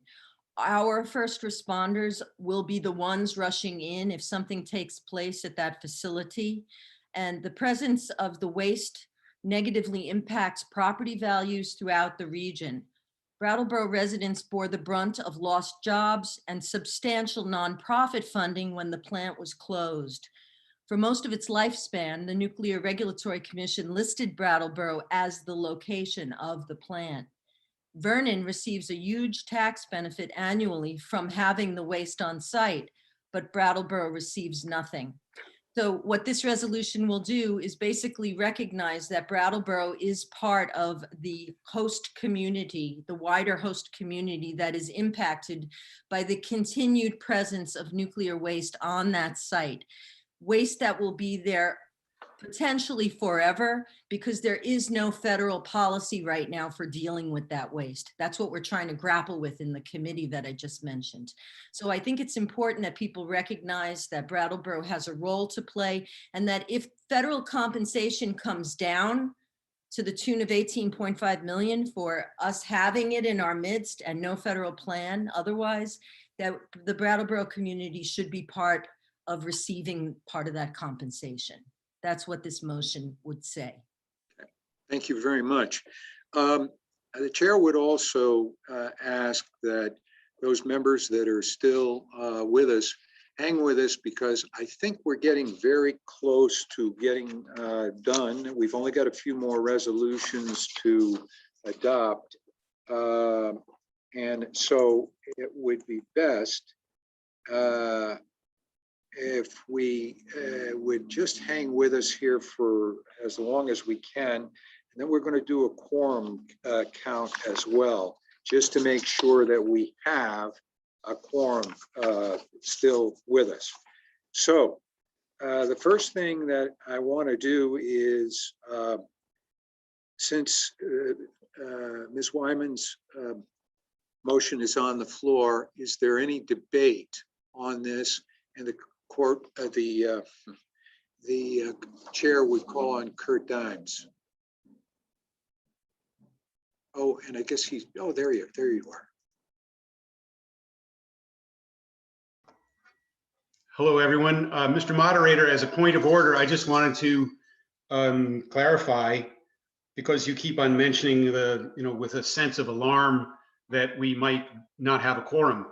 We're passing now, or considering now, only non-binding resolutions.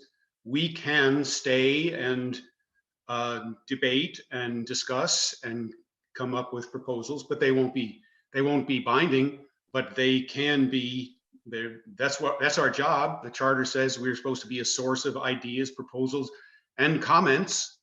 So it would be fine by the charter if we stay here and discuss these things, even if we don't have a quorum.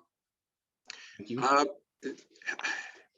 My understanding in the past and with Roberts is we can stay and conclude the item that we are working on, but we cannot take any votes. And so if you want to vote, which many of these things you want to register approval by representative town meeting, whether it's binding or not, it still nevertheless carries some weight because it has the weight of the people that approved it. And if you cannot allow that vote, which is what I am understanding, and we can confirm that, Mr. Dimes, if you'd like, with Mr. Fisher, is that we cannot do that once we don't have a quorum. So I'd like to keep going if we can while we have a quorum. Yes, Mr. Dimes. I'd be glad to hear Bob's comments about it. Okay. And I'm emphasizing we don't have to vote. We can discuss with each other because we are an assembly and we care about the ideas that we can come up with. Okay. Mr. Fisher is interrogated should he wish to be.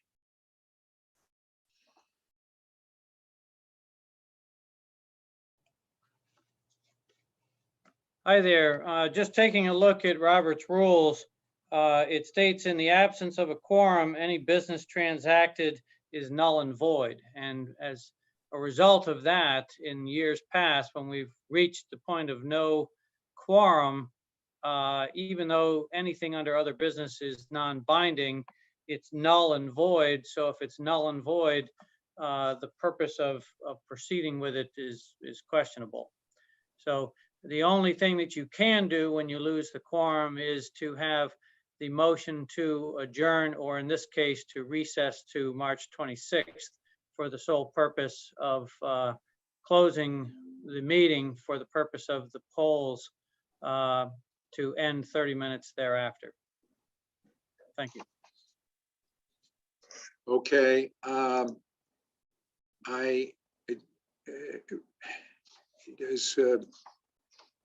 I would like to deal with this motion, but I've got another privileged motion by Ricky Rosati. Yes.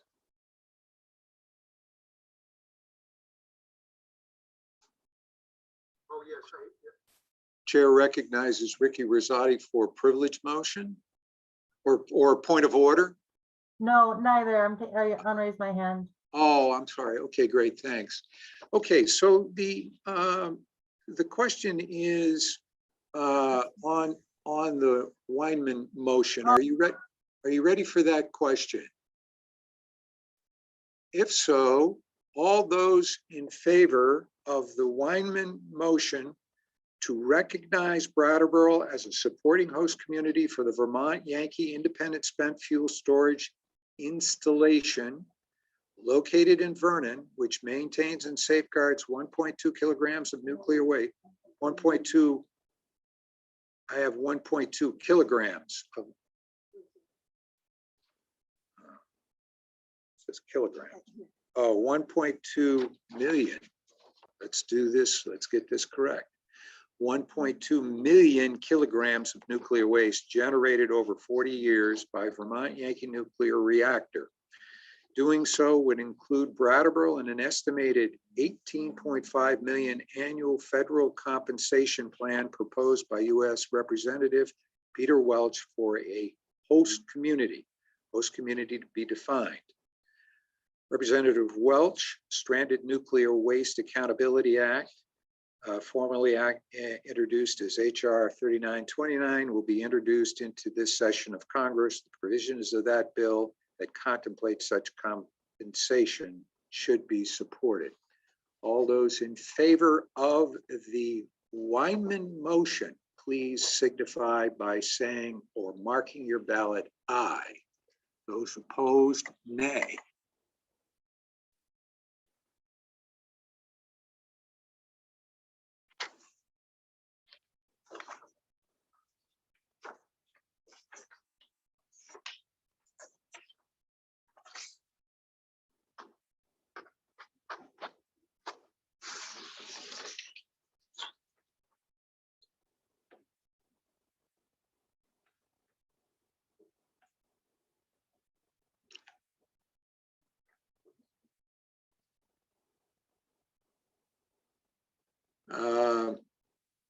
We've got 40 seconds and only 56 votes. The chair has a concern about the quorum. We're going to do a hand hold up here in a moment to make sure we've got a quorum. I'm going to allow 15 more seconds to register your vote. They're still coming in.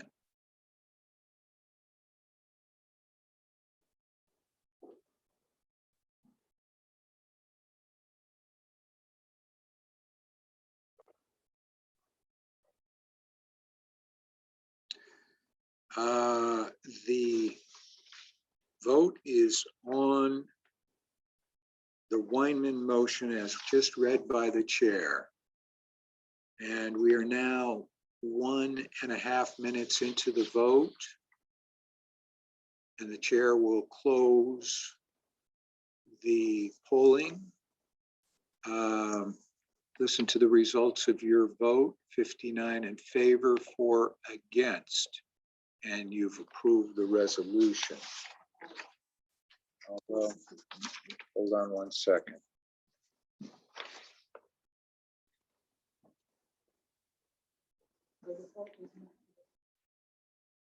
Now, we don't have enough. So let's do something here. Everybody put their hand down for a moment, and let's determine if we have actually here. Some of you could actually be listening, but sitting on your lounge chair. So I wouldn't accuse anybody of that, but what I'd like to do is ask at this point everyone who is present to please raise your hand. And we're all just eligible voters, raise your hand. Eligible voters, not people that are here by special permission. Eligible voters, raise your hand so we can do a quick count to make sure we have a quorum.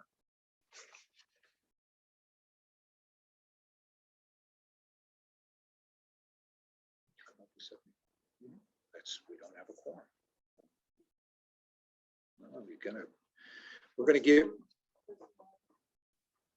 Yes, I am eligible. Please raise your hand if you're an eligible voter. We want to make sure that we have a quorum. It is looking very close.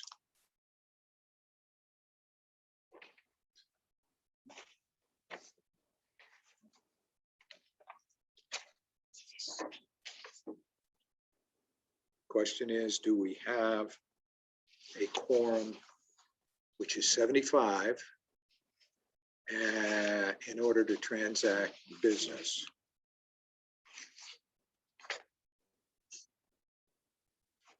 And we're counting right now to determine the number of people that have their hands up. Leave your hands up until we've got a clear count on the number of people that are currently with us.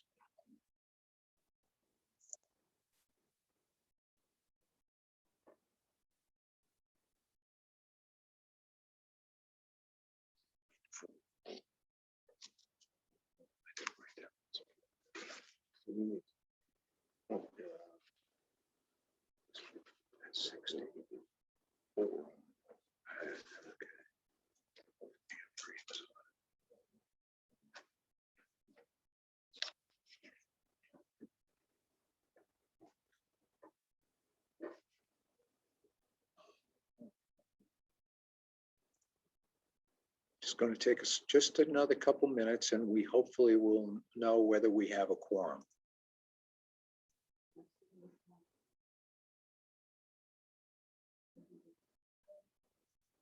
Oh, boy. Wow. Not good news. I have 3 verifying counts, all indicating we have 74. What? Well, we do. 74.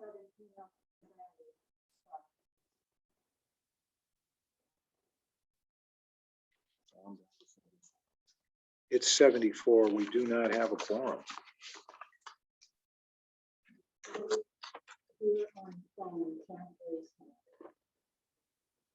Oh, so.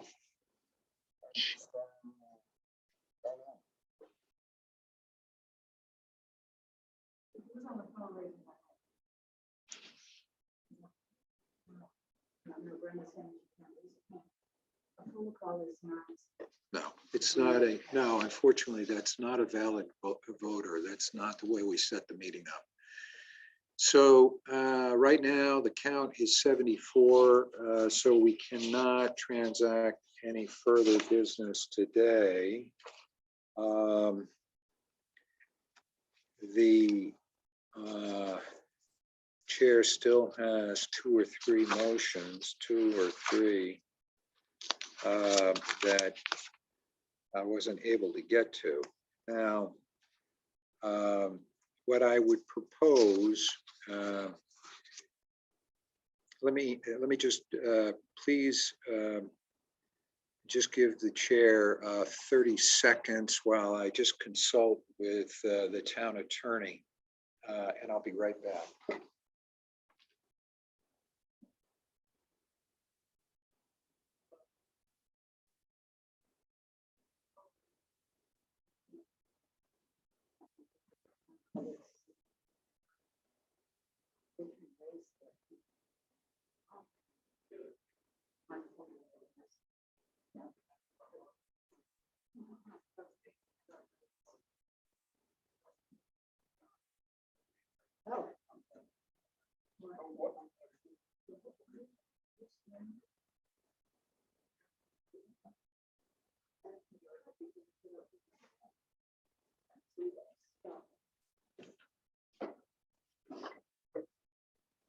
And if I asked Mr. Fisher for clarification on this, as the chair, Mr. Dimes has raised the issue of whether we could continue and just not do any official business.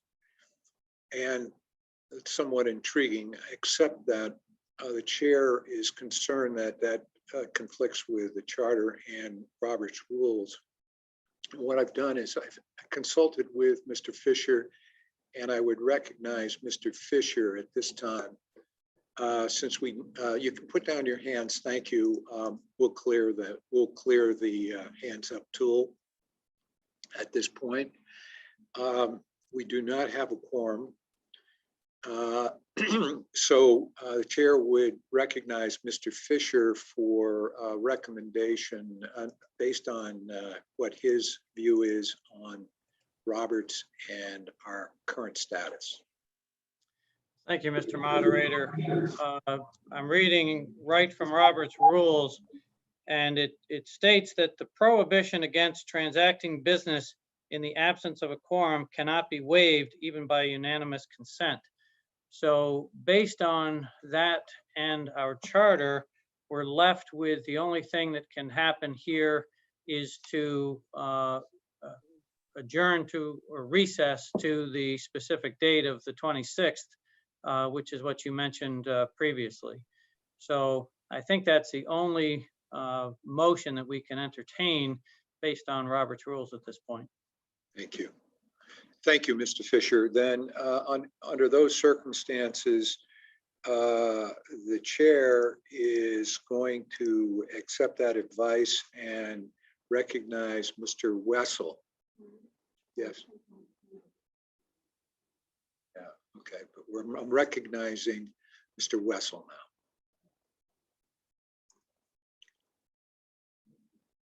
now. If Tim Wessel could raise his hand up.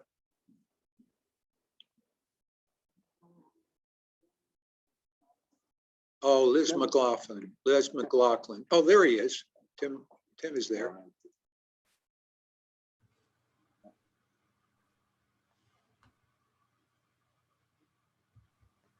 Hello, you should be able to hear me. I'm not sure. I do hear you. We do. I'm unable to start my video. So, okay, I'm sorry. I had to rush back in and I have, Liz, do you have it? Okay, never mind. I have it. The language I was provided. I move to recess this meeting to March 26th at 4:30 for the sole purpose of adjourning the meeting at that time and coordinating the closure of polls at 5 p.m. on March 26th. And this is what is required in order to satisfy the bond issue. Is that correct, Mr. Wessel? Correct. This is so that the meeting is only technically, there's my video. The meeting is only technically recessed and we can have that bond vote successfully completed. Okay, so the chair will clear the queue and see if there is a second. And chair recognizes Kathy Erfer.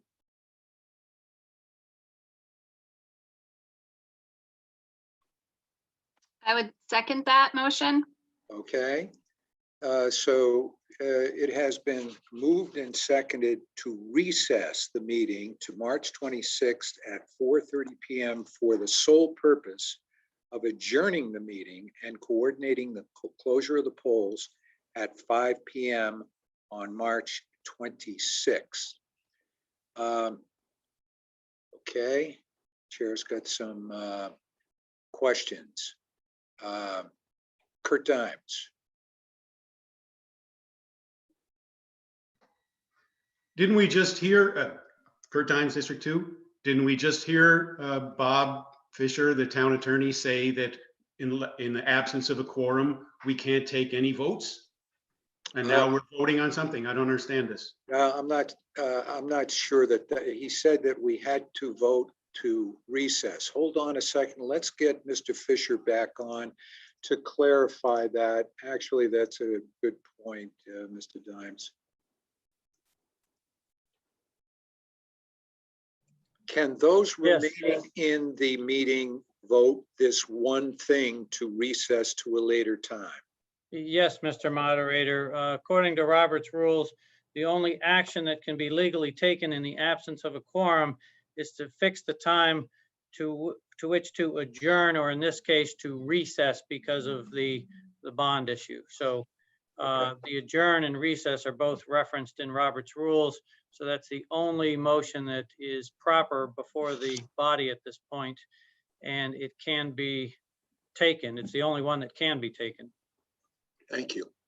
Then the chair assumes that all of these hands up are for points of order or on this motion. So the chair will just call on different people here. Let's see. How about somebody who we haven't heard from, Marta Gossage?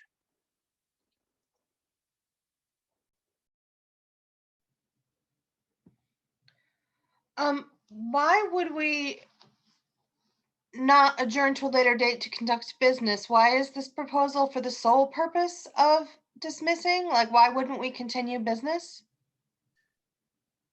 This is, I understand, is that it's for the purpose of reconvening to close the meeting consistent with the statute concerning Australian ballot votes, which says that you keep the ballot voting open for 30 minutes after the meeting is closed.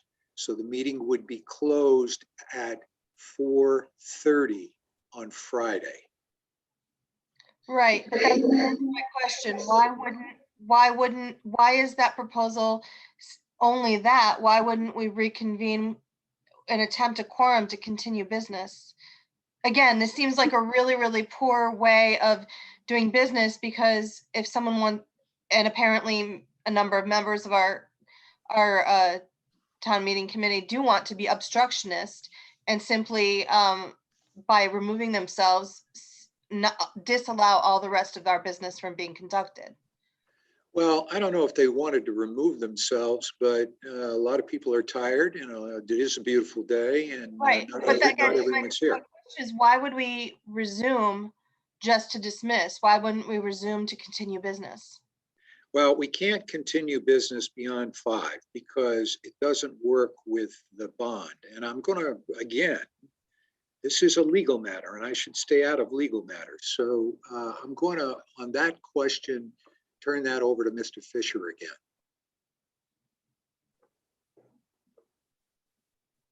And Mr. Fisher, essentially what the question is, why can't we just reconvene to take up business, not just to deal with this bond? Right. With regard, can you hear me all right? Yeah, sure. With regard to the March 26th date, you had mentioned that that had to do with the bond statute. That's actually in our charter that requires that the polls will be closed 30 minutes after the adjournment of town meeting. So that's a charter provision in the town of Brattleboro. Thank you. Because we have the deadline set for the 26th due to the mailing of the ballots and doing this meeting virtually as compared to in person, everyone thought it made the most sense to give people the opportunity to get their ballots in at a date later than today. So that's where the 26th came from. As far as moving to recess, I believe legally it would be possible to recess to another date or to adjourn to another date. I'm not sure of the pragmatic part of that, given all of the Zoom and virtualness of that. So I leave that to more technical minds than myself. But I think from a legal standpoint, given that the only proper motion to be made when there's no quorum is to adjourn or to recess, it could be to another date from a legal standpoint. It's too bad because we've only got about 3 motions left. And to go through all of this technological effort with ASL folks and people from BCTV and everybody's effort here to, when we've only got 3 more items. Now, I've just been handed a note that we may have 2 or 3 people that have just returned from getting a sandwich, and that we may actually have a quorum at this point. We could try doing our hands up again and see if we've got more than 75.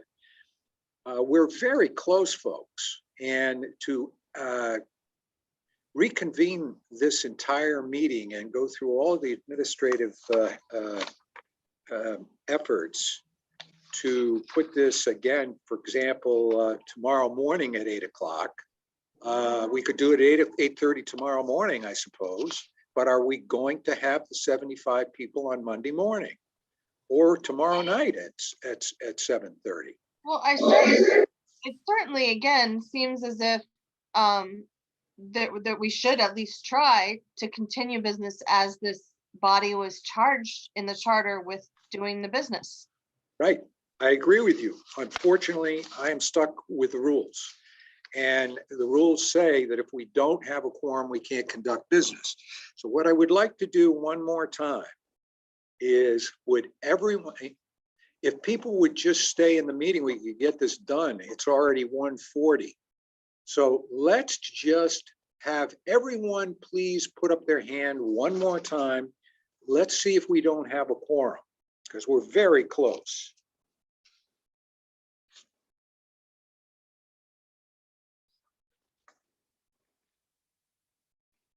And we're going to start counting these again real quick to see if we have a quorum. We don't have a quorum. We clearly don't have a quorum.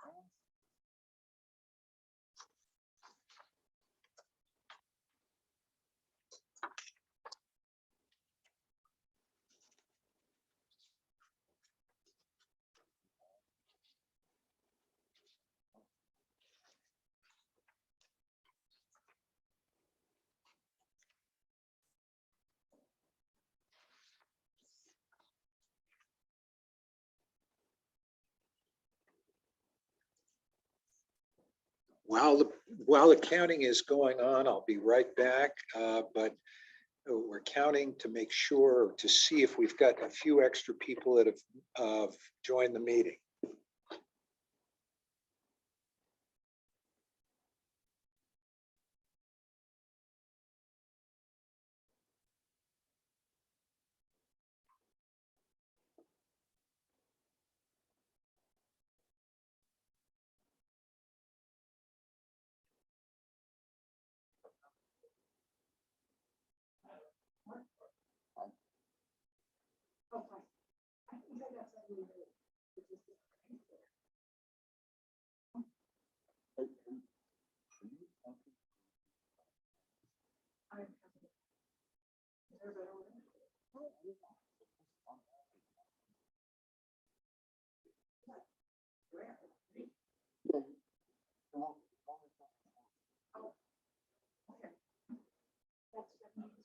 Yep.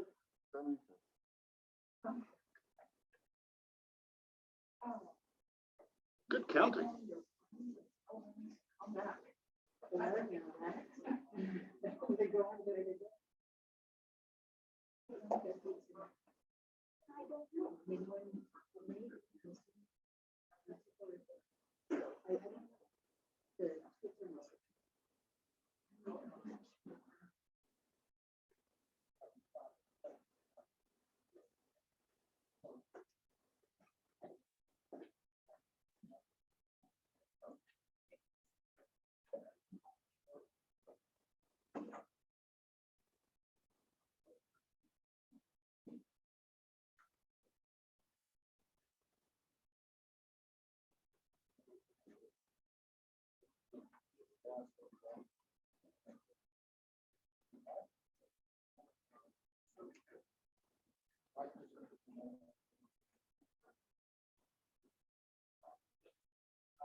I've been out consulting with a town attorney because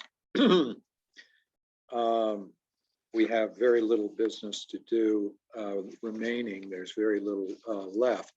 There is a motion on the floor, however, and the motion on the floor is to recess until Friday at 4:30, but for the sole purpose of closing the meeting. Since we have counted again, and we're getting fewer and fewer people as time goes by. And so our count actually came in less this time at only 72. It's close, but and again, we don't have a quorum. What my concern is, we could agree to a time in which to reschedule this. We could, for example, we'll schedule it first thing tomorrow morning at 8:30 or tomorrow night at 8:30 and try to complete the meeting tomorrow night. However, the concern I have is we may not have the quorum then. But if you want to try, we can try. I'm going to ask everyone that is hung in here with us, graciously have hung in here with us, to, we're going to remove the hand up tool. And I think what I'd like to do is call for the motion has been made and seconded to recess until 4:30 on Friday. And I'd like to get a vote on that unless there are any points of order. And I do see some here. So Tony Duncan.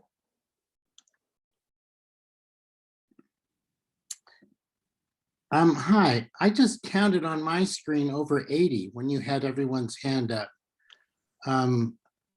Just as there being, 25 on each screen, I went through 4 screens and there were 73 for the first screens. And then there were 6 or 7 on the 4th screen.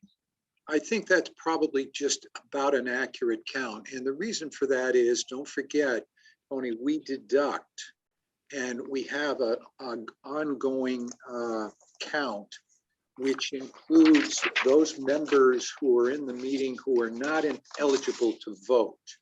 And they're not members. They're people such as the ASL people, the people, the technical people and the assistants that are in this room helping me, but are clearly not entitled to vote. I was just counting the ones that had their hands up. Oh, the total number that had their hands up, you said was 80? Yeah, it looked like the first 2 screens were full, which would be 50. And then the second screen had all but 2. And then the 4th screen had 5 or 6, which would be over 80. Okay. Well, we double checked this. What we did is we had, first of all, we have an automated count, okay, at the bottom. You can look at the bottom and see the automated count. Oh, only the host can see the automated count. I'm sorry. So Patrick Moreland can see the automated count, and the automated count is showing what? I can't be, oh, because that's right, because no, so we only have 6 hands up right now, but Patrick can see the number because he's got the automated amount. And then Jan actually does a count of everyone on the screen, and that's how we verify it. But there are ASL interpreters. There are the other people who are in the meeting who are not eligible to vote. And that's the reason, Tony. Let's see, Chair would recognize Marilyn Chirillo.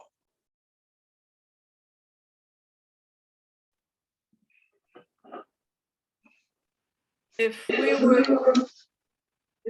to pass the motion that's on the floor right now and reconvene on Friday, and what if we still don't have a quorum, then what? We don't need a quorum for the purpose of reconvening on Friday because nothing's going to happen on Friday. It's just going to be close the meeting. That's it. But what if there's not enough to close the meeting? You don't need any. The way that it works, you can just open and close. There's nothing to do. It's just the formality of the meeting actually closing as of that date. It's effectively closing now. So if you want to, it's just something that has to be done under the charter with Australian ballots. Okay. Further, wow, a lot of point of orders. Let's see. Andy Davis. Higher. Lower. There you go.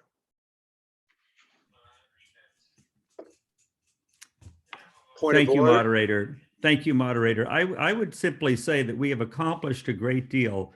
In my years of being on the representative town meeting, I never recall an expectation that all non-binding resolutions and business be completed. We've accomplished a great deal, and I think that the glass is well over half full, and that I know that I don't have a project on the table at this point, but I feel like we've accomplished a great deal. We're very tired. We don't usually do a day and a half of this, and I think that I would be in favor of just holding the vote to adjourn. Okay, thank you. Chair would recognize Michael Hoffman.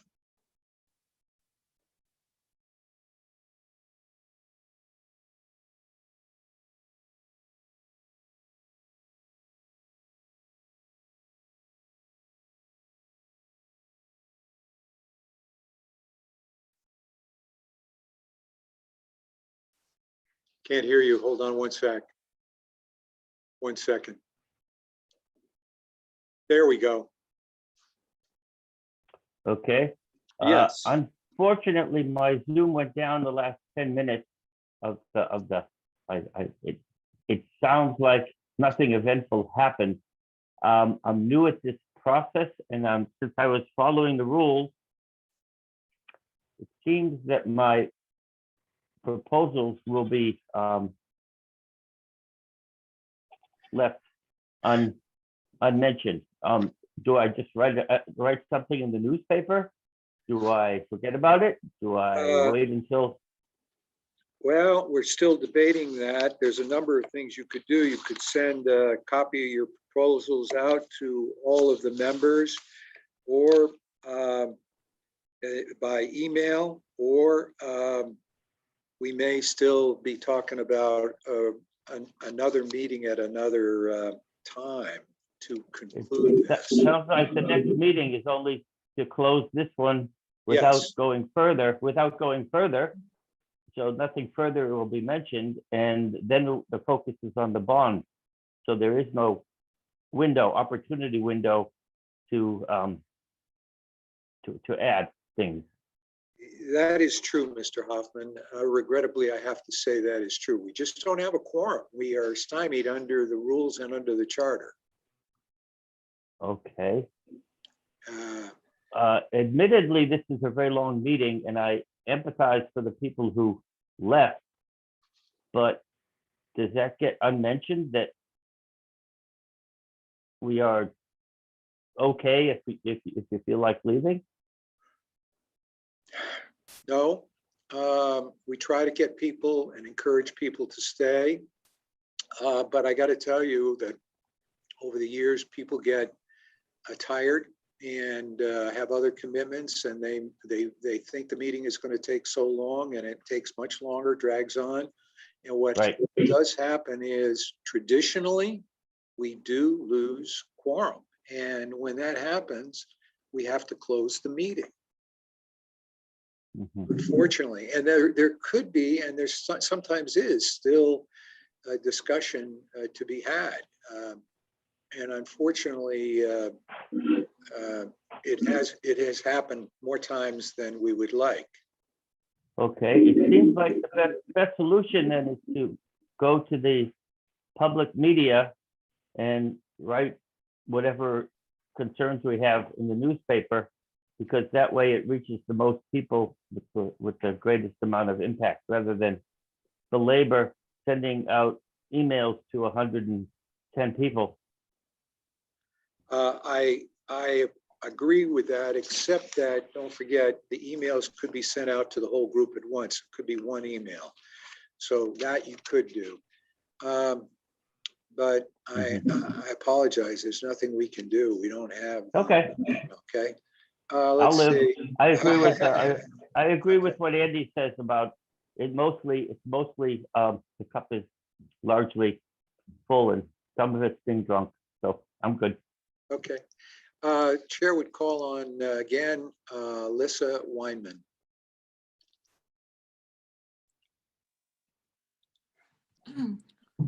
I would just like to thank everyone for the support of that resolution. And when you say send the motion to the whole group of town members, what will be accomplished with that? Simply making them aware that there's this issue? Or I do plan to perhaps come to the select board meeting and pursue some form of town support for what I've put forward in another way. Is that appropriate? Sure. Sure, you can do that.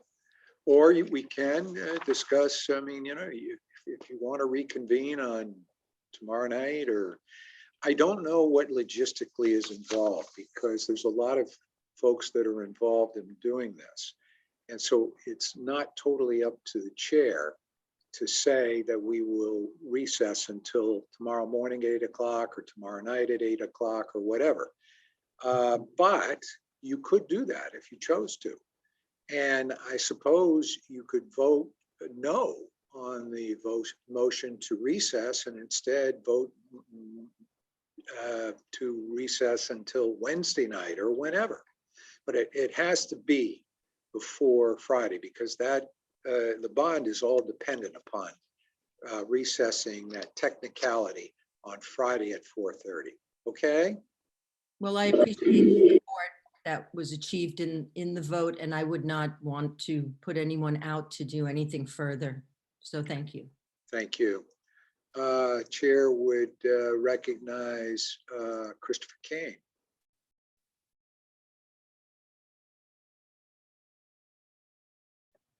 Hello. Yes, Hello Mr. Kane. again. Good afternoon. Welcome. I have a few concerns. My first concern is the white hand situation that we dealt with yesterday. Right. My second is that I think that some people just showed up. We could do one more. We did. Can we please? Yeah, sure. Thank you. I tell you what, I will. We will immediately do another hands up. I have actually, if this would make more sense, can we? I actually don't know. Can I propose to the body right now whether or not we should do the hands up thing that we've been doing, or can we do a vote? Because the voting always works. Right? Yeah, that's sort of, well, it doesn't always, because a lot of people don't vote, but we could use the voting. Because you can tool. abstain, I guess. Yes, right? but I guess we could use the voting tool instead of the hands up tool if you prefer. But I want to pose that to the body. Propose that to the body. You mean? I'm not sure if that's the right way to do this or not.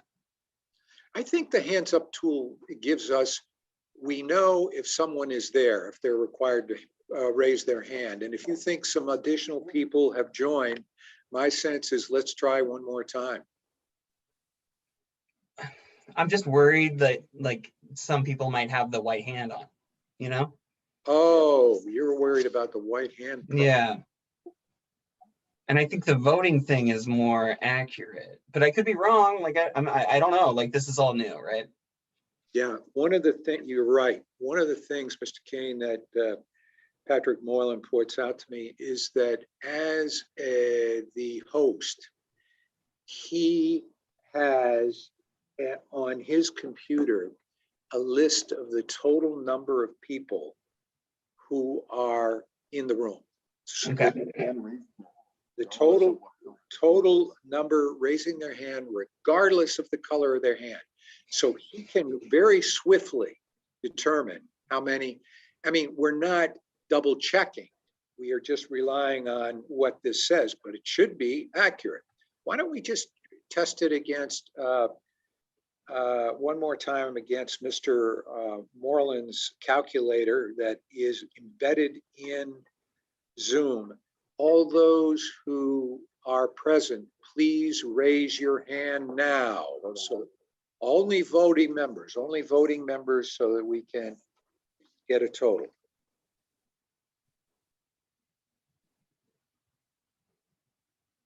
Mr. Moderator? Yes.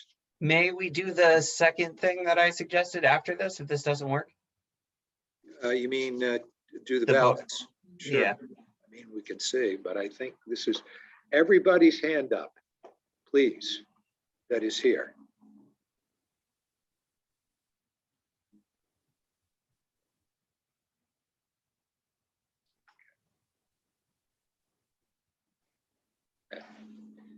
Okay, the answer is we've only got 69. So I tell you what, let's try. Do you want to try the ballot approach? I'm willing to do it. I think.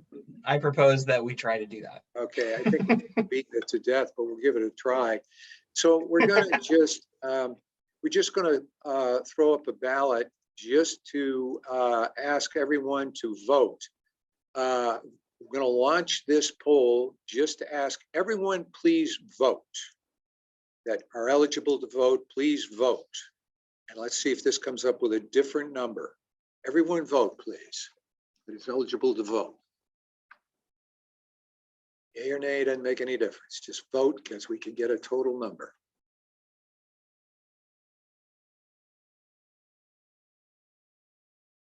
Please vote. And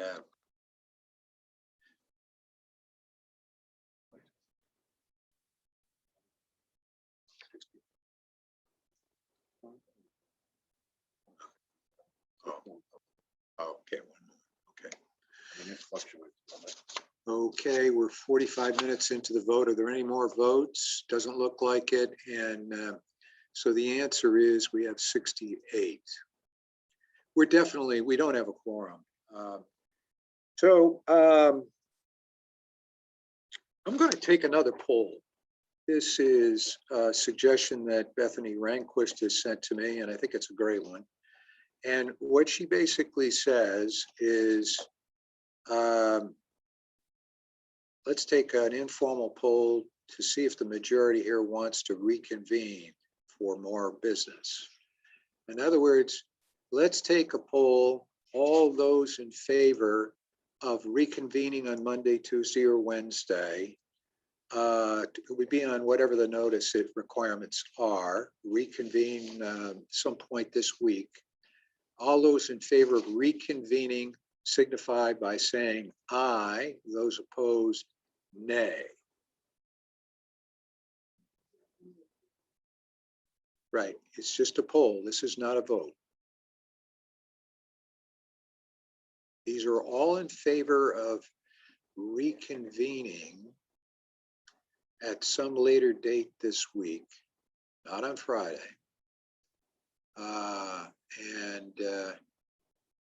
Aye for reconvening, nay for concluding the meeting now. And we have 40 seconds in and we're up to the 67 votes.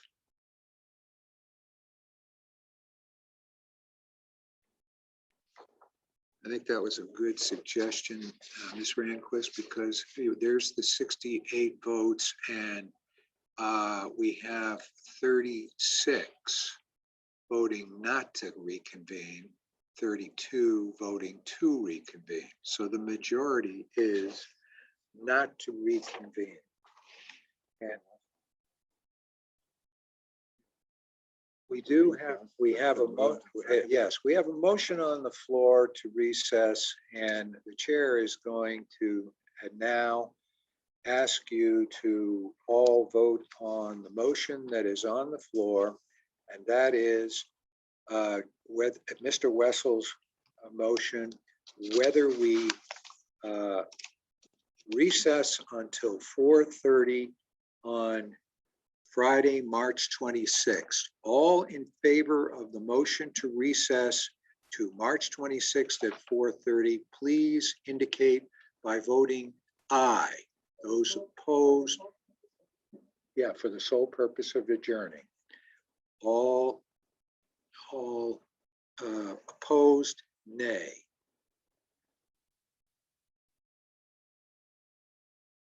So this is the original motion to adjourn this meeting as expressed by Mr. Wessel.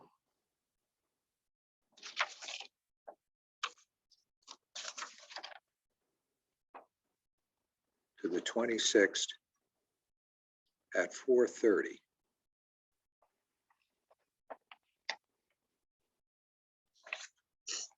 And 45 seconds have gone by. Still waiting for a couple of votes to come in.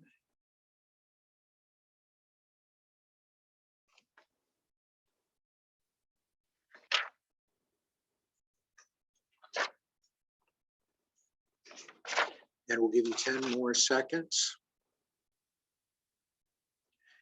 And we will cease the voting.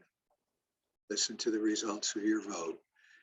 54 vote to recess as proposed by Mr. Wessel until Friday at 4:30 for the sole purpose of adjourning the meeting. 11 vote nay, and you have voted to recess this meeting until Friday at 4:30. Again, thank you all for your kind attention, and I look forward to seeing what we can do to improve the system, but hopefully that in the future, this will be the last time that we have to engage in the electronic media, which definitely has posed a challenge. Thank you all for attending.